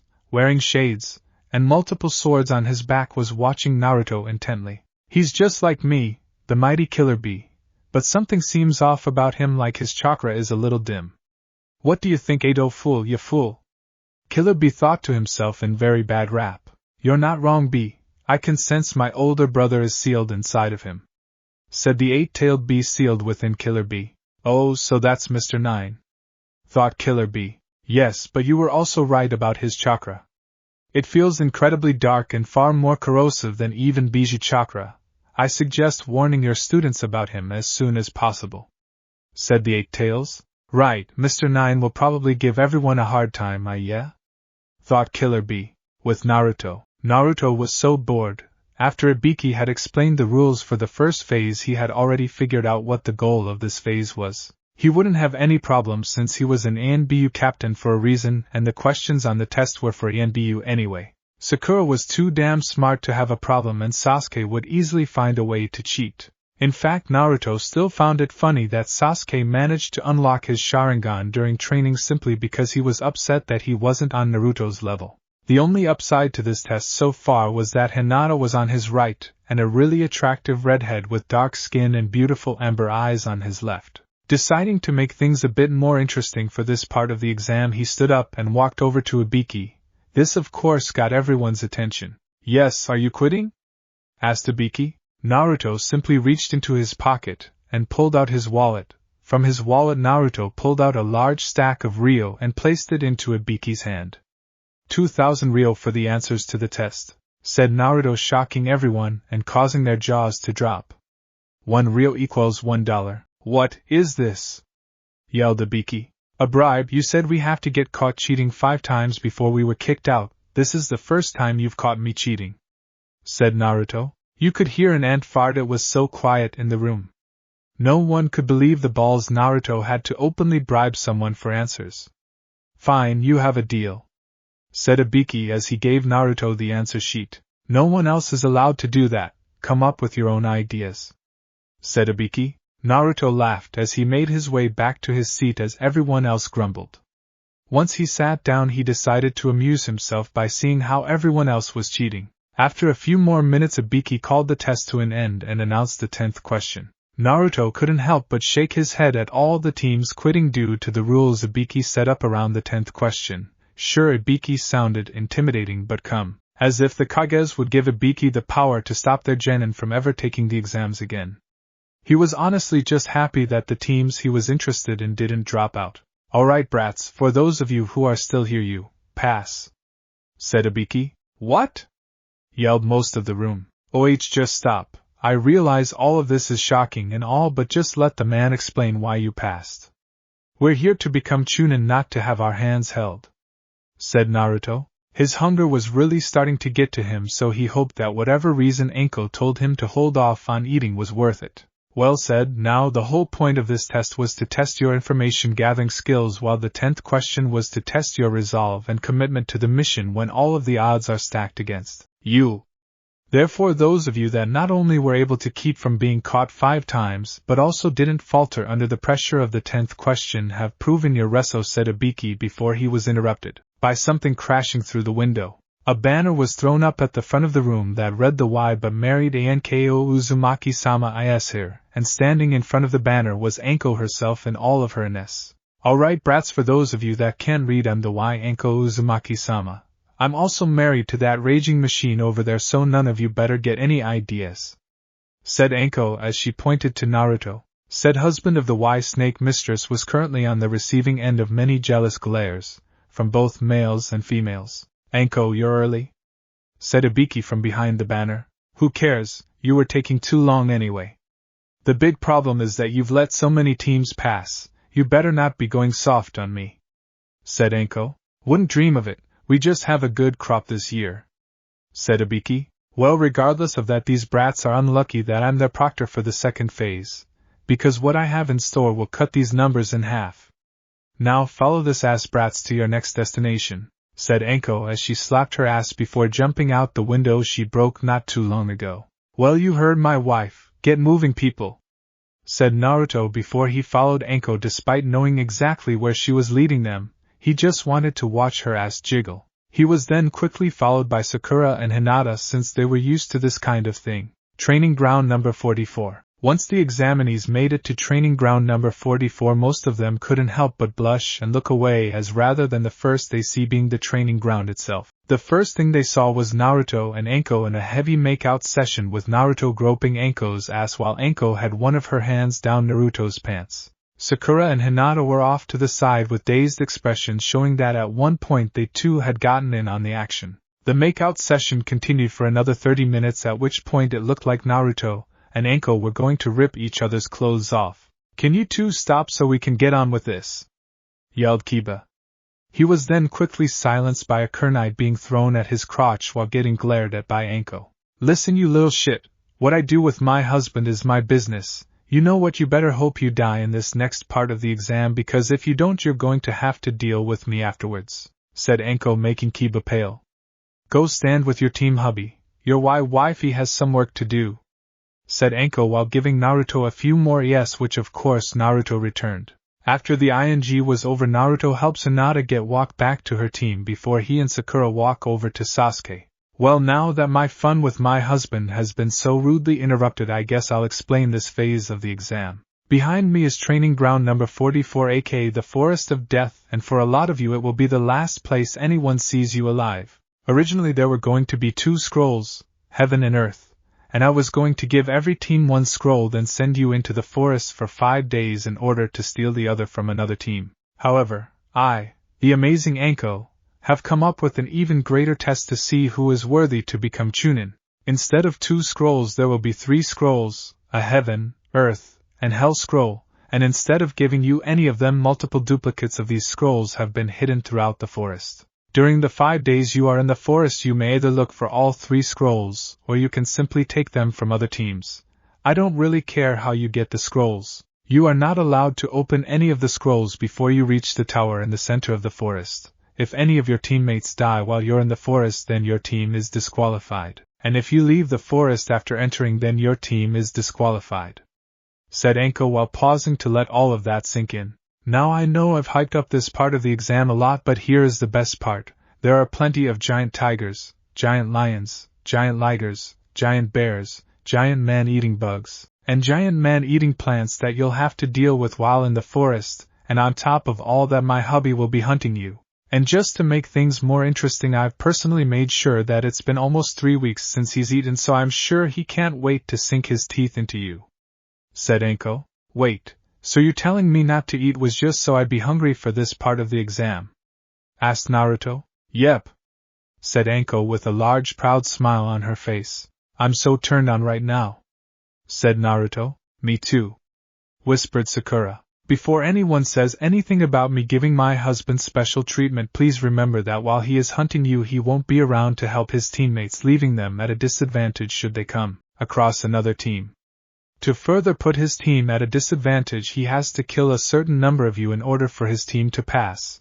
The number has already been sent to the Hokage and is in the double digits. For those of you too stupid to understand what I'm saying that he has more chances to fail this part of the exam than the rest of you. Now I know y'all are eager to get to the killing and dying, but before that you all need to sign these waivers, which basically say that in the event of your death in any one of the many ways to die during this part of the exam, that your village cannot blame Konoha. Either sign the waiver or go home now," said Anko as she started passing out the waivers. "Hey Anko-chan, where is my waiver?" asked Naruto as everyone got one but him. "Your waiver is hidden somewhere on my person, so you'll have to thoroughly search me for it," said Anko with a seductive smile on her face. Naruto wasted no time pulling Anko behind some bushes so no one could see them and started to search Anko's alluring body. Almost all of the genin start to blush bright red as they hear Anko moan rather lewdly as she was searched. Not here, but I should double-check to be sure," said Naruto from behind the bushes. "Oh, yes, it's always best to be sure," moaned Anko from behind the bushes. "Well, it's not there, and I don't believe you would hide it in an obvious place, so I'll check back here," said Naruto from behind the bush. "Oh, you naughty boy, careful, it's really tight back there," moaned Anko from behind the bushes. "Hey, I found something, just let me pull it out," said Naruto from behind the bushes. Chich, moaned Anko as Naruto pulled out whatever he found. "Anko-chan, where did these beads come from?" asked Naruto from behind the bushes. "Tsunami-chan gave them to me," panted out Anko from behind bushes. "Wow, she's really become quite bold. Oh well, I didn't find the waiver, so I'll put these back," said Naruto from behind the bushes. Wait, I'm still Sanooi moaned Anko from behind the bushes. "Well, guess I'll check here next," said Naruto from behind the bushes. Oh yeah, search me baby, search me real good, moaned Anko as she was searched behind the bushes. I'm not finding anything, so I better search deeper," said Naruto. "Oh fuck yeah, search as deep as you can. You never know where the enemy is hiding valuable OHFUCK information," moaned out Anko. There wasn't a single face among the genin that wasn't blushing. Hell, even Gaara's face was a little pink. Lucky bitch/lucky bitch, though all of the kunoichi and Gaara's mother. Lucky bastard, thought all of the boys. Even Gaara, though he didn't really know why he was thinking it, he only felt that he should be thinking it for some reason. "Oh my fucking god!" screamed Anko from behind the bushes. Everything was quiet for a few moments, and all that could be heard was Anko's pants, and something splashing onto the ground. "Well, I've looked everywhere, Anko-chan, but I just can't find the waiver," said Naruto. Are you pant sure why you pant looked everywhere?" asked Anko. "Oh, I guess I didn't look here. Hey, I found it. That was really clever, Anko-chan," said Naruto.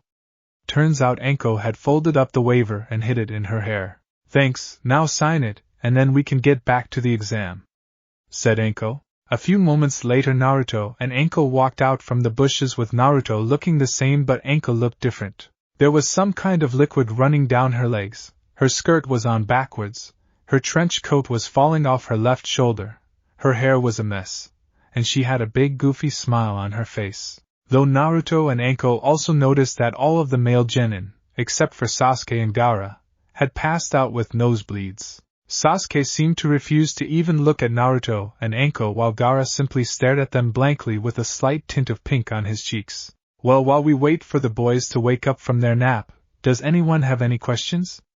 Asked Anko. With that, every kunoichi raised their hand into the air. You, the stoic busted blonde from Kumo, said Anko pointing at the kunoichi.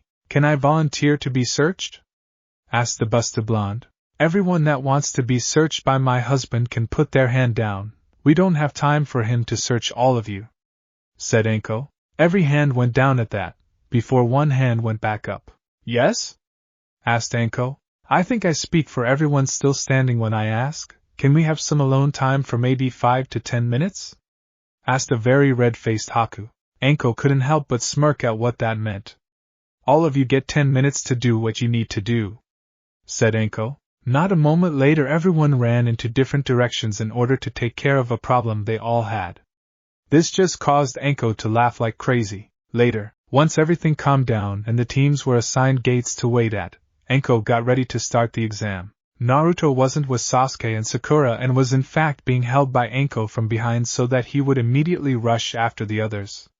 Soon Anko's voice sounded out from some loudspeakers. Alright snacks, the second phase of the Chunin exams is about to begin. When your gate opens you're free to go, but know this, exactly 1 hour after the gates open I will release the beast, and you will be living on borrowed time. Prepare yourselves because I'm not doing some stupid countdown, said Anko. The genin teams tensed up hearing this and their assigned gate. When they opened a few moments later they all shot into the forest. Anko had to put more strength into her hold on Naruto to keep me from chasing his food too soon. Calm down baby, just wait 1 more hour and then you can eat all you want, said Anko as she buried Naruto's face into her S and like always he calmed down. Came a scream of pain from some random genin. Hee, the bloodshed is already starting, said Anko. Hell, Yami sat on her throne with Jashin sitting next to her. In front of them was a screen that was showing the second part of the Chunin exams. I hope you will enjoy the entertainment I have set up for you, Jashin-chan. This will also really allow you to see my future king in action, said Yami. Oh, I'm sure this'll be great. Damn, I can feel the blood coming off of Naruto-kun. How do you hold yourself back from jumping him as soon as you have the chance? I'm struggling to hold myself back, said Jashin. I understand where you're coming from and I do find it difficult to restrain myself at times. But I always remind myself that good things come to those who wait, and with him building up UAL experience with his wives and girlfriends, our first time as husband and wife will be amazing, said Yami. I guess that is pretty good motivation to hold back, though I don't think I'll be able to hold out like you as this already has my motor running, said Jihin. Hee. Well then this should be an experience for you, said Yami. The two goddesses settle in to watch their future husband shed so much blood, held Jashin even opened her pants. Thanks for watching this video. You really enjoy this video. Like, subscribe, and comment down below, and turn on that bell notification. Don't forget to support, and follow Three-Headed Dragon for writing that awesome fanfic, and also make sure to comment on this story link in the description. See you in the next video. Goodbye.